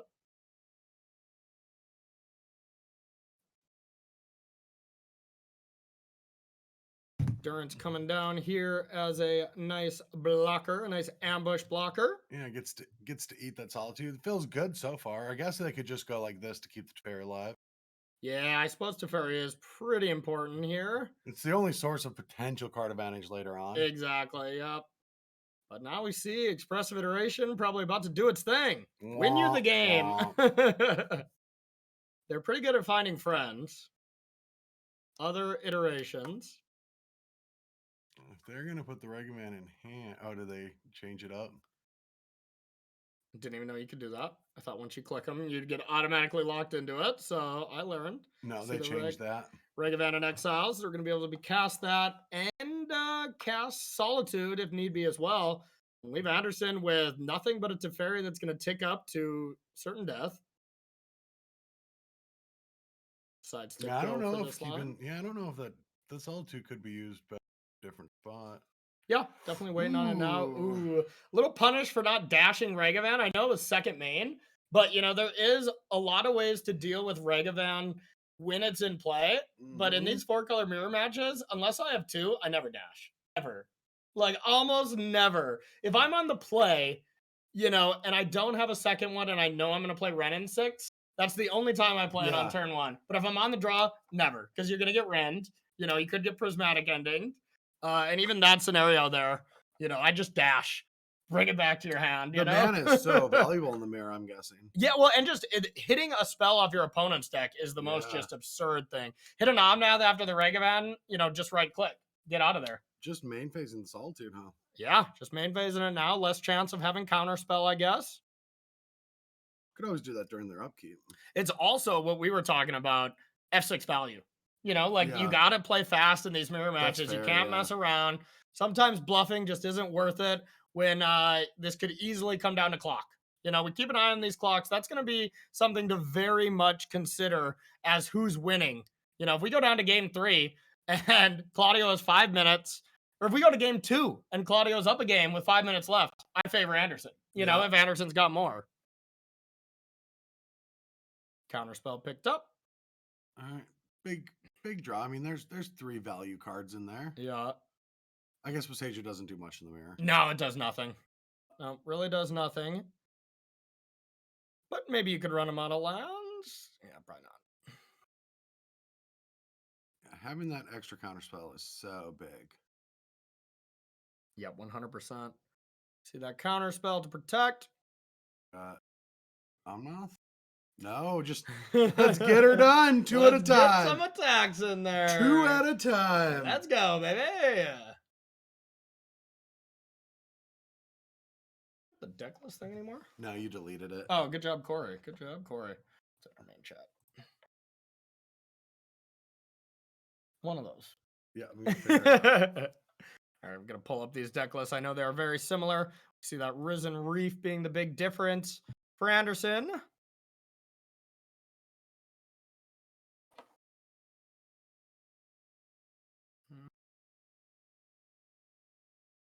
And that's probably game. There's an expressive iteration off the top. And wow, is that card just absurd.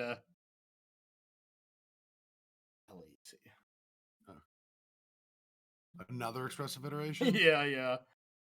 All right, looks like there was a counterspell, but a counterspell back to protect this. No, yeah, Anderson has an Emrakul.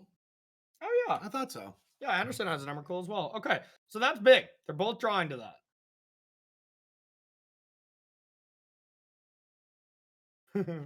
We'll blame our director here. I don't know if we still send people adrift like the good old days, but you know, it's like 3 strikes. You got to just send them adrift. All right, here's Eladamri's call. Got to be Emrakul. Well, not really. No, Emrakul wouldn't be a good play right now because there's nothing to do with it. Yeah, it's a good point. I guess you have a 13-13. I guess it is just absolute. I mean, just one witness to just be able to bring back Eladamri's call if you try it. That seems pretty sweet. Just wants that counterspell. Yeah, just counterspell. Because you have to vary to protect the Eternal Witness. Yeah, okay, I like it. Yeah, just get a bunch of value going. Yeah. Some beats coming in. Moto doing its thing. Yeah, admittedly, we picked out this match before we knew who the opponent was because we wanted to check out Anderson, check out the 4-color elementals, but mirror matches are rough. I love it. All right, draw a card. I love mid-range that go a little too far. This is like a joke that just takes too long and isn't funny. Exactly. I'm all for it. Yeah. Permanence. Whenever your lands get into 2 rows, you know this is an absurd mirror match. And how Arena tries to resize it, or MTGO tries to resize everything. Exactly. It's trying its best. It is trying its best. So we see Eternal Witness being picked up to be cast again. Maybe get a Eladamri's call, expressive iteration, really anything. And man, does that feel dirty. Oh, yeah. You can go get an Eladamri's call and now have counterspell and Eladamri's call up with a Teferi, and your opponent's hellbent drawing 1 card a turn. Oh, yeah. Yikes. Yeah, at some point you got to think. Anderson's probably playing the game of like F6 go. You have to click more times to kill me, even though I can't win. Like, that's kind of how I look at it sometimes. Like, if I'm dead, just F6, whatever. You know, like, give yourself a little bit more time to think in games 2 and 3, where Claudio might have to think a little bit faster and maybe make some mistakes a little bit later. So, I'm not F6ing through this turn. No, I'm going to play Omnath, but then when it gets counter, I'm going to be like F6. Yeah. There's nom. Here's a nice old counter spell with black mana. Probably not ideal. And counter that. And now just another Teferi in hand. So, man, I've never played Witness in my deck, but this Witness has looked insane. You should play a Witness. I think I should play a Witness in this deck. To be fair, I've been playing the Elementals, and then I got off it and got on Shadow. And now they play Expressive Iteration and Witness, and I haven't tried it yet. But that seems good. Emrakul. Where's Emrakul at? It just got Eladamri's call, just got revealed. Oh. So now, I mean, yeah, even though it doesn't take advantage of Anderson's turn that much, it's a 13-13. Yeah. And especially if you can leave up counter magic, which it doesn't look like you can. I honestly would have played that Besage. Oh, never mind. Okay. I was like, as long as there's another fetch land. Otherwise, I would have played Besage you. Make sure you have 2 blue open for a counter spell, because they'll get to draw a blind card, you know? Windswept Heath, take 3. Yeah, probably. Usually it's failed to find. Yeah. But, make him take 3. Yeah. Okay, so we drew Abundant Growth. That's the draw, okay. Into Flooded Strand. Not going to make him fail to find? Love it. Flexing. Oh, that was the second turn. Oh, Oh, yeah, yeah, of yeah, course, of course. Still could have heathed. Yeah. That's a fact. But yeah, here comes 17. 2-turn clock. Emrakul again. And one last draw step to see if this is prolonged at all. It will be for a short second. And this As the counter counterspell, spell yeah. comes onto the stack. And we'll be heading to game number 2. I feel like I've aged for this game. I feel like I've aged. Yeah. The ephemerate to show off. Or no, it updated. Yeah, they don't have the counterspell, but now they will have the Oh, counterspell. okay. Yeah, maybe our hand is a little behind here. It's, to be fair, that hand reader is working pretty hard on this match. It's been working. It's really working hard. That's a tricky one. Yeah, Ephemerate a nice one. Well, it's gonna be GG, but yeah, I like the play on Anderson. Kill me, you know. Yep. Use your seconds. Use your seconds. Yep. And bang! There it goes. There There goes it that. goes. It goes game 1. That was a grind. That was a grind. So what happens in the mirrors? What do we like for cards? you know, I really don't think you change all that much, especially like looking at Anderson's sideboard. I don't know if I bring in any of these cards. Like, there's Magus of the Moon, there's a bunch of chalices. Dress, you definitely bring in Dress Down. That's the best card. You probably bring in Veil as well, since you're up against counter spells. So I bring in those 3 cards from Anderson's side, and this one looking. Oh, this Oh, this is Claudio's. Okay, so for Claudio's, probably about the same, except Claudio does have a huge advantage. Mystical Dispute is probably the best card in the mirror. Oh yeah. Yeah, just countering so many things. So Claudio, I would give the deck advantage to post board and up a game. So you really got to like Claudio from this point on. And so I bring in those 5 cards. You know, I would probably be taking out Endurance, probably the Verdict, some Lightning Bolts, maybe that March, maybe even a Beseiju on the draw that lands pretty bad. Some combination of those 6 or 7 cards, and just not really change your game plan that much. You know, like just try to be a value deck. Maybe some players trim on Regavans because you have Rands, Quaddles, all that stuff, but it's just a card that can just really take advantage and really go the distance. So I think I leave those in, but yeah, that's probably what I would do. I do like seeing that, there's only, I guess these 4-color decks make up one of the most played decks in the format if you combine them. Probably second, I think, was what we did the math on. Yep, next to Murktide. But still having that main deck Emrakul as the mirror match card. Yeah, and both players are doing it, and maybe that's just the territory we're in. But, when these decks, we've seen this lesson in Standard so many times, these arm races that these 2 decks get into when it's just every deck's trying to go bigger and bigger and bigger and bigger. And then everyone's like, forget about me, it's Living End. And you mess them up, or you forget about me, it's Burn. It's all these decks. Honestly, that's probably why Burn has such a big number right now. I do not like the 4-color Burn matchup. No, 4-color versus Burn. It's bad. Awful. It's bad. You're Omnath or bust. And, when you keep going up and up and up on this, cutting Fury, cutting all these ways to deal with cards like Eidolon and all this, all of a sudden you create other decks to overtake you as the best deck when you get too focused on the mirror match. And I think we're getting close to it. I really do think we're getting close to it. But this deck is also just what I would consider the best deck. It's just, is it the best deck every single week? Probably, but is the best deck. Yeah. Huh? Is the best deck. No. I think it's close, but I do think 4-color piles are a little bit better. And they just play so many powerful cards. It's just Ren, Teferi, and Omnath are just 3 of, if not the 3 best cards.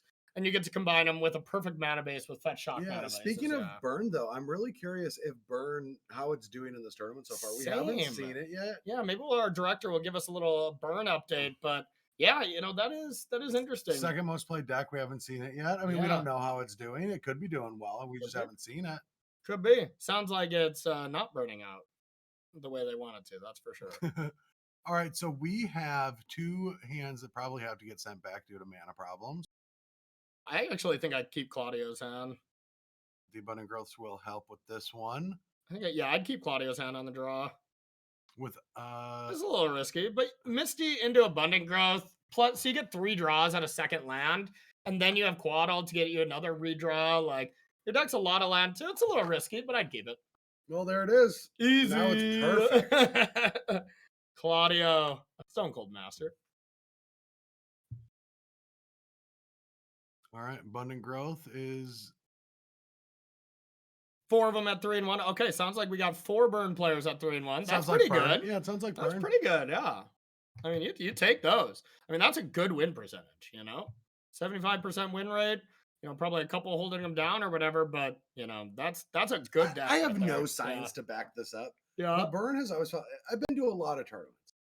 Burn always feels like that deck though that if I want to win the tournament, I can't play burn because it always feels like the deck that like loses the winning in or loses round 14 out of 15 to not make it. Like I always feel like it just gets sidelined by there's always going to be something in my way that I can't brute force my way through. Yeah, no, I'm totally There's with you. There's no math there. And I know it sounds stupid, but it just it's just one of those decks for me. For me, I totally agree with you, just in the sense that modern we saw how many crazy amount of decks, right? Like sure burn may destroy 4-color Omnath pretty badly. Like it's bad, but that is maybe 11% of the metagame. Like there's so many different decks that could just smash that. Like I don't want to play if I'm the burn deck, like rhinos. Like rhinos would probably beat the crap out of me. I probably don't want to play living end. They're probably faster. Like there's plenty of decks that crush it. And I don't want to be put in that situation. In modern, I want to play a good, strong, proactive deck that I always have a chance. And like if you got one really bad matchup. That does sound like burn. A good, strong, proactive deck. No, you're missing the strong part. No, I'm just kidding. But I mean, speaking of not strong, and our friend Anderson is having a difficult time. This hand just doesn't feel like it's functioning. Yeah, okay. Ren's being pretty good there, but with a bunch of counter magic here, you got to think that there's a counter fight here. So I think I would snap off counterspell on this, even though dispute is kind of tempting. Just because you can dispute. Oh, you can't even dispute back. Okay, No. maybe I would just dispute then. Yeah. Yeah, I think I would have disputed. What is this going to get? Is there do we not? Oh yeah, that abundant growth is probably not in play. Oh, does have a counterspell back. Ooh-wee. Okay, maybe our hand is not updating properly here. It just did. It's a completely new hand. Nice. Yeah, maybe a little leggy. All right, well that was big. Okay, gets that land back. Has an Omnath. Has an expressive iteration.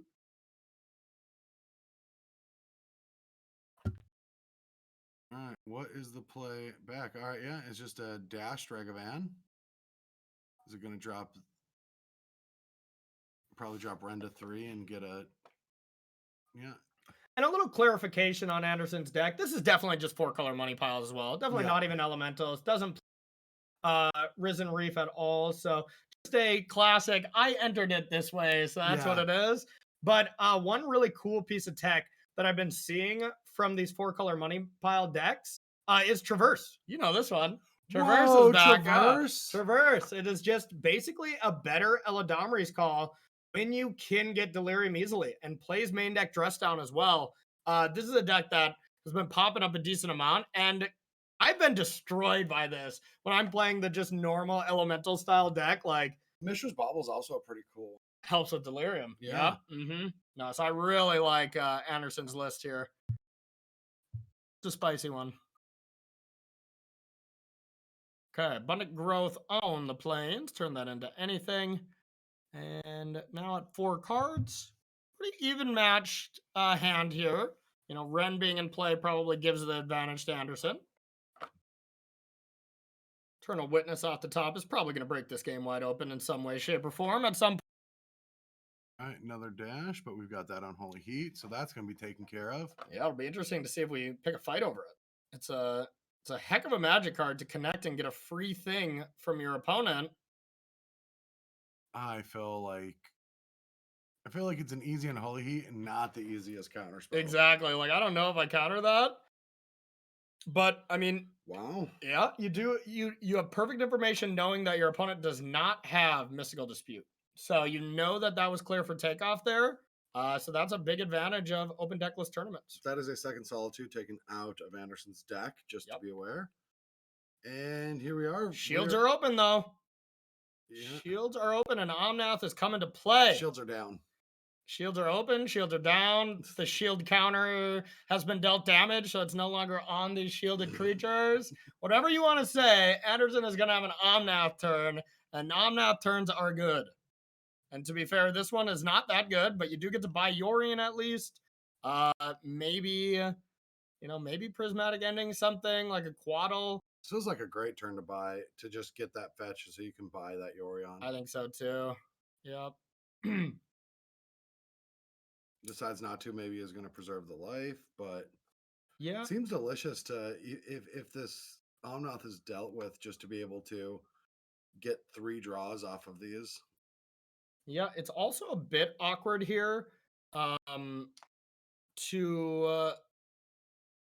just have Omnath here, because now you can, from Claudio's perspective, Solitude Omnath, dash Ragavan, and deal with Ren to finally get it out of there. Now Ren's kind of done its damage, so it's not like it's the biggest deal.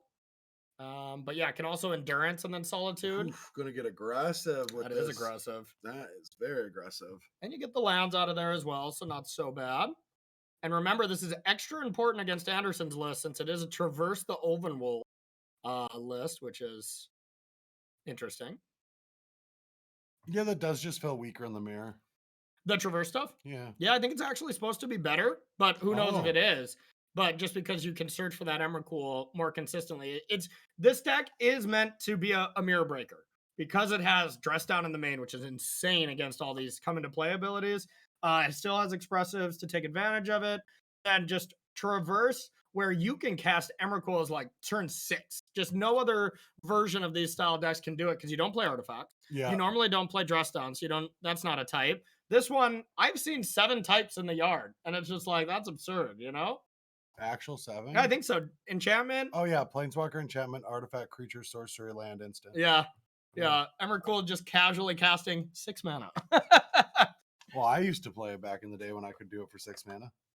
Was this back in the day when you worked at Wizards? It was before that. I won me an open. Won you an open. Dropped the trophy right afterwards, and it broke. Really? Yeah, I've got a broken trophy at home because everyone let me throw it away. She's like, I'm gonna glue it up someday. I'm like, no, you're not. No, you're not. Oh, and no land there. There off that Ragavan, there was a Ren that was picked up. So sad. So sad. So sad. So we get to have an Omnath into Yorion turn. No, there's no counters. Yeah, that's what we call doing it. Yeah, so that's going to be 5 mana. You can actually Expressive Iteration if you want to, but I think that's maybe a little greedy. I mean, you're also drawing so many cards, you want to hold up Counterspell if you can. Yeah, if you can find it. Yeah, good point. Yeah, I just Yorion, you're going to draw 4 cards here. Slam that advantage bar in favor of Anderson. 4 cards is a lot. And all this life gain that Omnath gave. How did they let this card through? No wonder it's still banned in Standard. It is, yeah. Banned in Standard. That was the one, I think that was my best call when we were on the most famous Bash Bros podcast. That was the one I was like, this card is getting banned immediately. And y'all were like, no, that's 4 colors, you silly gooses. But yeah, that one was too good. That one was far too good. All right, so up to 7 cards in hand. Hopefully this will update. But even still, it just... not much going on the other side. It's fair. You can help start gaining card advantage and such. Yeah. But honestly, this would be a point where I would strategically concede from Claudio. It's an early scoop. It's not even that early, to be honest, but you're losing the clock warfare. Give yourself 10 minutes to be able to win the game. When you get those Omnath into Yorion turns, it's almost always locked up. I think I'm starting to realize how some of the hand readers work with MTGO. Yeah. Once the player casts a spell or makes an action, it updates. So it feels like that's when the code gets pushed through. Oh, okay. Yeah, whatever it's reading from. You've been hanging out with the one and only Jason Flatford, huh? Your coding is really I'm starting to learn a little more. So ever since co-founding MTG Melee, everyone go to melee.gg, check it out. Yeah, I've been learning a little bit, not much, but a little more understanding. Yeah, so your life is probably just like Silicon Valley now, right? To a T. We do make references of which episode of Silicon Valley are we in now. Well, I know there's some rough episodes. I hope I'm not going to say what we've said. All right, get back to the game here. We're in Anderson's main phase. I'm going to probably just try to clear the way. And now Anderson's at the point where it's like, okay, I'm going to win this game. I just got to win fast now. You know, this is honestly another situation where it's like, I'm not going to try to play perfect tight Magic. I need to get this done, clear stuff out of the way, as long as you have a abundance of resource, which is very much what's going on. Yeah, because the games can drag on for a while and you just want to get them done. Exactly. And if you can go to game 3, even if you're on the draw, but you have a clock advantage, it's like 50-50, like. Well, yeah, just slamming an endurance right away. Yeah, Just, why not? Just F6 and Just trying to get Emrakul, not possible. That's one of the few ways that Claudio could get back into it. Anderson having the best looking baubles, got to give him credit for that. I know he also uses mana traders though, so got to give mana traders credit for that one. Yeah. To be fair, I guess everyone in this tournament is using mana traders. Yes. To be fair, yeah. These are all some smart people. Very smart. And if you want to be a smart person like the rest of these people, ! Besh Bros, all caps, in chat. You can get yourself some money off as well and use a mana traders loan subscription as well as we turn the final corner to this game here. This Teferi should lock it up here unless this Regavan comes down. Regavan does come down, so now that's going to make a reassessing situation. You're going to have to find one more piece of interaction to close it out in the following turn. Yeah, I guess Ice Fang Quaddle puts it one short. Those are the best Quaddles too. There we go. There it is. Finish him with a Suzuki-zun. I probably said that right. Yeah. Suzuki-zun? Suzuki-zun, yes. All right. Get that out of there. Can't Solitude at instant speed. That's a cool land. I haven't really played that in my shells too much, but I do think that is a really, really good addition. And with Ren, yeah, if you're playing like counters and you got it up, it's like 1/1s, 1/1s, 1/1s. Exactly. Yeah. Tap out, I dare you. I dare you. Yep. Fully so.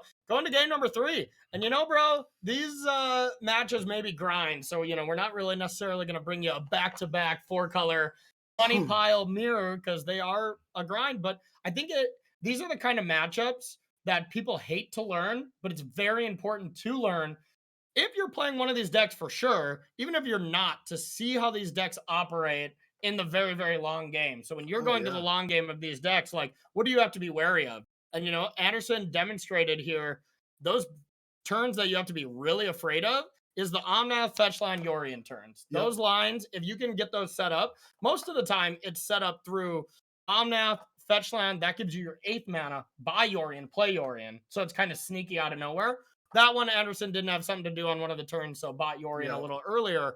But, I mean, the amount of times I've done that is just like, always count. Can I Omnath into 8 mana? I can't. Okay, I'm going to do other stuff. Yeah. If I can, do that. Yeah, just that huge tempo card advantage you swing. Put them on the back foot while you have a bunch. You can start sequencing your things to gain more value. Yeah. And you get 8 power. And then, the sweet play after that is, if you ever find Teferi, you just always do it again. Yeah, you bounce Yorion, you have 5 more mana, do it again, blink Teferi, it's reset. Bounce Yorion, put it back in the command zone, pay 8 mana, bring it back. Yeah. Even if you had to do that, it would still be good. Yeah. Well, we're going into game 3, and this round is brought to you by caffeine. Yeah. Watching a 4-color money pile getting you tired? Go get some caffeine. Brought to you by coffee that we wish we had a second of right now as we're speaking. Yeah, absolutely. We have a grocery store across the street or a convenience store, and we might need a longer break to go get some caffeine. Caffeine, yeah, absolutely. That is very important. Okay, getting into game 3 here. What a draw. Has that turn to Ren with that expressive iteration later. That is a good start. That's a good one. Yep. Nothing more you can really hope for there. And Ren just resolves. If you got it on the play in these matchups, it resolves. Yeah, it just happens. There's nothing you're going to do. All right. Ren on Ren violence is going to be happening. Okay. So both players are going to get developed, have a bunch of spells. We're going to see some action. I mean, if a red card comes off the top, do you just Fury your opposing Ren? Probably, to be honest. Like, it feels bad because if they ever play that second Ren, you're like, oh, God, did I screw that one up? But it's the only time you can Fury it. That first turn is the only time. So it's tempting. And I mean, they can pitch an Omnath, but I don't recommend it. Can pitch Unholy Heat. All right, that's closer. That I could see. And honestly, that would be the best play, even looking at it from our perspective. Oh, yeah. From our perspective, it's an awesome play. Mm-hmm. It's a tough one to do, though. That's for sure. Yeah, decides not to lose that much tempo for one card. Can't really blame him. That's a tough turn. It's such a good turn. It's so good though if you actually hit it all. Ooh. What's up? I didn't love searching for an island there because now we cannot endurance if there's no spell to counter. Really would have liked breeding pool there. Does this have to do with do all the decks have the sideboarded get you Blood Moon still? Yeah, the Magus. Yeah. Is this just trying to play around that? But the counter spell still plays around it. You know, now just if Anderson doesn't play anything of value, then you don't get the endurance for no reason. And also, does that come in the mirrors? I wouldn't think so. Yeah, I definitely wouldn't think so. Not with 'cause all of the the red whole cards yeah. and Ragavan, you can get your way out of that. Like, I wouldn't bring it in. You're just trying to make sense of it. Yeah. All right. Luckily, Claudio did not get punished for this, as you want to snap counterspell, the card that makes your counterspell invalid. Yeah. Now we'll see if it's Omnath time. You know? Fury's now. Because it had to tick down to. It did tick down on something, didn't it? It ticked down on the 5 Ren. Oh, okay. Gotcha. Little Ragavan that could. Yeah, not a bad play here. It's either that or you just jam an Omnath. Perfect information. Jamming Omnath here is probably the best. And I mean, it makes the most sense mana efficiency wise. You're just like, yeah, deal with this. If you can't, you're in trouble. So much card advantage and value in hand. Oh yeah, look at that. That is this Jund deck is pretty sick. It's a really good Jund deck. This Jund deck is busted. Gonna expressive iteration, huh? Okay. Try to set up maybe an extra white card to Solitude here. Yeah, to keep the Omnath. Yeah. Pitch the Teferi, keep the Omnath. Yeah, Teferi's not that good in the mirror, to be fair. Like, it's okay. They're gonna cast Quaddle as well. Well, they drew a Quaddle? They exiled with expressive iteration. Oh, okay, yep. Quaddle, see what you draw, and then almost assuredly you have to Solitude. You just cannot give them a turn where they get to untap with 9 mana. No.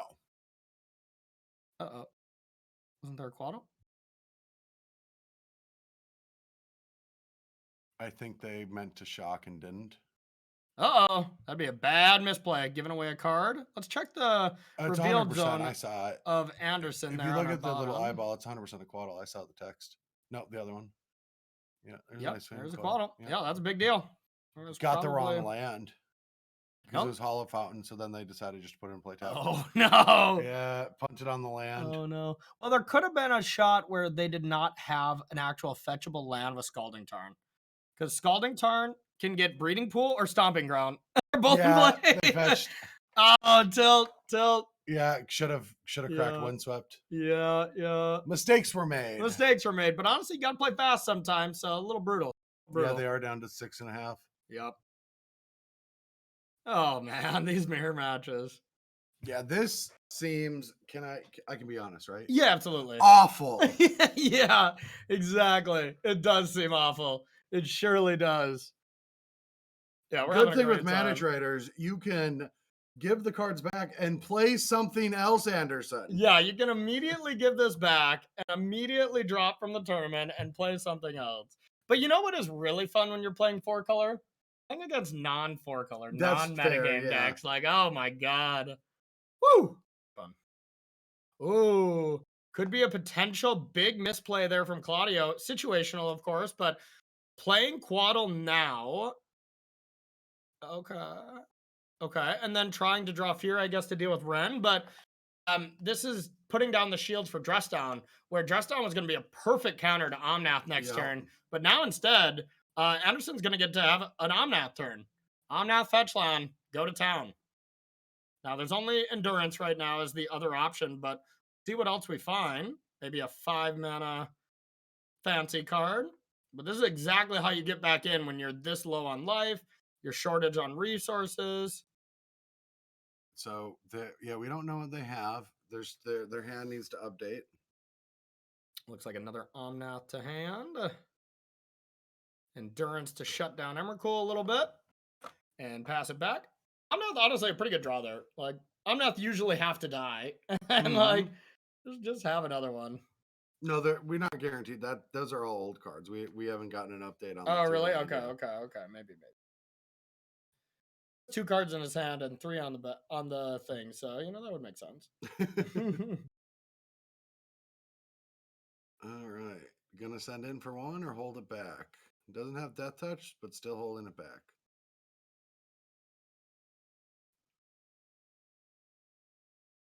All right, see what Anderson wants to do here. Gets on in there. All right, an opposing endurance can come down and trade the Ice Fang for, these can double block the Omnath. Which is gonna work. Yeah. And honestly, Anderson might kind of want that, depending on what the other cards are in hand. If you got Omnath, like being able to just play another one here, kind of what you want. Get that endurance out of there. There's going to be that dress down now to deal with it. Mm-hmm.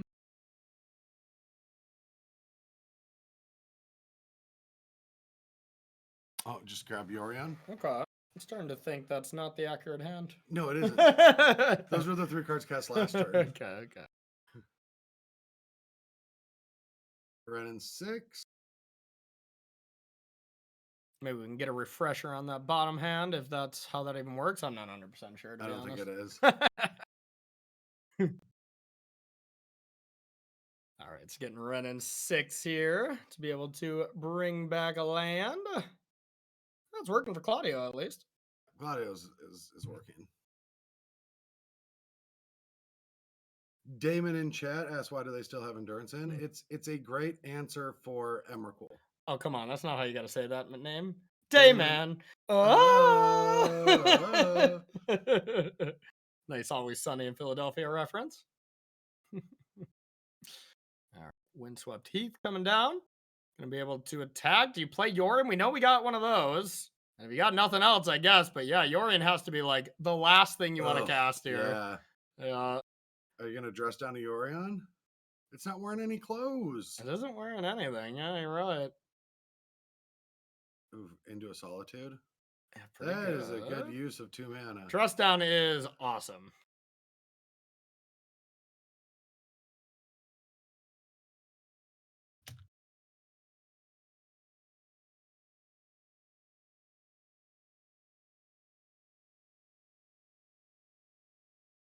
All right, so another Ice Fang in hand.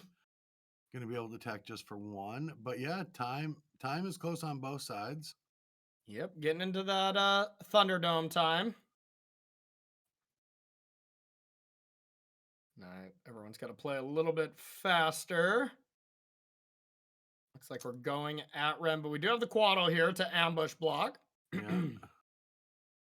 2 cards in hand. Do you think they're just lands, just completely flooding out? I think it's gotta be. That's not right. That's probably not right. That's probably not right there. Why did you memory to lose last time? Now that would make sense. We got creature instant land, traverse, and an extra land. Not great. Not great, Bob. But it's getting close to Emrakul. Like if you get a bobble or something, you can traverse. But hey, I mean that's the power of endurance right there. It's really kept Anderson off from just going traverse Emrakul right now. Yep.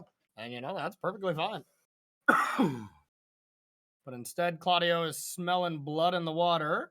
Gonna start messing with lands. Yep. And now you can do that, multiple times with Ren. Keep buying it back. If you already got plenty of lands, why not? Yeah, just start working on it. Exactly. And you can still buy Yorion for Claudio, as long as he didn't forget, of course. Well, you can't forget about Yorion. No Yorion player forgets about Yorion. No. I used to forget about Luris all the time. Yeah. All right. Just played that snow-covered island, so traverse and probably another land. Oof. Yeah, this looks like Anderson had the nice game too, highlighted by that Omnath into Yorion, but looking rough to come back from here. Has a counterspell at least. Not bad. That's still only 3 types for traverse, so really needs something else. Are we going to see another Beseju keep hitting these lands? probably gonna. Yeah, I like Yorion first. Yep. Oh, but yeah, can't. No breeding pool to leave open. Is there a breeding pool to leave open? Nope, that's Temple Garden though. Decides to retap. Feel like I would make sure to keep up Counterspell first, then. Yeah. I think first I would click as fast as I can and Never untap. yeah. That Ren's got to be getting pretty close to ultimate as well. It is at 7. It is at 7, and no spell in the graveyard whatsoever. Yeah. thanks to opposing. Yeah. There's a Boseiju, but I don't think that's going to be it. I think this game is just over right now. It is GG'd. Thank God. I mean, what? Huh? I said, thank God. Right. Wow, that was a grind. And that was round 8 of the Mana Trader series here. This has been a long day. Wow. Yeah. That is a... Oh. Hey, sorry. All right. Anyone who is still up after that absolute grind fest... Yeah, those mirror matches are rough. Those mirror matches are absolutely rough. You know, it's one of the best decks, if not the best decks, pairing off against each other. So it is something that you will see and that you will play against if you're playing the deck. And, you know, that is, some people love that style of Magic. Some people I love it too. Hate it. I like it when I'm in it, but watching it, I think, is worse. To be honest, for me personally, you know, like when I'm playing in it, I'm always trying to build to a little bit of a spot where I can gain advantage, where I can take advantage of, you know, a certain way my opponent's playing, you know, just try to get to that Emrakul. Where my deck's game plan is in these mirror matches, I like always trying to finesse my way in there. And it's really skill intensive. You know, there's a lot of play to them, especially the expressive iteration versions. You know, there's so many, you can take 2 out of the 3 cards, you know, so that right there is leading to a lot of play skill. I used to like the mid-range decks that were more like yes but instead of yes and. Like what I mean by that is like, here's my threat, can you handle it? And then here's my threat, can you handle it? But none of them gain cards. Yeah, this is all, here's my threat and it draws me a card, can you handle it? Here's my threat, it draws me a card, can you handle it? But they're weaker threats by definition. Yeah, so, we're talking like Olivia's and Tarmogoyfs and, you know, just like too many cards these days, draw too many cards. Says the Uro lover. But anyways, we're going to take a very short break because believe it or not, that was the last round. I mean, can you believe it? Shocking. We'll be back. We're going to go, you know, slap ourselves in the face, drink some water, and we'll be right back with round number 6 here on the Mana Trader.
All right, everybody, welcome back to the Mana Trader series. I'm with Brad Nelson. I'm Corey Baumeister, and we are going to be bringing you a nice little match here. Welcome back to the booth here. We're gonna be bringing you a nice little Asmore food deck. Ooh, yeah, we haven't it's seen been that in a a while. while. These players are gonna be 4-1, so Yep. still doing pretty decent. Top tables are kind of a lot what you would expect. There's a decent amount of Murktide, a decent amount of 4-color, as well as I think one Shadow player, which they don't have a hand Grixis cam. Monkey Shudder. Grixis Monkey iteration Shadow Ledger. Yeah, absolutely. But we're going to be taking a look at the players that have the hand cams. A decent amount at the top that don't, which is not cool. Not cool. That's not how you get on the Bash Bros No, good it's side, not. I'll tell you that. So one way you do get on the Bash Bros good side, though, is by joining these tournaments and using our beautiful Bash Bros code. We love it. It is amazing. Exclamation Bash Bros in the chat. I'll show you the code. The code is Bash Bros _36K. That'll get you 15% off your first 2 months of Mana Trader service. That will get you a loan program. Yeah. So that you can start playing any Magic Online format that you want to.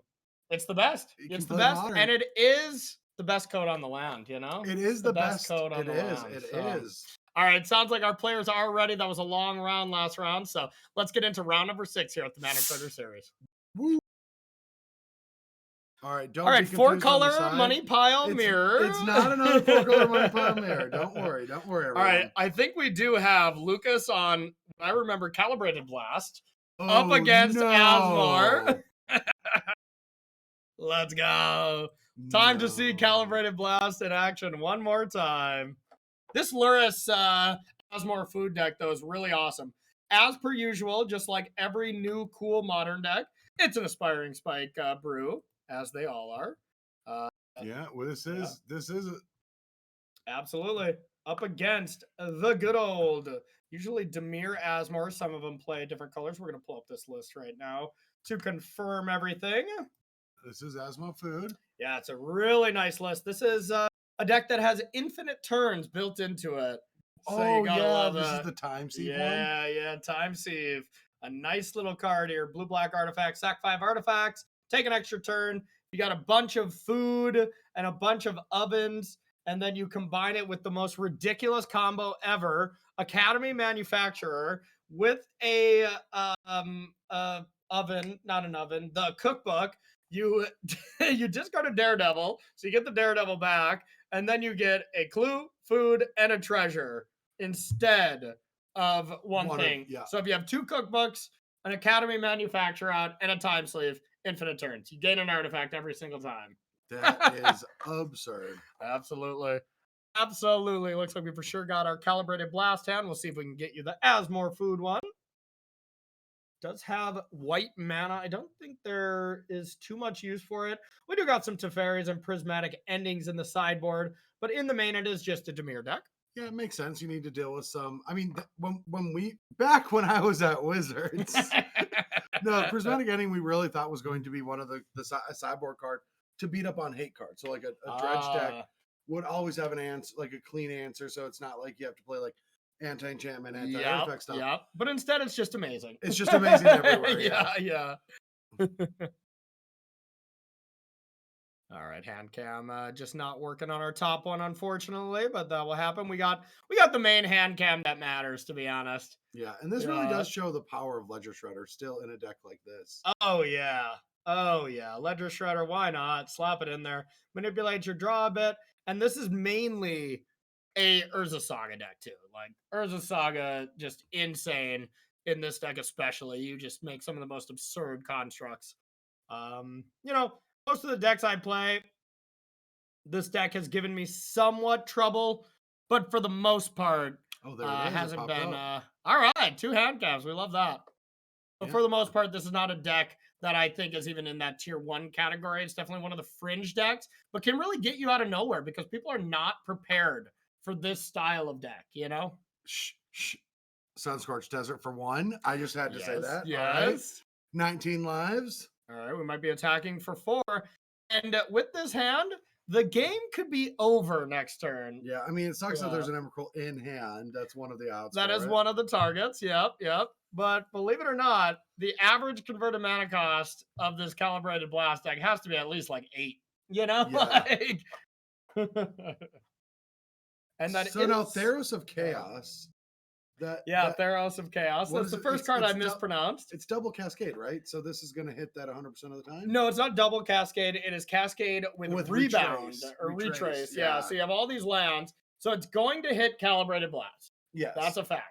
But what will Calibrated Blast hit? It could hit a Calibrated Blast. Or it could hit a Throes of Chaos. Yeah. And then you get to Throes again, and you're going to hit Calibrated Blast. So you get to try again. Let me tell you. So silly. So silly. But you know what? It's better than a 4-color mirror again. Yeah.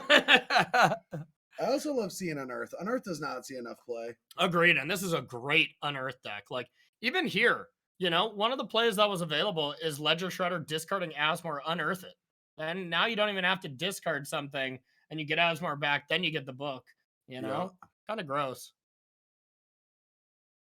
We'll see. The Scion's attacking. And right now, you know, this is the whole decision is, do I chump block with my turn 2 Ledger Shredder or face death? Like, you can just lose this turn. You could. We know there's no Calibrated Blast, but, you know, I think right now our opponent is first reading Calibrated Blast, learning what that does. Well, I mean, the thing is that this attack is going to be possible next turn too. So, yeah, blocking now doesn't make a lot of sense. Well, it does, because if Calibrated Blast could win the game on the spot, but next turn you could Ledger Shredder, make it a 3/5, and then you always get to block. But that's what I'm saying. Next, if you chump block here, you're going to take the 4 next turn. There's no way to stop the 4 damage coming in the following turn. True. Yeah, so, you're not doing anything. So yeah, I totally agree with you. I think eventually we'll probably come to that conclusion that you just need your permanent, and so be it. If you have Calibrated Blast, which is, you know, only a 4 of out of your 60 card deck, and you hit one of your 15 drops, which they're not all 15s. You know, I think some of them are 12s. Yeah. Yeah. Yeah, there's only one. No, there are 15. Okay, most of them are 15. It's only Scion of Draco. What is Shadow of Mortality? I don't even know what that is. That's the new one. It's the new Death Shadow. This made this deck kind of possible because it's just one more 15 converted mana cost card. Yeah, silly stuff. I guess this deck wasn't consistent enough when you only had the Worm and Emrakul. That is so silly. We're living in a weird time. Oh, these draws are absurd. Yeah. I don't know if absurdly good or absurdly... Well, so what can we do here? If we can get a second black into play, we can. So we can play Springleaf Drum. Yep. Can we play Time Sieve? No, because we can play. No, 4 mana is needed to take an extra turn this turn. Wait, no, Springleaf Drum. No, you need a lot of artifacts. But you will get them because you can unearth the worker or the manufacturer in the side. Yep. So you can play that. You can unearth. Yeah, you do need another land because this is going to be able to let you play your Asmore. Yep. No, you need. What's the full name of that one, Brad? Asmora Namardika Diastanikal Dudakar. One more time. I didn't hear you. Asmor Animordika Destin Kaldakar. Okay, good job. Didn't BBD try to get this card down? He did. He got it down. Yeah, him and Sam did when we were there. I did not. We'll phone him in someday to get the proper pronunciation. Asmorano Mardika Destin Kaldakar. What were they thinking? I'm getting close with that card. This is an old Magic card. This is from the early days of Magic. Okay, well, what were they thinking back then? Well, yeah, they just made it a person, right? Like, and do you want to know the lore? Yeah, I sure do. Okay, so this person cooked in the underworld. Okay. And that's why they have the Underworld Cookbook. Okay. And then I forgot all the rest of the story.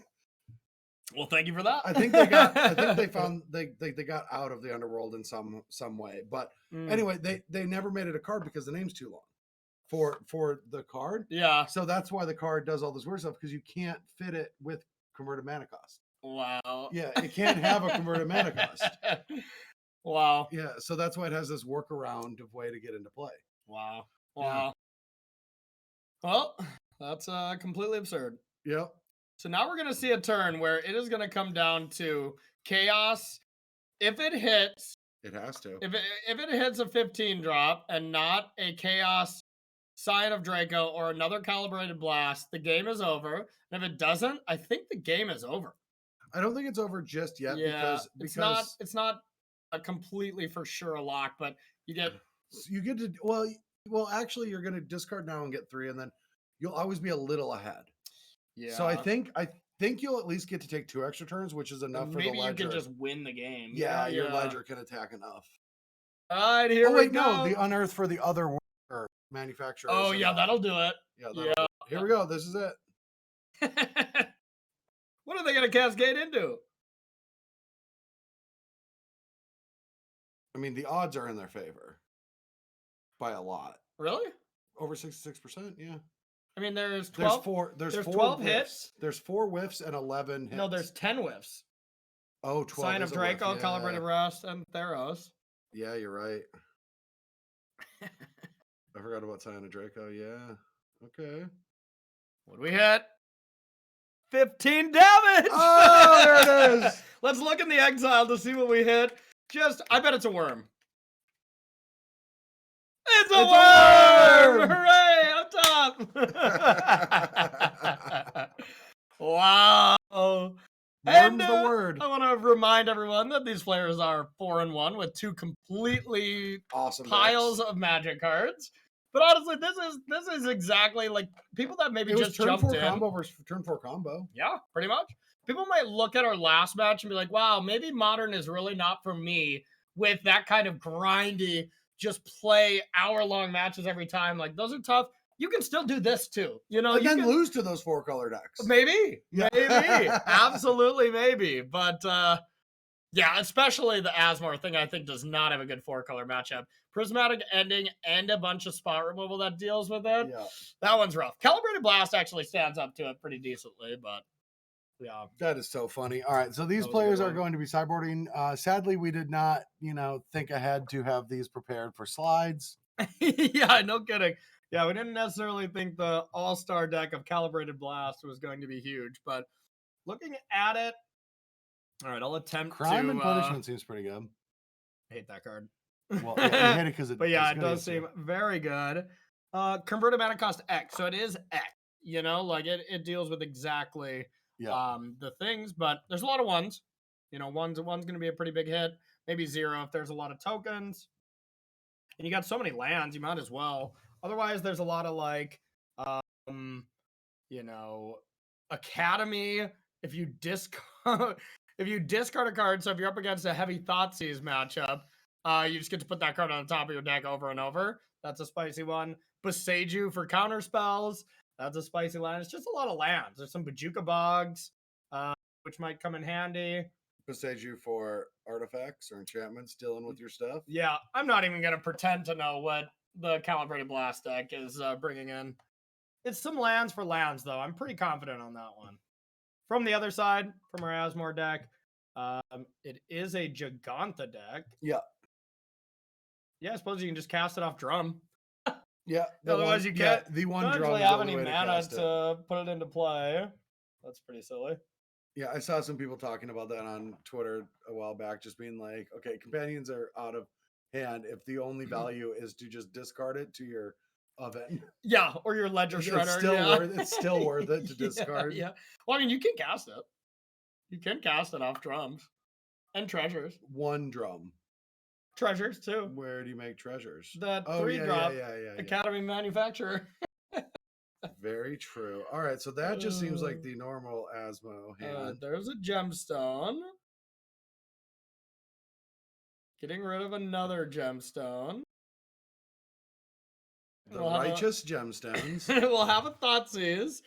I mean, this is still a more than likely turn 3 kill from Calibrated Blast. You get to turn 2 Calibrated Blast, turn 3 Calibrated Blast. Couldn't you have pitched the Emrakul?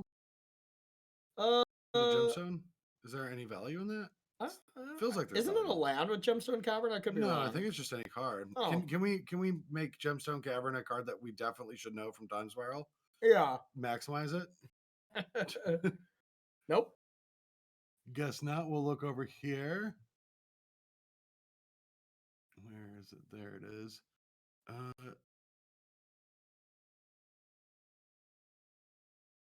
Exile a card, yeah. If you do exile a card from your hand, yeah. Yeah, that does seem like something you would want to do. Admit it. Or no. Gemstone's legendary. they can't play two gemstone caverns. Yeah. But it can be your 5th land. Yeah, that's true. To flashback. Card with a black. That's what I was thinking. That's definitely the reason. At least we've solved it. But all right, so now we got Scalding Tarn, Calibrated Blast, ready to be fired off next turn. But and yeah, I didn't even notice. Xeranox took 5 the first turn. Oh yeah, the game could be over next turn. Yeah. And especially without hitting a land here, even if it's not over, it's probably over. Game. All right, this one was much more calibrated. Yeah, just shock that blood crypt. Don't even waste time. Oh, don't even thin. You gotta. Why you gotta thin? Oh, do it. They could discard, draw land, and pop and gain 3 life. No, do it. You gotta do it on upkeep, I guess. Is there any force negation or anything? I think so. Yeah, there's no reason to not do it now, but there's also no reason to not do it during their draw step. So there's no punishing thing as long as Lucas does it during the draw step. But yeah, otherwise you could draw land. Yeah, probably looking over the deck list. It is a an open deck list tournament. Just make sure. Okay. Upkeep stop, I imagine. Better upkeep. Okay, just gonna do it now. Sure. All right. What did we reveal? 15. GG! Lucas G1 GGs. Off of Shadow of Mortality. Bam! 15 to the face. Oh, Burn is doing really good in this tournament. Yeah, Burn is doing way better. Fantastic. If this is what our Burn stat was, I'm going to laugh so hard. Be like, technically, you can't really fault him. It is a Burn deck. It was a lot of Burn. Yeah. The face is the place. And 15 damage to the head takes them to 5-1. I thoroughly like that more than the 4-color mirror. Can we just run the replay? Yeah, just run that back again. Let's do it again. Let's do it again. All right, that is not going to be all the action from round 6. I'm sure we got plenty of other stuff since that was a pretty fast one. We'll see what our director has in store for us here. But yeah, bro, what do you think of that one? That was fun. I mean, I kind of wanted to see the Asmore deck do its thing, but yeah, didn't have time. Yeah, didn't have enough time. Exactly. So that matchup there, Adrian, are they a decent record? Okay, yeah, let's give that one a shot. I think that is A-okay since we both got 2 hand cams. We're going to be taking a look at Rhinos. Oh. 4-1. Just starting game 3 up against 4-color Bloom. I'm fine with that. Yeah, that sounds good. Usually this matchup is heavily favored in the 4 colors hand. And with Solitude and Teferi in play, that's pretty likely as well. So this is Anderson and Claire. That is now X-1, just lost that last round. So trying to make sure to not lose another one. This definitely looks like the type of games that I usually play with these elementals. It's just, you just have so many threats that are insane. And we saw from Anderson's sideboard last time, he had 3 chalices in his deck too. Like, this matchup has to be insane. Oh yeah, especially with Verdict and that's the problem with Rhinos right now, is it's getting all that incidental hate that's deserved for Living End. Yeah, thank you, Adrian, for bringing us here just to prove us right about Rhinos, because this is looking pretty GG already. Yeah, if you have $1,200, you can crush Rhinos as well. Oh no, what are you talking about? I need a Mana Trader subscription with exclamation point Bash Bros. It's much less than that. I don't know exactly how many tickets you need, to be fair, but you need 1.5 accounts. That's no fault to Mana Traders. This deck is expensive. Yep, that's what I always do. Is I book or I buy like some of the staples. I have Ren, I have a couple Teferis and stuff. I have 4 Teferis, 4 Rens, and 4 Solitudes on my account. Yeah, okay. And I have never played the deck. It was in preparation to play it, and then I didn't. Nice, impressive. Now you're a Commander player. I am. Love it. Commander's fun. I just need to find 3 friends to play a game with. There you go. There's plenty of people who love some Commander around Roanoke, that's for sure. All right, so getting back to the game here, Teferi was dealt with, so that is opening the door to be possible to win, unless there were 2 more Teferis. Yeah, but you can't really go for it this turn.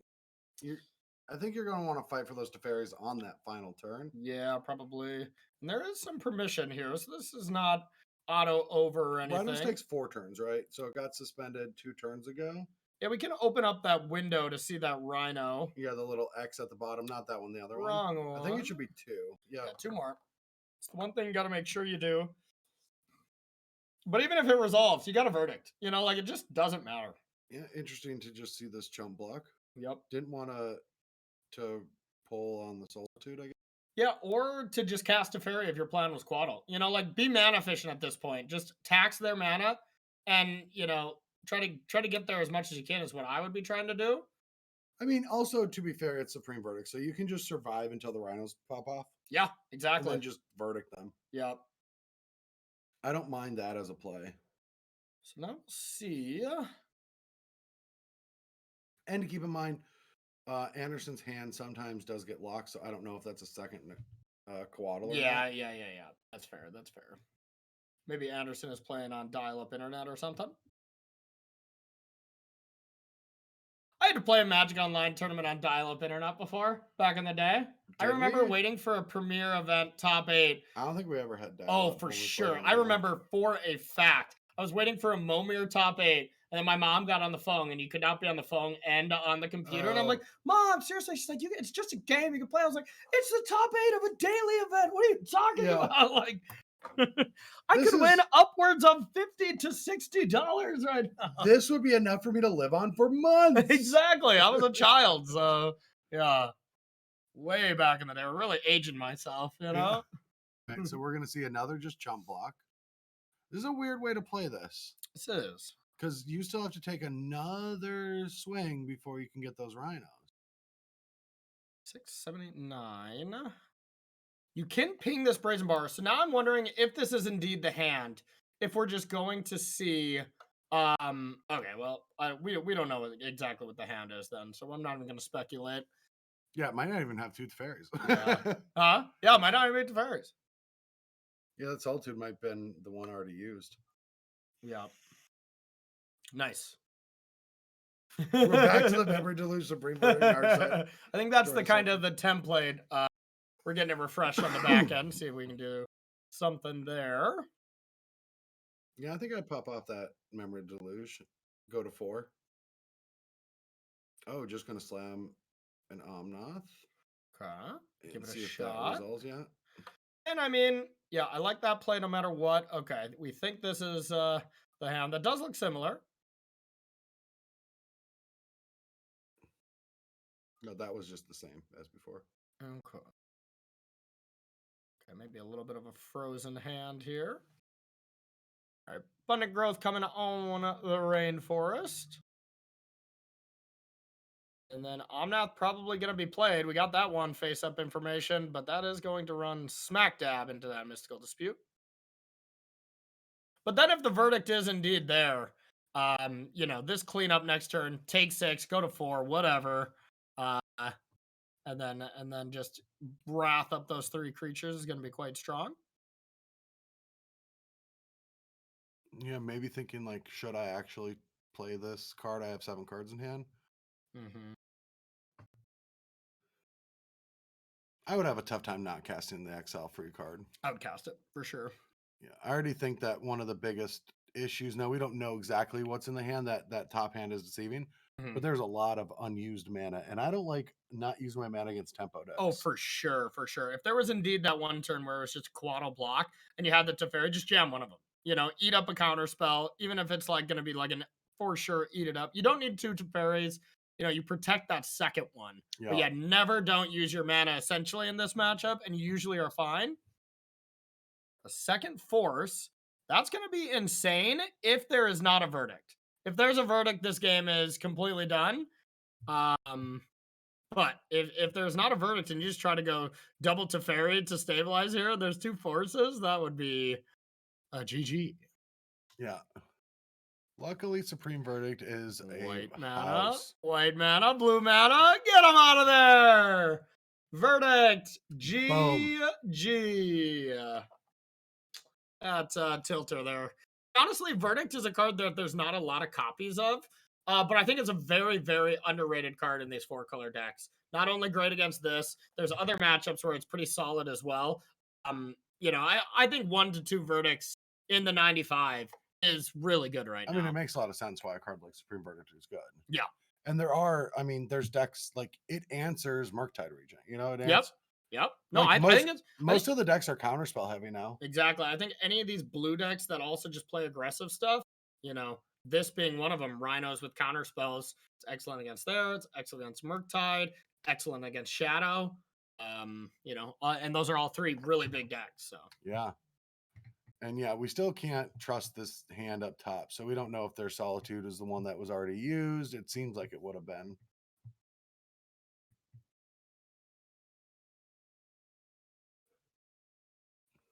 Either way, there's 8 cards. Yeah. Impressive. But this Brazen Borrower is a little scary.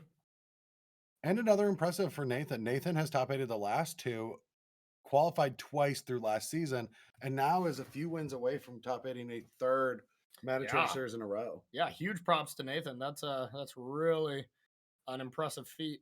Looks like this might be that Solitude. Be able to clean up Brazy B. And Solitude would probably just about do it.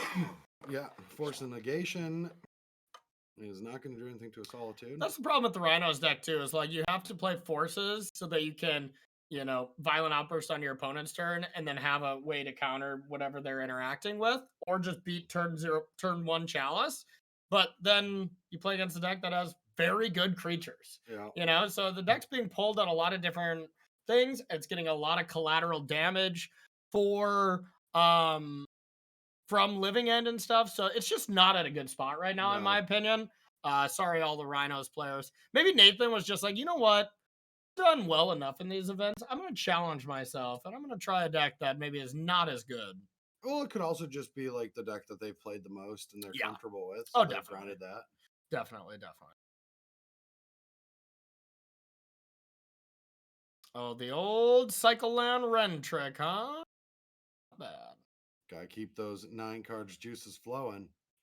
Besides those hideous basic lands that Anderson's playing, his deck is gorgeous. Don't you go there. What is that? Those are dial-up Internet Explorer lands. They're pixelated Secret Lair. Same. They're amazing. All right, whatever. I'll concede to that one, but still, John Avon lands, give them to me all day. I agree. I use John Avon lands too because I'm not going to buy the Secret Lair. All right, can we just agree that the full text lands are the worst? No, ones that are all text. Those are in my top 5. So I think the Secret Lair basics are all awesome, snow or basic lands. It's just I'm not the kind of person like I don't have the finance. Hello, everyone. Welcome back to the booth. I don't have the finances to buy it all, but I'm jealous of those who can. Yeah, absolutely. But I'm saying online, when you just have the choice to just rent from managers whatever kind of basic lands you want. I don't know if it's how that works. Maybe it does. I don't know how the basics either. I just use the Avon lands so often. Yeah. I'm being told that, no, Corey, you're an idiot. That's not how it works. But look in the background. These are my extra John Avon lands, like extras. Yeah. Those are 1 John Avon lands. I have my other John Avon lands that I still have to get framed, all in these sizes that I'm gonna put. I think I created a monster when Corey came back to Magic. Like my stack of those lands and the whatever the next ones were. Those ones are really good too. Yeah, but I organized my collection. My stack is like this high of all of them. Yeah. And put it up there for comparison there. And it's this big. Yes. My collection of John Avon's lands is this big. Yeah, John Avon, please sponsor us. Yeah.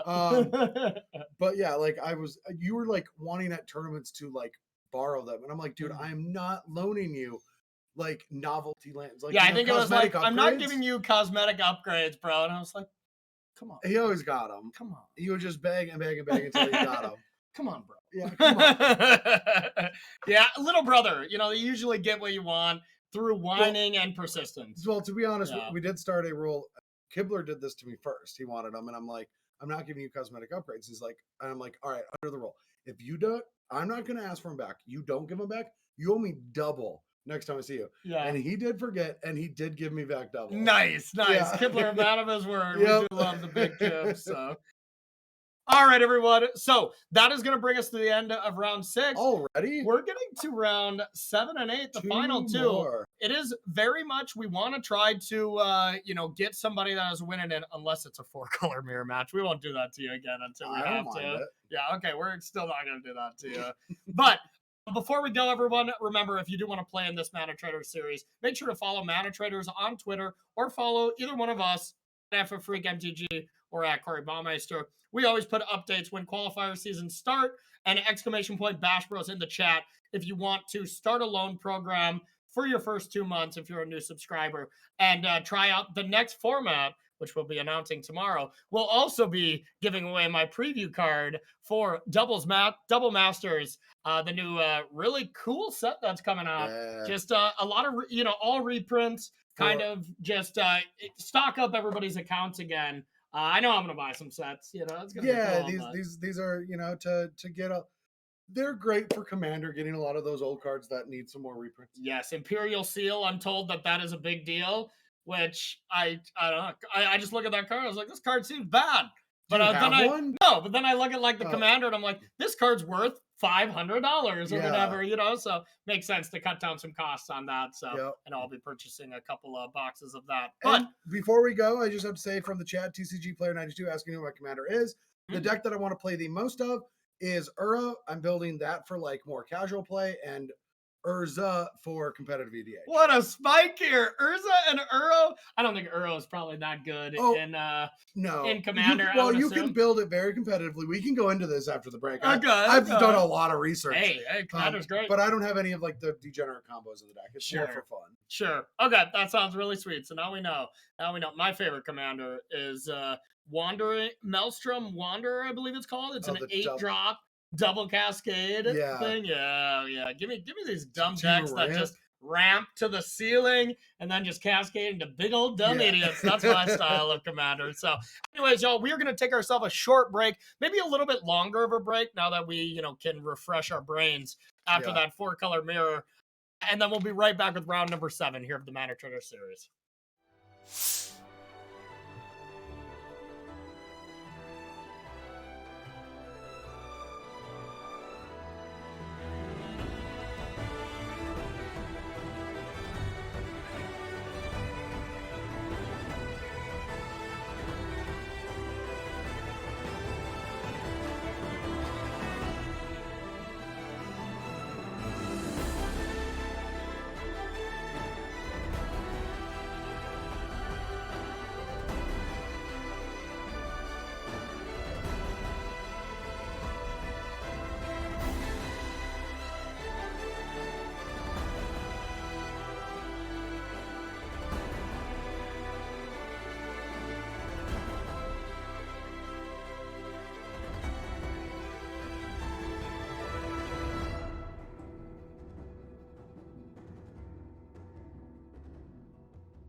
All right, everybody, welcome back to the Mana Trader series where we are winding down day number 1 here of the June event featuring Modern. You been having fun so far? I have. We've had a lot of cool decks. We've had a cool matches. Yeah.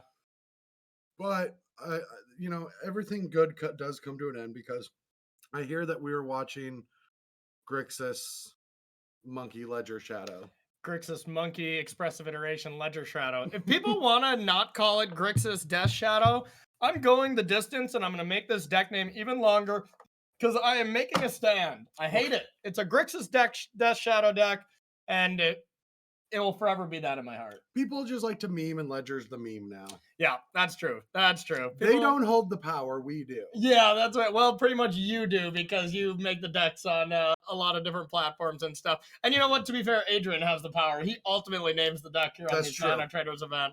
So and my clients name the decks too. So if somebody tells me Wizards or Star City comes down and tells me a deck name, all right, that's it. Yeah. Okay, well, speaking of the best deck in Modern, we're going to take a look at this Grixis Death Shadow deck right now from our players. We got the matchup of our 2 players. I believe there's just 2 undefeated players, right, Adrian? Okay, so we are just going to be watching the 2 6-0s. So. There is a solid chance that both of these players are already in. You know, like if anybody's going to lose, it's going to be one of these players and still make it to the top 8. But it is not guaranteed. This is a high 8-rounder. You do not want to put your fate up to this. So to win it in for either player, X and 1's going to do it, you know, and the other one wants to win the next round. Or there's a small chance they could lose and make it. It's a good feeling when you're going in at X and O with 2 rounds left. But it's also one you never really want to mess with. That's for sure. So, all right. So do we got?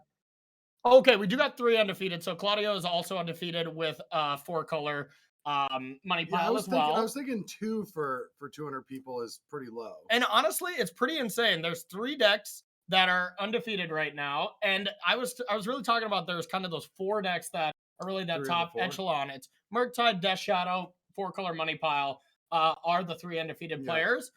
And you know, it makes sense. And I think people are really afraid to play Living End, even though it's such a good deck. So instead of looking at the deck list, it just sounds like our players are ready. Let's not miss any of that Death Shadow action, and let's get into it. Let's do it. Okay, and we're getting so much camera time for Anderson here. We're gonna be getting our Death Shadow undefeated player playing down against Anderson, who is at X and 1. That's actually good for Anderson too. If he were to win, you know, that helps your tiebreakers a little bit. But this is a good matchup. It's always extremely close, slightly favoring money pile in my opinion. Yeah. Anderson's getting a lot of airtime today. Yeah, no kidding. No kidding. Step 1, make sure that reg event does not deal damage. Yep. Step 1, beat the reg event test. That's a big problem. So, all right, we got Anderson's hand here, which passed the reg event test because it killed that right away. And then we have a decent amount of other stuff, but this mana base is not good. Anderson's lands with just having another island is going to be really rough. And that is, you know, the problem with this 4-color money pile deck. Well, it's because it's 4, you know, it's 4 colors. So yeah, I mean, having that Fury to be able to deal with this Ledger Shredder is going to be nice. Yeah, you're still 2 for winning yourself, you know, it's not great. Got a lot of red cards to pitch. You know, I always thought this is kind of weird. Like, Fury actually gets better in the way that these money pile decks are built these days. But, you know, it is like just because you're playing more expressive iterations and stuff like that. But, you know, it's still a little bit rougher. So I'm getting word that maybe there's a malfunction on the Grixis Death Shadow hand. So a little unfortunate there. We'll try to pester them again, especially if they make the top 8. Yeah, they have to have them. Yeah, or they're fired. They're fired. Yep. Adrian will not be sending that gift basket for Christmas if they do not. Yeah. All right. The good thing for us is Grixis Death Shadow empties his hand pretty quick. We'll see a Thoughtseize, and it's going to be an eye-widening for Grixis Shadow. Like, oh, that hand's bad. That hand's real bad. I guess I'll take one of the 3 card advantage they can't cast. Yeah. Maybe even taking a Holy Heat. Who knows? Interesting taking I guess the card that could gain no land drop is definitely gonna hurt there. Oh yeah. Yeah, absolutely. Okay, now 5 cards in hand. This is exactly the kind of game plan that Shadow wants to be doing, that like play a couple things during the first 2 turns, turn 3 expressive iteration, turn 4 expressive iteration, and by the time you have a turn where you have to deal with threats, you just have 6 cards in hand. You're like, the world's my oyster. This is definitely ideal for a Shadow player. Check this out. All right. Going down to 7, is this a Death Shadow? It is. Oh, baby. And scoop him up, Anderson. yeah. How much you can do there? Solitude. And it is not in the range of the blowout. The blowout where the one lesson that all Shadow players should really stick to when you're playing against this deck is if you have a 3/3 Shadow, don't play a 3/3. Yeah. If you have a 2/2 Shadow, don't play a 2/2, because that is how Solitude is actually playable against you. People were just yelling this from the top of the rooftop that Solitude is just so good against Shadow, it invalidates the deck. When in reality, it is not good against the deck. I know this is a hot take, but it is just not good against Death Shadow because you're 2-for-1ing yourself. Shadow is all about a deck that is resource denial. And when you're getting resource denied over and over, if you ever 2-for-1 yourself, and dang, I have to crack a couple extra fetch lands to get down below 13, big deal. Well, I remember the big time that people were complaining about that and not really understanding how to interact with Death Shadow. It was not played that much, but you were kind of pioneering that around the Invitational, and used a lot of your own ideas around Death Shadow to navigate around matchups that everyone said were bad. So at the end of your tournament, everyone's like, wow, you beat a lot of bad matchups. You just got lucky. And then a month later, everyone's playing Curses Death Shadow and beating all of them. Exactly. Like, oh, maybe those were good matchups and you figured it out. Yeah, that was a lucky tournament for me, as people hadn't figured out what ended up being the best deck.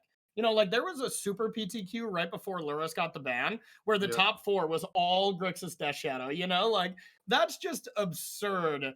Absurdly telling of how good a deck really was. Rest in peace to Luris, but it's still very good now. Ledger Shredder is what you needed, because right when Luris got banned, there was no inevitability to the deck, and now Ledger Shredder gives you so much card manipulation that you can, take advantage of that with Croxa, and you kind of have inevitability again. It's not as good as it was with Luris, but it's barely worse, and that's fine because it was the best deck by far.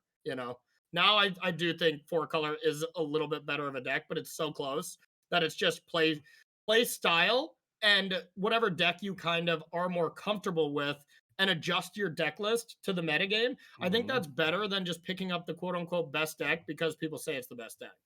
I think that's just modern in a nutshell right now. Oh, I completely agree. And, like Anderson just does, you could clearly tell through this game, did not understand how to play the deck. Yeah. You should draw the lands and cast your spells. We hope Anderson's listening back so he gets the minor daggers. Anderson is a buddy of ours. We like to poke some fun. Good friend of ours. So how is a Curses Death Shadow deck going to sideboard a matchup like this? Oh, yeah. Let me in, coach. So, dress down immediately. That is going to be your best card in the matchup. You're probably going to want those Mystical Disputes and Turok the Dread Cantor, all phenomenal cards against him. You're going to get those 6 cards coming in, and you're for sure going to take out Inquisition. Lightning Bolt is probably bad, and then I take out DRCs. Then you're maxing out on removal. You still have Thought Seizes to hit the big stuff, and you just go from there. You play as a control deck where you just try to get that one threat out there, back it up, one threat more, back it up, kind of dipping your toes in the water with your threats.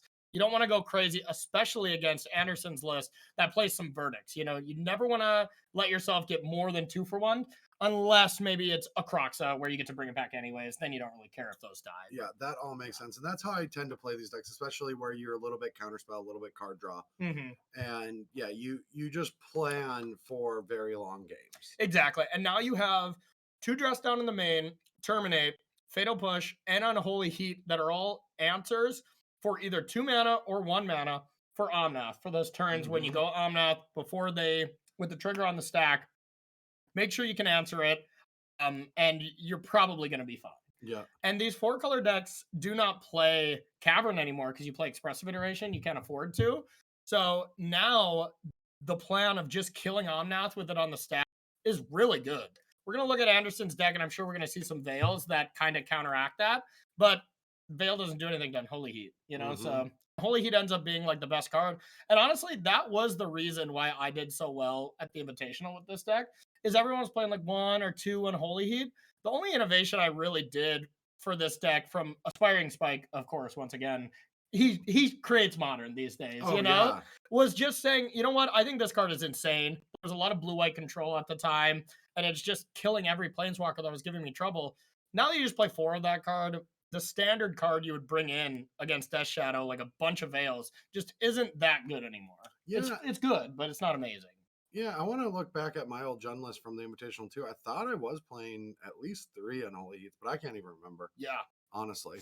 And I think it was even better in your deck. You know, like you got Delirium even easier. Oh, yeah. Yeah, yeah. Unholy Heat is sweet. But you also need a little reach. That deck needs more reach because it doesn't have the card draw. Yeah.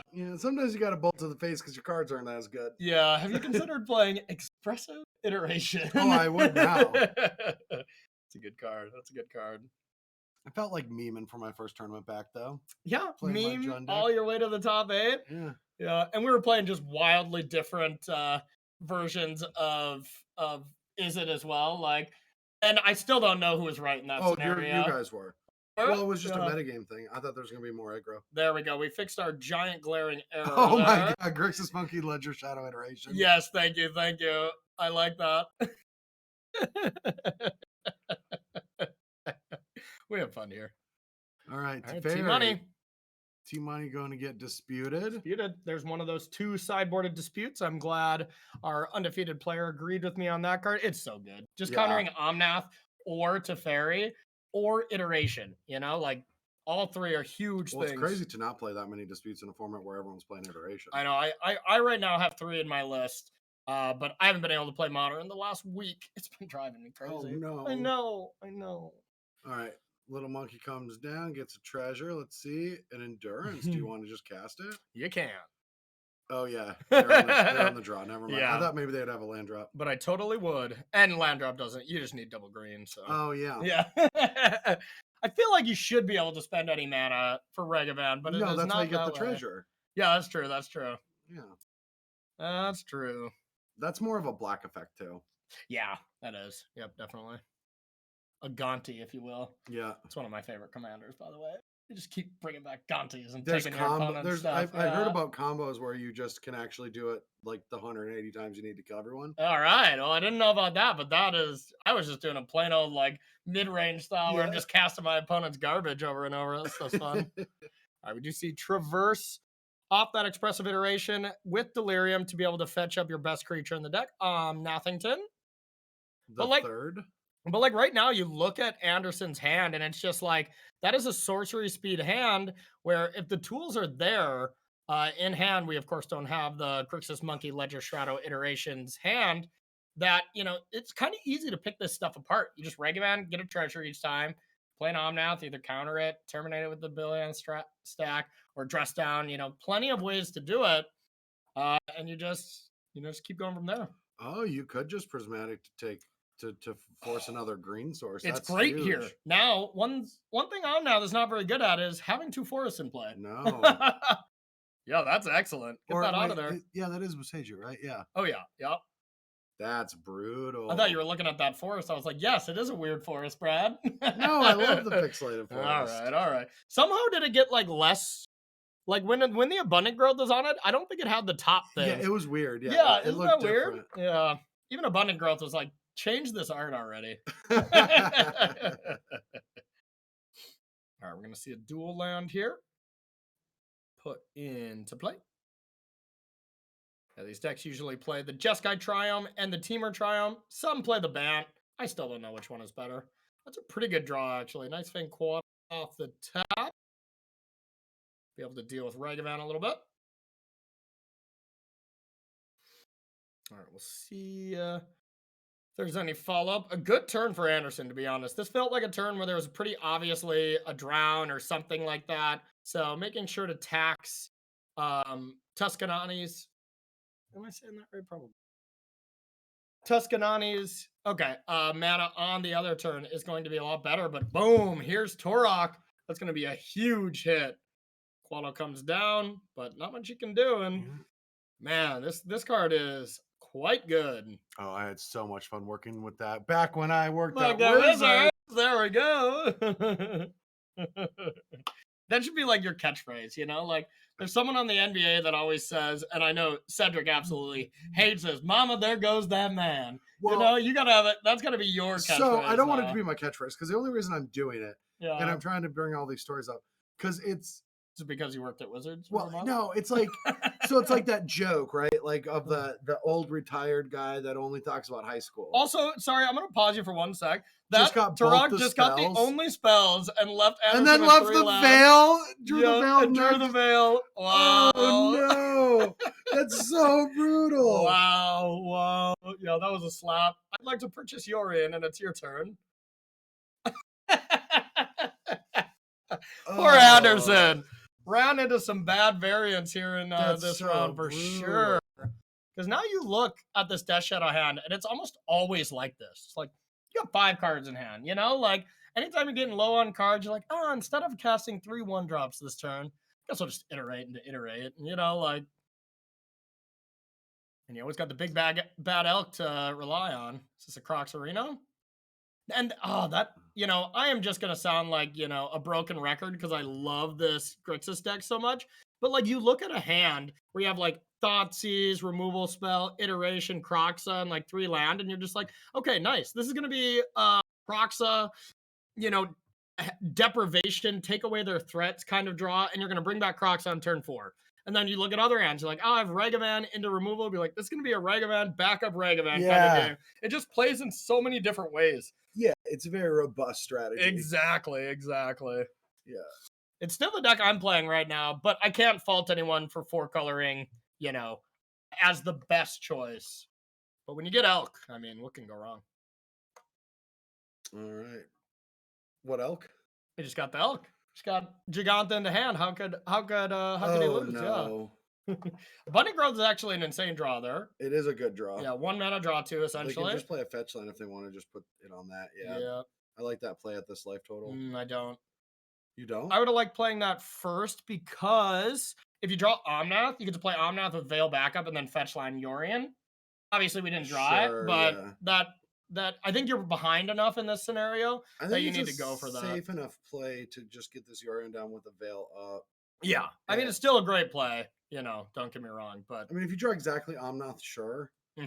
But like in any other scenario, just not taking an extra damage seems very relevant. Yeah, because 5 is a little scary. It's kind of the same right now.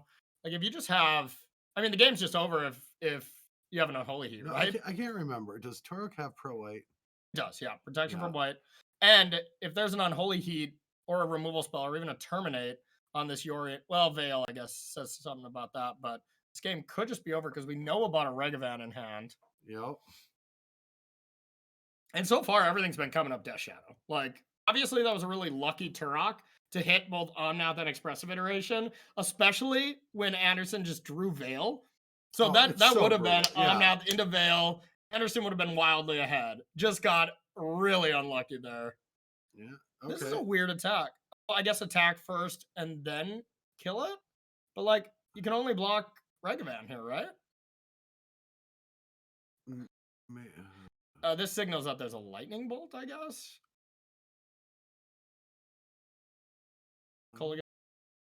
Okay, command for lethal. But K command would have already been lethal. Well, this Veil is going to be pretty good. Yeah, that is a strong Veil. Regavan attack didn't make any sense to me. Yeah, I don't get it either. Maybe they don't realize that it has Pro White. Could be. Like, it has a lot of text. It does have a lot of text. It is protection from white, right? Yeah, okay. Yeah, so you can't block that. I'm just saying that's how protection works, right? You can't block. Yes. Yeah, okay. Yeah. Every once in a while I just think, am I the crazy one? Did I mess this up? No, they just get to eat the monkey for free. Eat that monkey. Okay. There's Unholy Heat and Verdict. Verdict and Unholy Heat being one of the very few answers to actually deal with Turok. So interesting. If that's going to be a Thoughtseize, you can't do that. sorcery instant land creature, so that will be an unholy heat that can kill it. Yeah, we just saw Tuscanani try to add black mana there. So if I was Anderson, that's a huge tell. You have a Thoughtseize, but you're veiled this turn, so not much you can do about it. Mm-hmm. It's a big draw. Okay, this is Anderson getting back into this game. That was a huge draw. Gonna get some of that life back.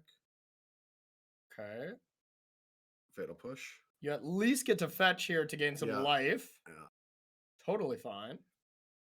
As long as Anderson sees that play. I would go to 1. Yeah. Not gonna get yeah, interesting. Actually, you had Wooded Foothills, so there Anderson could have played Wooded Foothills pre-combat and then got the mana for sure. But like, what are you doing with the mana? So it's not the biggest deal. I think I'd probably play for the higher upside if it didn't have the one of Fatal Push. Could have been Unholy Heat, but Unholy Heat would have won the game last turn. So we don't know what card was drawn. It's still the updater will take a second. Oh, it was a Mishra's Bauble. Okay, we figured it out. And now Wooded Foothills, I think, can still be played, and you can leave up Dress Down. And now it's a question, can you attack with Yorion? Or should you attack with Yorion with Shadows? You know, like... I think you have to. I think you have to. You have a Supreme Verdict. You have a 3-turn clock. You got to start getting the game done.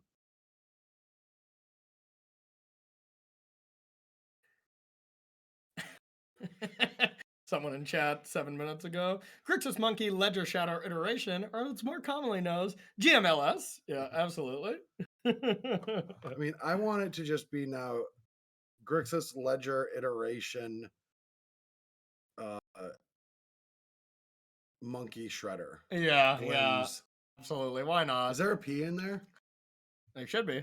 If there's a P in there, then it can be Glimpse. Oh, there we go. It's like, oh, you're playing Glimpse? Cool. That's a really fun deck. Glimpse of Tomorrow is really cool. I'm like, not quite. So one piece of sideboarding that, I didn't necessarily, what I didn't do or what I wouldn't do. Colligan's Command came in and DRCs did not go out. So valuing the long game to try to be able to bring creatures back. And I'll safely say Colligan's Command didn't work out so far. Thoughtseize for Supreme Verdict cast. Oh, baby. Baby. Yeah, that's pretty good. And Yorion didn't attack. No. Still gonna die to that Death Shadow though. Oh yeah. I guess with 1 card and 9 life, maybe it actually was a great non-deck. Yeah. As we walk through the valley of the Death Shadow, coming down to be a gigantic threat. Let's see if you want to just this is in second main phase, so I think we're just gonna see a cycled Dress Down. Yeah, okay, that's too painful to take more damage there. You'd have to fetch a basic, and don't know if there is one for that land. Ice Fang is a good one. Yeah, it's a very good draw. Oh, except not fetching the basic with that Wooded Foothills is gonna bite. Well, there is no basic for Wooded Foothills. There's not the forest and the plains. No, it's Forest, Plains, Island, I thought. Oh yeah, I think you might be right. Yeah, Ice Fangs are not necessarily super supported here. And we know that last card in hand is a Gigantha for our Death Shadow player. So really no great attacks. And DRC is going to have to just go right into Yorion here. Unless, is this a Terminate off the top? That would be insane. No. Or Croxa. Both black-red cards are insane right now. I'll just tell you that. Okay. Ragavan is much less insane. Like, what do you do? Are you attacking with everything here? I guess. I mean, you get to eat the Death Shadow and trade with the monkey, and then you can just block it next turn. Yeah. Seems not good. Yeah, I think that's what I would do if I was you. Yeah, I'm with you on that, bro. I think 2 and 1 are the same right now. Like I mean, you died everything anyway. This has to be the block. Yeah. And I'm pretty sure it's Gigantha. Let's check the graveyard there from our Death Shadow player. Make sure it wasn't like shredded away or something. No, there's never a shredder in play for it to shred it away. Okay. Big old bad elk. Yeah, like that turn, I would have much rather just gave up on DRC, just play Gigantha and say go. Yeah. Then you got Ragavan to attack later. Ooh, another big draw. Okay, well, You know what card is prime for the GG? Everybody's favorite Croxarino. With 2 lands in hand. Croxa is 3 damage. Yep. There's also a Lightning Bolt in the deck. Probably a Colligan's Command. The K command already got used, and Lightning Bolt could have been boarded out. Yep. But Croxa's in there. Croxa better be in there, I'll tell you that. All right. So it was not a spell. We can safely say that. And here's Giganta. Boom. Elk. And at 1 life, even a blue fetch land to get that island to turn it on can't be fetched. And there's those DRCs, like they're just awkward sometimes in this matchup. Yorian's not the go-to blocker for it, but Endurance is, and that's one of the main reasons I don't like them. When they're on the play, maybe it's a little bit more defensible, but especially on the draw, I don't like that card. Which card did you say, Darcy? Yeah. Darcy. Yep. But I'm just watching this event. This player is undefeated, so I'm not going to argue too much. Double block on Jacantha. If there's a removal spell, Veil Summer will be a huge blowout. If not, unless it's an Unholy Heat. That's true. Unholy Heat would have been disgusting. But now Croxa is not even lethal. Lightning Bolt is. Lightning Bolt is. Get that Veil in there. The 1-up Bolt. Remember I said that card is not great and I don't like playing it? And I said that you need some bolts for reach. I think you need some bolts for reach, I guess. Yeah, you really reached for that one. The 1-up Lightning Bolt to finish it off. Lock up a top 8 for our Grixis Death Shadow player. Might be playing against, that was the play down. So the other undefeated was Claudio on 4-color versus Is It Murktide player. I don't know if we know the name of that. Maybe our director can help us out. But Paxi, okay, so whoever there is, that'll be the undefeated match. So if we want to check that out, maybe we can use that as our backup match for the next round. But big congrats to Death Shadow, locking it up. Woo, woo. Or excuse me, Grixis Monkey Letter Shredder Iteration Shadow. Yeah, I gotta love it. Really cool stuff. No, it's Grixis Monkey Ledger Iteration Lightning Shadow. Yeah, it's Lightning Bolt after that. You got to put that in the name because that was nice. But yeah, it sounds like we might have another match. Adrian, I heard.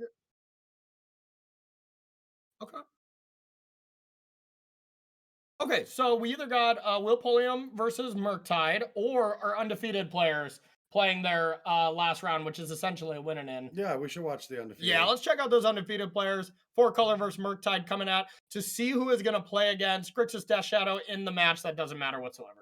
Nope. So yeah, maybe that'll be our backup match next round, but it's always fun to see the titans of the game go at it. So here is the big bad, the top 2 decks, 4-color Money Pile versus Is It Murktide. And these might be the big 2 decks, but this matchup is actually really good. 4-color Money Pile mirrors suck. Is It mirrors kind of suck, to be honest. But whenever you get these top 3 or top 4 decks, playing them against each other, they're all pretty good. It's just the mirror matches are not my favorite, except Grixis Death Shadow mirrors. I think those are actually just really cool.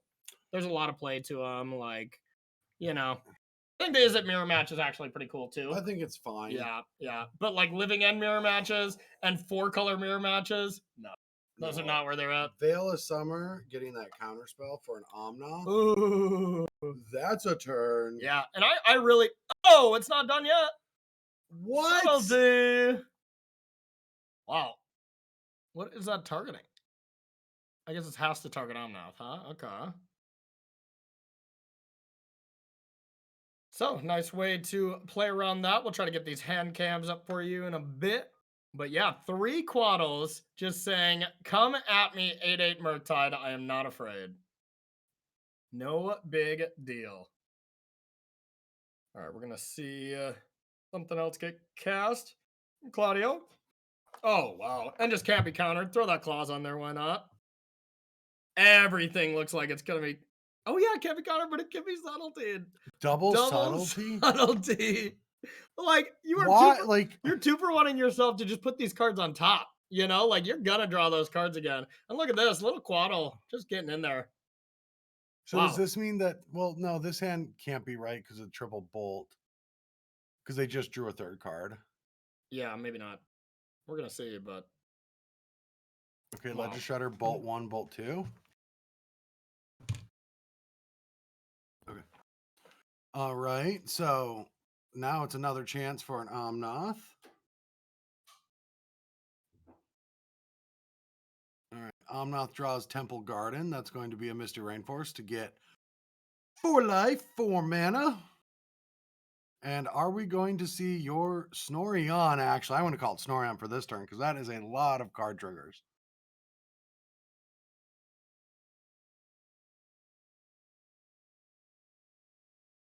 All right, Teferi. All right, so Teferi. And that's it. Claudio wins by scoop going to sideboards. So 4-color elementals getting the win. oh yeah, absolutely. Yeah, made it look easy, to be honest. Oh, is that the match too?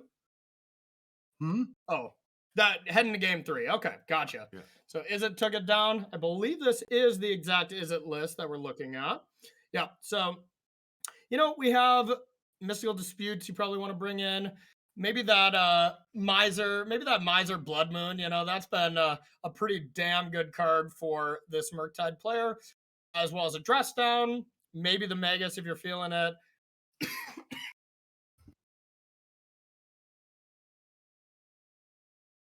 All right, excuse me. I had a sporadic cough there. We saw the subtleties come in. Well, because there was only 2 of them, both of them got cast there. So probably slowing this down a bit as well. But looks like our match is ready.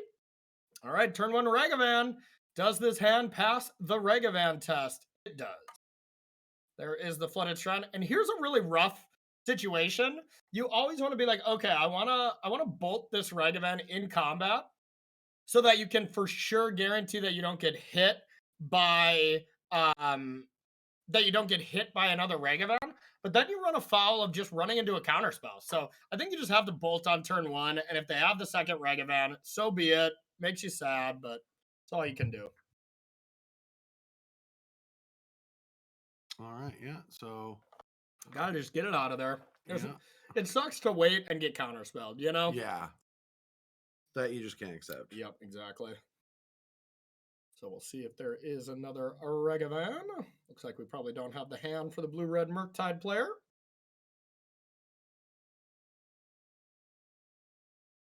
Oh, thank God. They got that memory deluge. this meme hand. This is a meme hand. This was your hand in our test run when we were testing out the hand cam. Was it? Yeah. It totally is. No, but I never played a deck with those cards in it. I don't think it was. I'm just 100%. I'm getting confirmation from Adrian. This was my hand? Yep. What deck did I play with these cards in it? I think it was just a test, like we just tested it. I don't own those cards. Well, I don't know what to tell you. That's what Adrian's telling me. Said you're a big old liar if you think it's not, and that's well, it could have been one of the managers people helping. I think that's what it was. It says FF Freak is all it's saying, and there might be FF Freak Manor Trader staff out there, but you know what? That's copyright. So I never played a deck with any of those cards. Oh, that's not true. I did play blue-white. Yeah, I was playing blue-white Pioneer. That's what it is. Okay. So you were playing a blue-white deck with all these Pioneer blue-white cards. Yeah, I was playing blue-white Yorion. It was not good. We've established it. Okay, now we got the hand updated. We got some blue cards. Now I've got Ledger Shredder. Ledger Shredder! Draw, discard. Ledger Shredder likes to take care of its 4 mutant turtles. What are we putting? Discarding Counterspell, playing Spire Bluff, so we have Mystical Regent for the following turns. That ain't bad. I like it. There is good hands on both sides. There's no green for Quaddle right now. Getting rid of the threat is interesting to me. It was also interesting that turn 1 fetch land Flooded Strand got blue-red when I guess you have to, right? You have to get white-red or blue-red. So yeah, just no green available, which is a problem. Oh, never mind.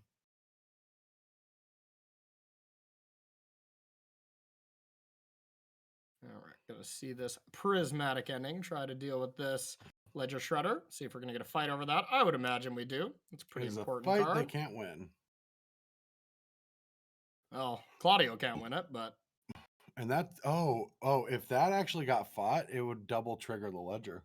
Yeah, that is Brutal brutal. turns. That is brutal. But at some point, you just have to do it, like, because it's just gonna happen so often. Mm-hmm. But yeah, It is interesting that I thought they were going to do stuff with the Misty. yeah. Yeah, I think not playing the Misty there was a mistake by Claudio, because you can use the Ragrum Triome and the island for that, and now you have Misty Rainforest and Steam Vents. And you still wouldn't have had 3 snow permanents, but you'd at least be able to play one, and that's Well, important. you could have ended up having it if Nah, oh no, no, they because the played a planes basic, got yeah. played, so you'd Yeah. still be short, but you could have at least played it.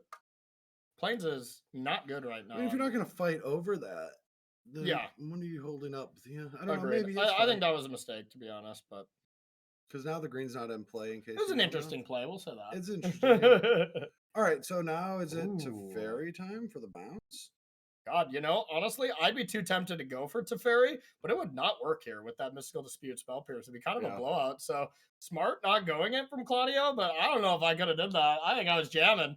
I guess it doesn't play around 1 dispute, so that actually, Yeah. I mean, yeah, you get to counter that 1 dispute. That was a tough no play, but Letting that resolve? I think it's on the stack still. No. No, you're right. It Yeah. is. Okay. Polluted Delta. Let's see what went to hand. I almost want to snap that off on counterspell on that. I just don't like the idea of holding mana up for counterspells. Just counter something. I'm a big firm believer of casting your spells as well. Yeah, like against Murktide, cast your spells. But here we are setting up a nice play here from Claudio. Is that Ledger Shredder getting in there? Quaddle, back it up, kill Ledger Shredder. That's what we're trying to set up right now. The old Quaddle. And honestly, if that works, we don't know exactly what the cards are that are updated, but that'll be a nice block. It would be a sick, read if Taxi didn't attack. It would That'd be be awesome. very sick. Yeah.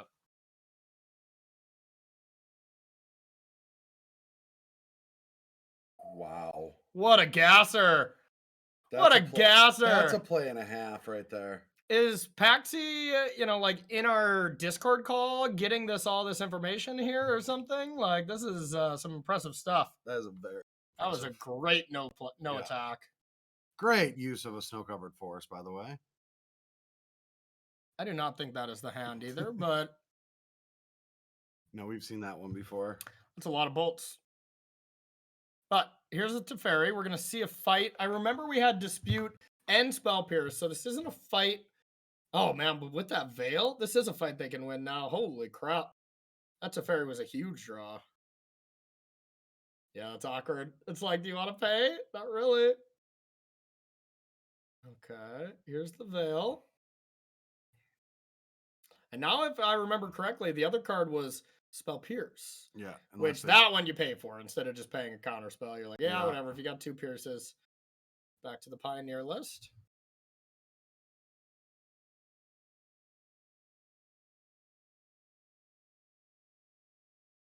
What is happening with the hand cam, Adrian? I love it. I love it. I love the Pioneer look, like it's like, okay, let's check out. I think they should actually Memory Deluge with Jwari Disruption back up here. Hand it's cams, just flipping between those two hands. Yeah, we like it. We like it. That's all right. It's not 100% foolproof, so we'll kind of guess along. There's about to be 4 cards in Paxi's hand. And maybe we can scroll down on that graveyard just a bit to see what we discard on Paxi's graveyard. There we go. Another Second Shredder. And yeah, Teferi Landing is pretty big game. Especially with a Death Touch Quaddle. I mean, luckily for Paxi, they've got 3 lightning bolts and 2 counterspells to deal with all of these permanents. God, here's more subtleties.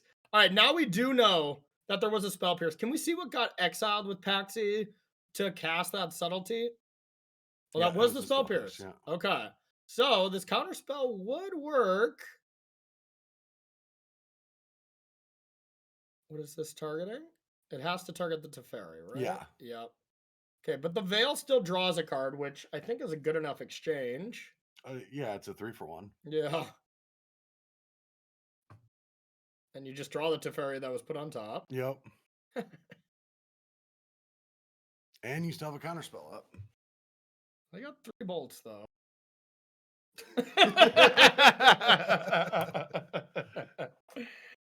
We're having fun. Handcaps don't work perfect every time. Oh, that's too good. Yeah. All right, this is a stock graveyard. These subtleties, I just don't know how I feel about them. We've come in at weird spots. You know, sometimes they are just insane and they're exactly what you need. And you know, sometimes it's the second spell that triggers Ledger Shredder. But yeah, you know, it hasn't looked amazing, I'll say. I just think it's. I wish back when I worked at Wizards. Yeah, I'm not the biggest fan of where it ended up. It's a really tough card to figure out the right way to make it. Yeah, exactly. It does a lot of subtle things, I'll tell you that. Did you?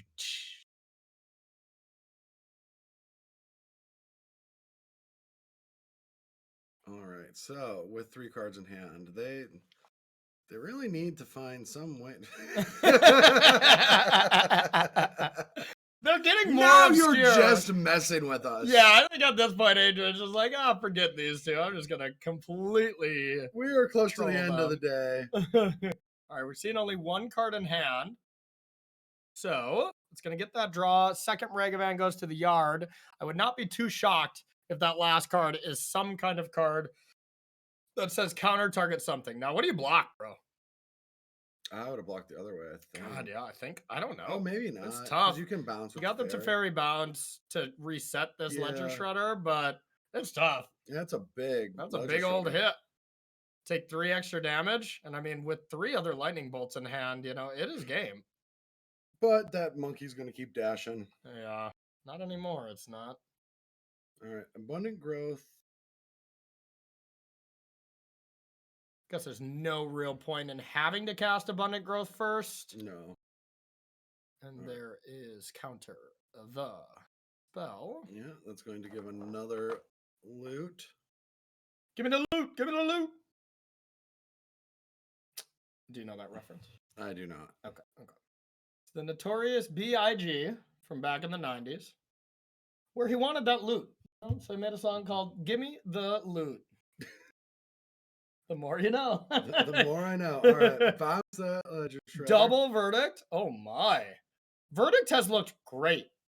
And it's going to be insane in this matchup. Yeah. You know, Ledger Shredder and Murktide, both really tough to deal threats. And this seems like a turn from Paxi where I would double threat if I had it. Like if I had a Murktide, I'd be like, whatever, here we go. Double threat, beat it. I need to. Yeah. I need to beat like the card advantage. Yeah. Down to 5 minutes. Timer has started.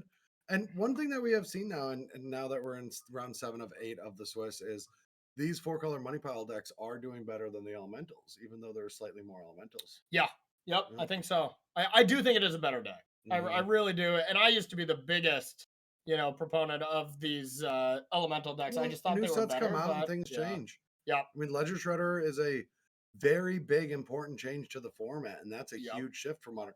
Modern used to not get this many updates, you know? Yeah. But new standard sets kind of are having effects on the format. And Modern Horizons. You know, I mean, that is something we've never seen in modern specific format. And both of those sets completely flipped them upside down. Oh, yeah. You know, like completely flipped the script.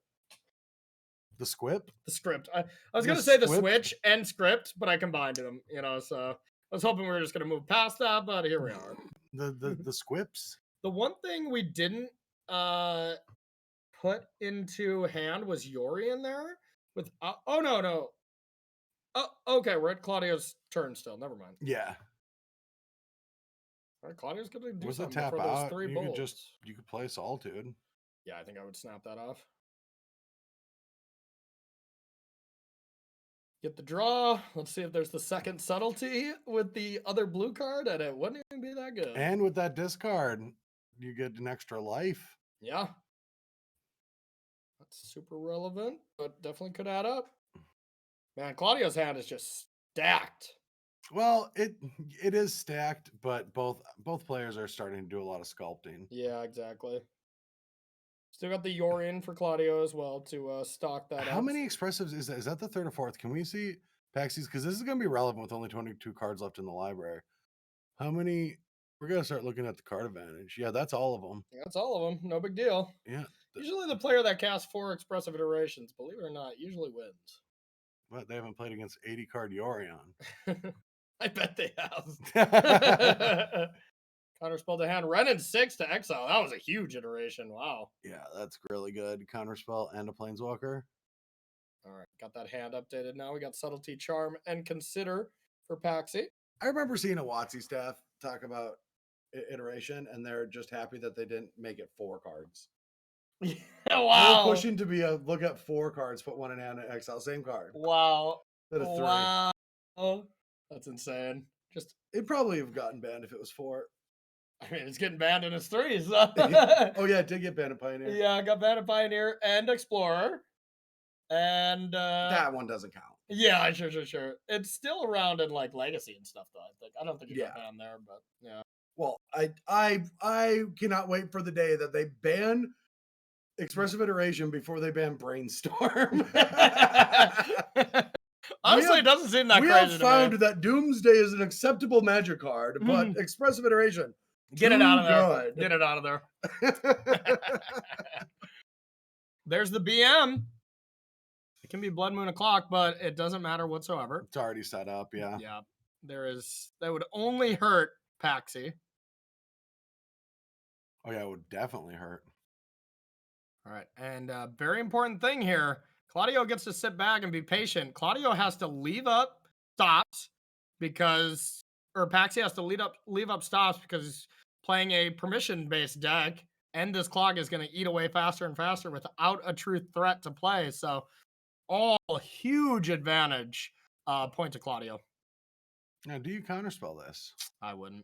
I would save for the important things, but I respect it.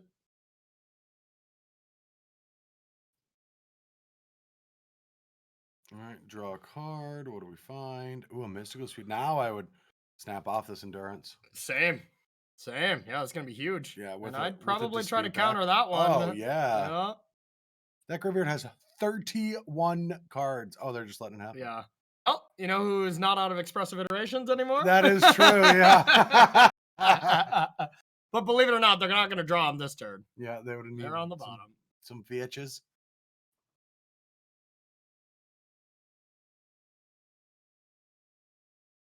Oh, that's funny. Yeah, all right. Bob will draw an extra card. Better be a good one. Let the little critters fight. Atawara. Not a good one. Yeah, slowly. This is where you stop playing your lands and you start thinking, hey, if I just wall up, I might get me an emblem. One of those game-winning emblems. Exactly, yep. Getting close to that, and Claudio agrees, holding back Quaddle. Mm-hmm. And Yorion's in hand, so it can be cast. Dispute does not protect it, though, so honestly, this would not be the greatest turn to go for it. It's just the card counterspell gets it pretty good right here, and you just have to let it go, but it's okay, I suppose. It's also you'd have to shock to play an interactive spell. I like just saying go. Yeah, nice play by Claudio. Plus, if they play a big creature, you're gonna have to Wrath anyway. Yeah. I'm surprised they didn't cast their Memory Deluge when they had Dwari Disruption. But oh wait, wrong hand. Never mind. All right. Ren is one turn away from being as many counterspells as they want. Yep, that's pretty effective. Second counterspell picked up from Paxi, but the pressure's on. The Planeswalker advantage is on. Mana advantage, clock advantage, everything pointing to Claudio here. I cannot think of a sequence of draws that gets you back into it. Like expressive iterations are on the bottom. We know that's so. Not gonna Let be me top tell deck, you about this card. It's cost 2 Coast Reds an instant. Okay. You reveal cards off the top of your left. That's a calibrated top deck right there. Yeah, that'd be impressive. All right, fires off Yorion now because there's so much extra stuff. Subtlety can get disputed, but then the counterspell back up. Yep. And if a burn spell is at the top, you can at least hit the Ren. So being this to happen. And you just got to cast your things at this point. I would put that on top. Yep. And I mean, to be fair, next turn you're going to draw it and you're not going to be able to do much. But now with Quaddle being able to block, that's definitely an emblem. Now you cast Yorion and you have 3 counterspell backup. Yeah. Or Veil, even better yet. You just got 3 Veils. So this one should be all she wrote. Sending Claudio and Tuscanani to our undefeated bracket, and both of them very, very, very likely to be in the top 8. Aren't they Actually, both 7-0? 100% They're locked, into yeah. the top 8. Yeah. Well, they could. I don't know. Get They DQ'd could or do, something. yes, they could do something that we shouldn't even be talking about. Exactly. Exactly. All right. Subtlety goes down. Might see a Blood Moon for funsies, but Misty Rainforest to shuffle all those expressive iterations back in. Yeah, they really need to draw a chain of those. Yep. But yeah, there it is. Emblem. All right. Who wants an expressive iteration? I want an expressive iteration. All right, we're going to see an attack here. And Yorion backed up by a bunch of Veils. They're going to do something, right? They're going to get spicy now. Absolutely. Oh, gonna Yorion. Just keep up double counterspell. Or Veil. This is just a Veil. Oh, here. yeah, you can just Veil. Oh, that's brutal. And counterspell, draw a card. Oh, wow. Going for the counterspell. No, you Veil. Okay, there it is. I think, no? Huh? All right. Respect. But there's a Veil. There Flexing. Didn't want to cast the best card. Didn't want to cast it. All right, and that is Claudio and Tuscanani going to 7-0, locking up that top 8 slot. They'll be the undefeated players. Maybe we'll check in on them as maybe our backup matchup, but we're really going to be focusing on some win and ins. We are not. If we're going to have a backup match for our 8th round, it's not going to involve the 2 people automatically on dinner above watching that match. Okay. We'll see enough of them tomorrow at 4 p.m. when we come back. Okay. If we see Calibrated Blast, we will watch a true win in it. But I'm not going to sit there and I've had my fun. Okay. But they're both going to go in. I'm going to go get my dinner. Respect. I like that idea as well. So, everyone, that is going to do it for round number 7. We're going to have 1 round left to bring you. We're going to show you some win and ins next round. Hopefully, we got all those hand cams for our win and in players. Otherwise, we'll scold you endlessly.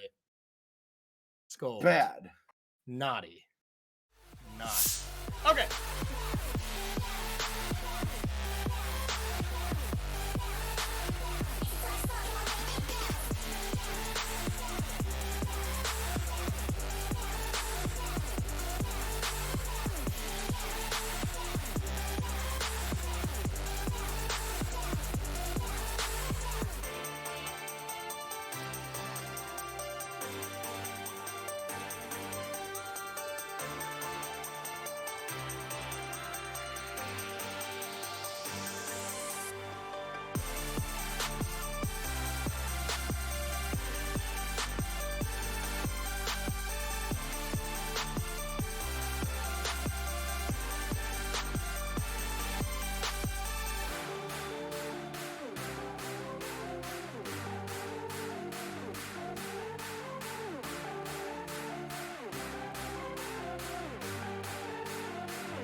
Hey, welcome back to the Matter Trader series. My name is Corey Baumeister. That's my brother, Brad Nelson. What up? We're going to be bringing you the final round, the most exciting round of pretty much any tournament. The win and in round is always sweet.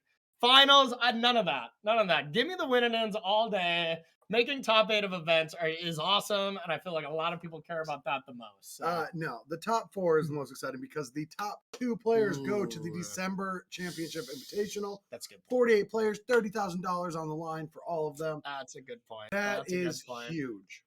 That's But this is still good this is the second point. most exciting. Well, all right. I will disagree with you, but I can't let you evaluate it because we already got this matchup coming in.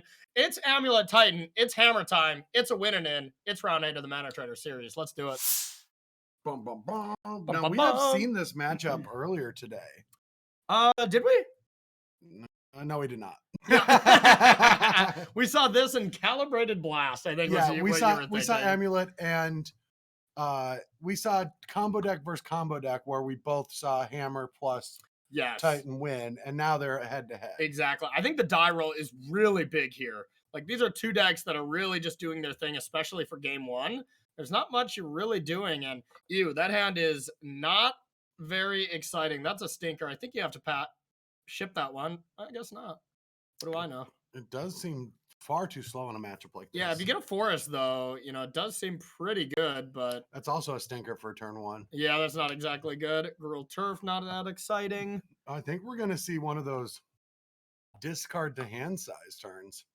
I don't think so. I think we might see second Urza Saga and just set up double Amulet to win that next turn. Or maybe that Valakut. Yeah. No, yeah, you're right. Because these lands, when you get Amulet, even if you lose a land, you're still gaining a mana. You gain a mana because of Amulet. Yeah, but here we can just see take 11. That's not bad. Yeah, take 11, and I guess luckily, if the giver of runes is actually the taker of damage, then the grazer could have blocked. But I guess Cavern of Souls is going to do the. No. Now you get the bounce lands. Oh, so now. But you don't want to do a bounce land right now. You're right. So you get to do this. You get to graze. You get to put in a different land, and Titan just gets to win the game next turn. Yeah. With such a clunky hand, this is still a turn 3 Titan with double Amulet. Double Amulet with a bounce land, 6 mana, then Titan, and it's all locked up as long as there's not anything else that the Hammer player can do. Doesn't look like it. Blink and you miss it, magic, because this looks like, by my calculations, House of Mana is going to win this game next turn. Are they for sure? Because so the giver. Oh, yeah. Well, so the giver can attack, and then the Ornithopter can come down, put the Pure Steel into play, which will let the Hammer re-equip to the Pure Steel to block. And then, I mean, that's soaking up 12 of the damage from a Primeval Titan. And then the next turn, Urza Saga can make another creature. Make another hammer. I think with 2 amulets here, and I could be wrong, I'm not a perfect amulet pilot here, but with 2 amulets, you can first get the Slayer Stronghold, give it haste, attack, get Simic Growth Chamber and Teleria West to go get something else, and maybe another Titan to do it again. I think this draw can do more than just Titan attack you, and for sure what it can do is, so it can Slayer Stronghold, pump twice. Oh, can it get it up to double? 10 and then double strike with the other one? So that's 20 damage, but that's not enough. I'm going to say something without knowing any of the math. Okay. Can it go Primeval Titan, Teleria, Simic, make another Primeval Titan, and then give both of them haste and both double strike? No. Because that still won't be enough, actually. I don't think so. But you know what? How about we just let him do it? I'm not sure. These turns are so difficult, and only Amulet players knows exactly what they're going to be doing. And yeah, we'll see. I'm going to think about it. So you have 2 amulets. Well, only 2 amulets also are just 4 mana.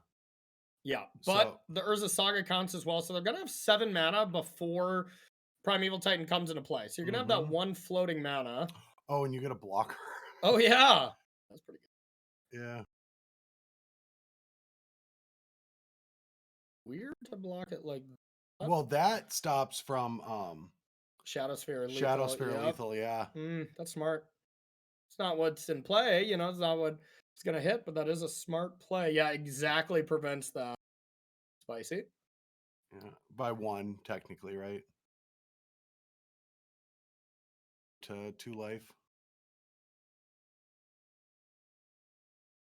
Yeah. Well, they go to exactly 0, right? But now that puts 2 damage on it, so if you re-equip, it'll kill. Yeah, Ornithopter, Pure Steel Paladin, re-equip, but probably doesn't care about the re-equip, about losing it, but we'll see. Can also... Yeah, I mean, I think this game is over if you don't play Paladin and re-equip to get a big blocker for sure. Oh, for sure. But it still might be over even with that. We'll see. Oh, here's a line that they can do, Brad. Do all these things, attack with the Titan, and on that second get Simic Growth Chamber, Boseiju, bounce the Boseiju, kill the hammer. Yeah. Yeah, I bet you can do that. Yeah. I'm pretty confident that you're going to be able to play a Primeval Titan. Then I think here's the perfect formula. Step 1, Primeval Titan. Step 2. I think it's another Step Primeval 3, Titan. Profit. Step 3, win. Yes, we understand that Primeval Titan will turn into a win, but we just don't know the path yet. I actually don't know if it is a win, but we'll see. Know how. Yeah, we'll see. We'll see. All right, now do you re-equip and lose the giver?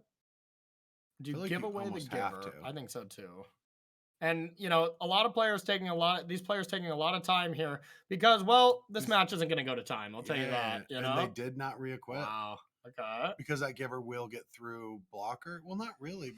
Oh yeah, you can give it protection from colorless. Well, regardless, this game is over. Yeah. This game is now over. Well, especially with that Explorer. Yeah.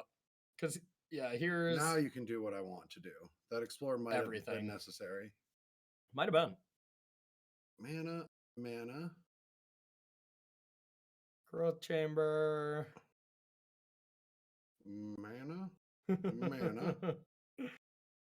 No big deal here. Mana. Now it's prime time. Yeah, now we got prime time with 3 up, and that is going to be enough for that Teleria because now you're going to be able to put, that and that, and that's going to add 6 mana for the second Primeval Titan. Yeah. Second Primeval Titan, and then Slayer Stronghold with Boros Garrison will give both haste. Yep. And now this gets a Pact. Pact gets Prime time. And now one will give haste. Right, this one will give haste to both, and then the next attack could get a Boseiju and double strike both if it was necessary. Yeah, or you go get Simic Growth Chamber and Teleria West again and go get Dryad, and then get more Valakuts, I guess. You can't. You'd have to cast that after second mana. You don't have any more. Either way, it's gonna get Vesuva and the double strike land, and this game's over. You get Vesuva, copy Boros Garrison, get the double strike land, back it up. Yeah, that wait, we didn't get that.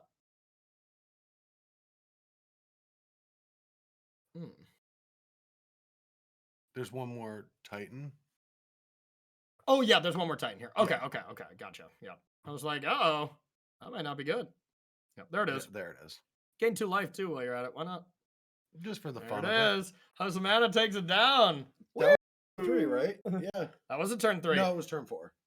Yeah, turn 1 Saga. Yeah, because the second Saga went off. Yeah. Still, that was pretty good for how bad that hand looked. But when you think about it, Urza Saga's only job in Titan really is to just go fetch Amulet. Yeah. Urza Saga is just insane in the deck, to be honest. It's one of the best Urza Saga deck. And I love when a card like that is that versatile that you just get to do something in a completely different deck than an artifact-based theme deck. Yeah, that was sweet. So we're gonna be heading to game number 2 here. Happy Sandwich. Can also combo just as fast. Can win on turn 2. There's draws where you can win on turn 2. No. Yeah. With Amulet? No, with Hammer. Oh yeah. Hammer can win on turn 2. Exactly. It's a lot tougher. You gotta have a lot of cards. It involves the Poison Land, Drum, 0 drop, Hammer, Cigar. It could also just be Ornithopter Cigar to Hammer. I've done that a few times. That's a sweet one. But yeah, Titan cannot win. turn 2. Turn 3 is the soonest, but it's a turn 3. Oh no, it if you're definitely could win lucky. on turn 2. For sure. It could just be amulet, explore. Explore, yeah. then Yeah, you're right. do You're the right. thing, Both yeah. these decks are broken. All right, Force of Vigor. Amulet, has some- amulet. Honestly, not bad. I mean, it's the wrong bounce land, but you probably got to keep that because you got Force too. That hand just can be insane. Is that a mana leak? Oh, baby. Oh, I love me a mana leak. Yeah. And this hand attacks for 11 on turn 2. I keep that. Snap that. With mana leak for turn 3 and a march to be able to interact with an amulet. We did see a mulligan from both players. I do like putting back the mana leak too because you've got the 2 lands, you've got the combo, you've got turn 2, hit ya, and then stop with march. So. Yeah, exactly. All right, and we see a pretty slow hand. And wow, I guess that Beseiju can be cast next turn to deal with Colossus Hammer to just not die immediately, which is going to be needed. It's going to be huge. Yeah. Yeah, okay. It's like, I have this.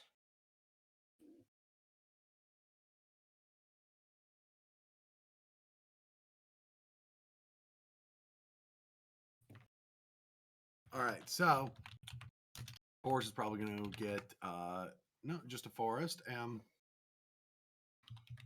Yeah, sadly that top deck Grazer is not that great right now because we need 2 untapped to be able to deal with this Colossus Hammer.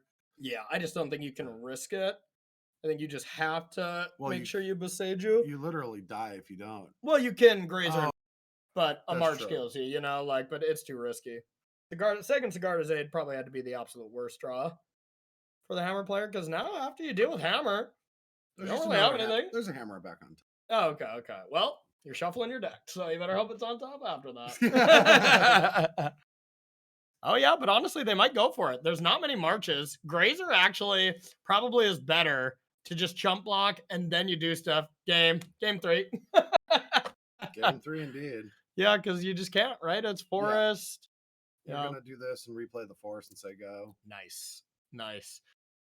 Yeah, March of Otherworldly Light, getting a Grazer. I mean, what did that slot do to anyone? Yeah. Poor little beast. All right. Well, I do like those planes, by the way. Those are not Avon planes, but that one is like the one I really like, those Stormy Clouds. Mm-hmm. Yeah, look at those. Those are gorgeous. Adrian loves the full art lands, our director, so scold him in chat, please. If you got some spare time. Text ones, the full text ones, yeah. The full texts are ridiculous. They are ridiculous. Absolutely ridiculous. I make sure to read them out when anyone plays them. I'm like, I want to make sure I know what this one does. Yeah. All right, go into game number 3. I think that might have been like the only march.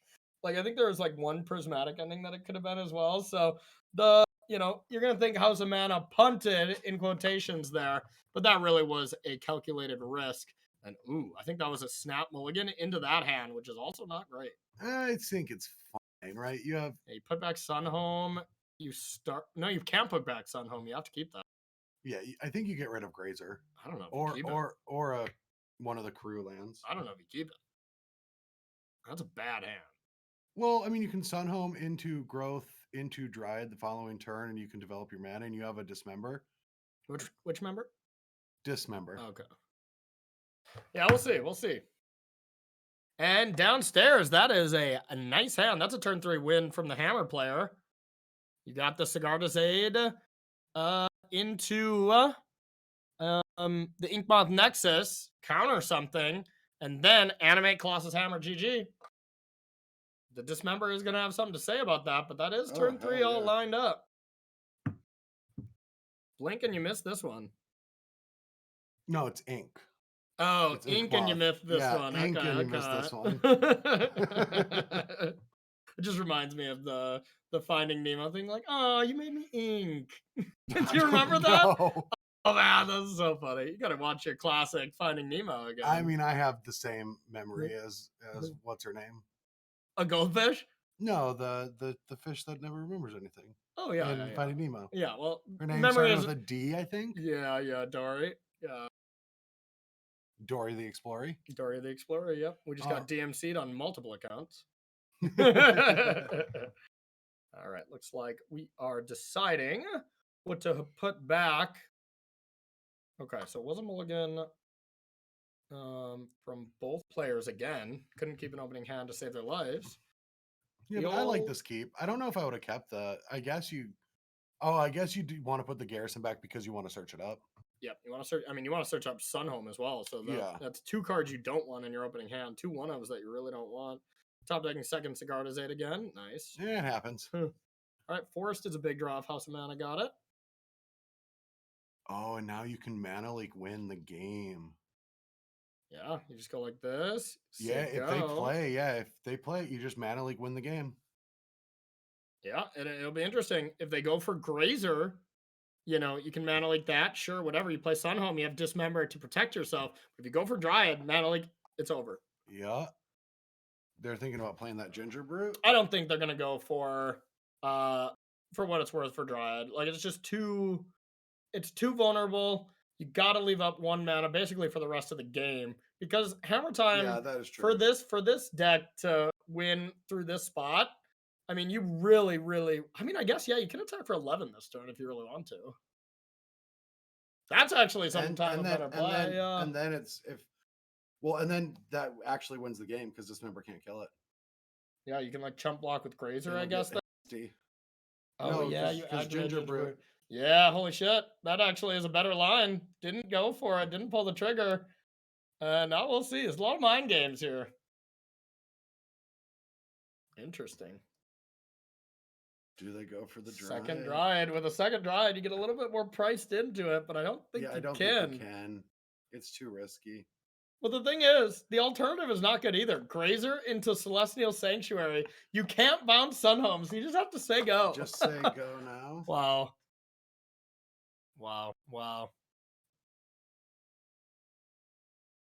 And now, dude, they go for it. Like, now you can't go for it. Oh, this is just a weird game. So, yeah. All right, there's a Ginger Brute. Get you for 1. We can see our amulet players in the chat are now eating us alive for saying there's no way to turn 2. Oh yeah, we know. Will correct ourselves too.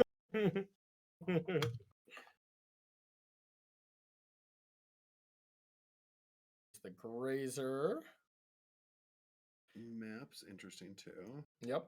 So now you can go Grazer, tap Sunhome, play Sanctuary, play Sunhome to stay alive, which is good. You could have also, couldn't you have also just, I guess Dry gets leaked. Yeah. Play around the leak. Yeah, if Dryad gets leaked, you just lose, more than likely. Oh yeah, you just lose on the spot. Mm-hmm.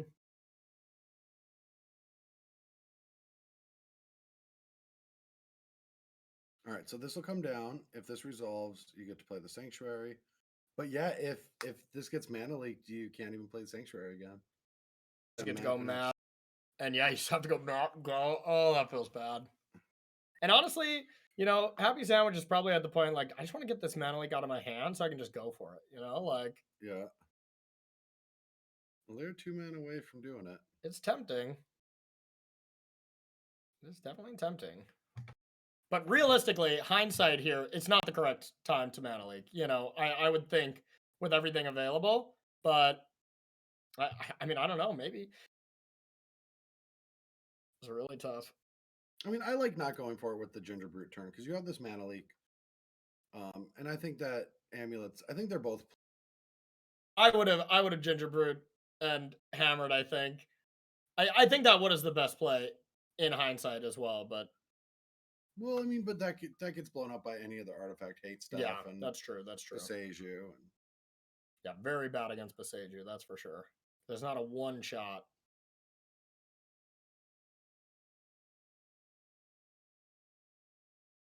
No, House of Mana is playing very well. Yeah, both players have, and they are X and 1.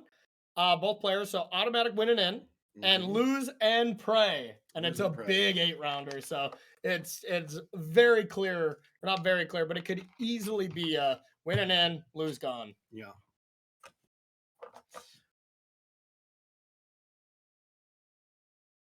We got the map coming down. Another, I mean, now House of Mana has to just be like, all right, you got a mana leak. There has been some pauses, to say the least. And this isn't the best one. Yeah, I don't think I Mana would. Leak. I Yeah. would mana leak this right now. It does go get Saga, which gets Amulet eventually. But here it is. Gonna mana leak this. Wow. Okay. Whiteboarded Mana Leak at that. Interesting. Giver of the Ruins. That's pretty good. That gives you pause for one more turn. Yeah. Now it's interesting. If you go for the hammer now, you're probably going to get blown out by Dismember. Or if you wait, it would have been good. Now the Dismember is going to hit it. And all of a sudden, now huge advantage to House of Mana. Yeah, I think by having that giver, you should have waited. I think, that Ginger Brute play on turn 2 and strap it up with the hammer, I think would have won the game. Well, it would have won it for sure. And I think going with just waiting a turn here would have also won the game. So I think, in hindsight, obviously this game's just hard, and thing can happen, but can also just top deck, hammer, game. No way! No way! Doesn't matter, had a hammer. Oh no! I'd like to choose green. Oh, no! God! Oh, that's brutal. Yeah. Oh, that was brutal. House of Mana is going to be feeling that one, but you know what? House of Mana basically played that perfectly. Down to the mulligan decisions, down to everything. Happy Sandwich, definitely not saying played bad by any means. Made some situational plays that ended up being bad in hindsight, but then was just like, doesn't matter. A hammer. Doesn't matter. I have this hammer. Into the top 8 goes our blue-white hammer player. So impressive stuff. Oh. Absurd. What a day.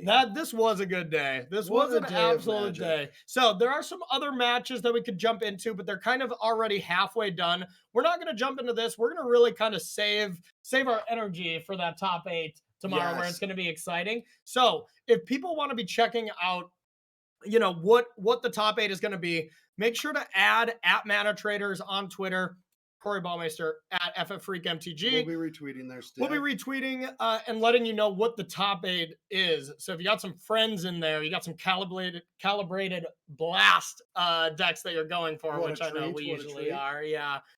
You'll be able to see it from there. But that is going to do it for our first day. Now, one last thing before this. If you want to be playing in this style of event, !Bash Bros in the chat will give you that 15% off. You can join this tournament. And here, let's take a look at this tournament prize pool setup. If you're a non-subscriber, $300 for first. You want to be a subscriber here. You get that $3,000. You get that extra bonus there at the end as well. And you make sure that you get a chance to make this top 8. If you're in that top 2, you're going to be qualified for that December end of year tournament. That is just going to be huge value. Very big value. Yeah. We can't wait to cast that one. We'll make sure we're available for that. It's going to be super cool. So tomorrow we will be playing for that top 8. All these players are guaranteed at least 500 buckaroos. And up top gaining $3,000. That's a nice payout for just sitting at home, playing some Magic Online. You gotta love it. So, all right, everyone. Thank you so much for watching. We hope to see you tomorrow, 4 p.m. Eastern time. Make sure to check that out. We'll be bringing you the top 8.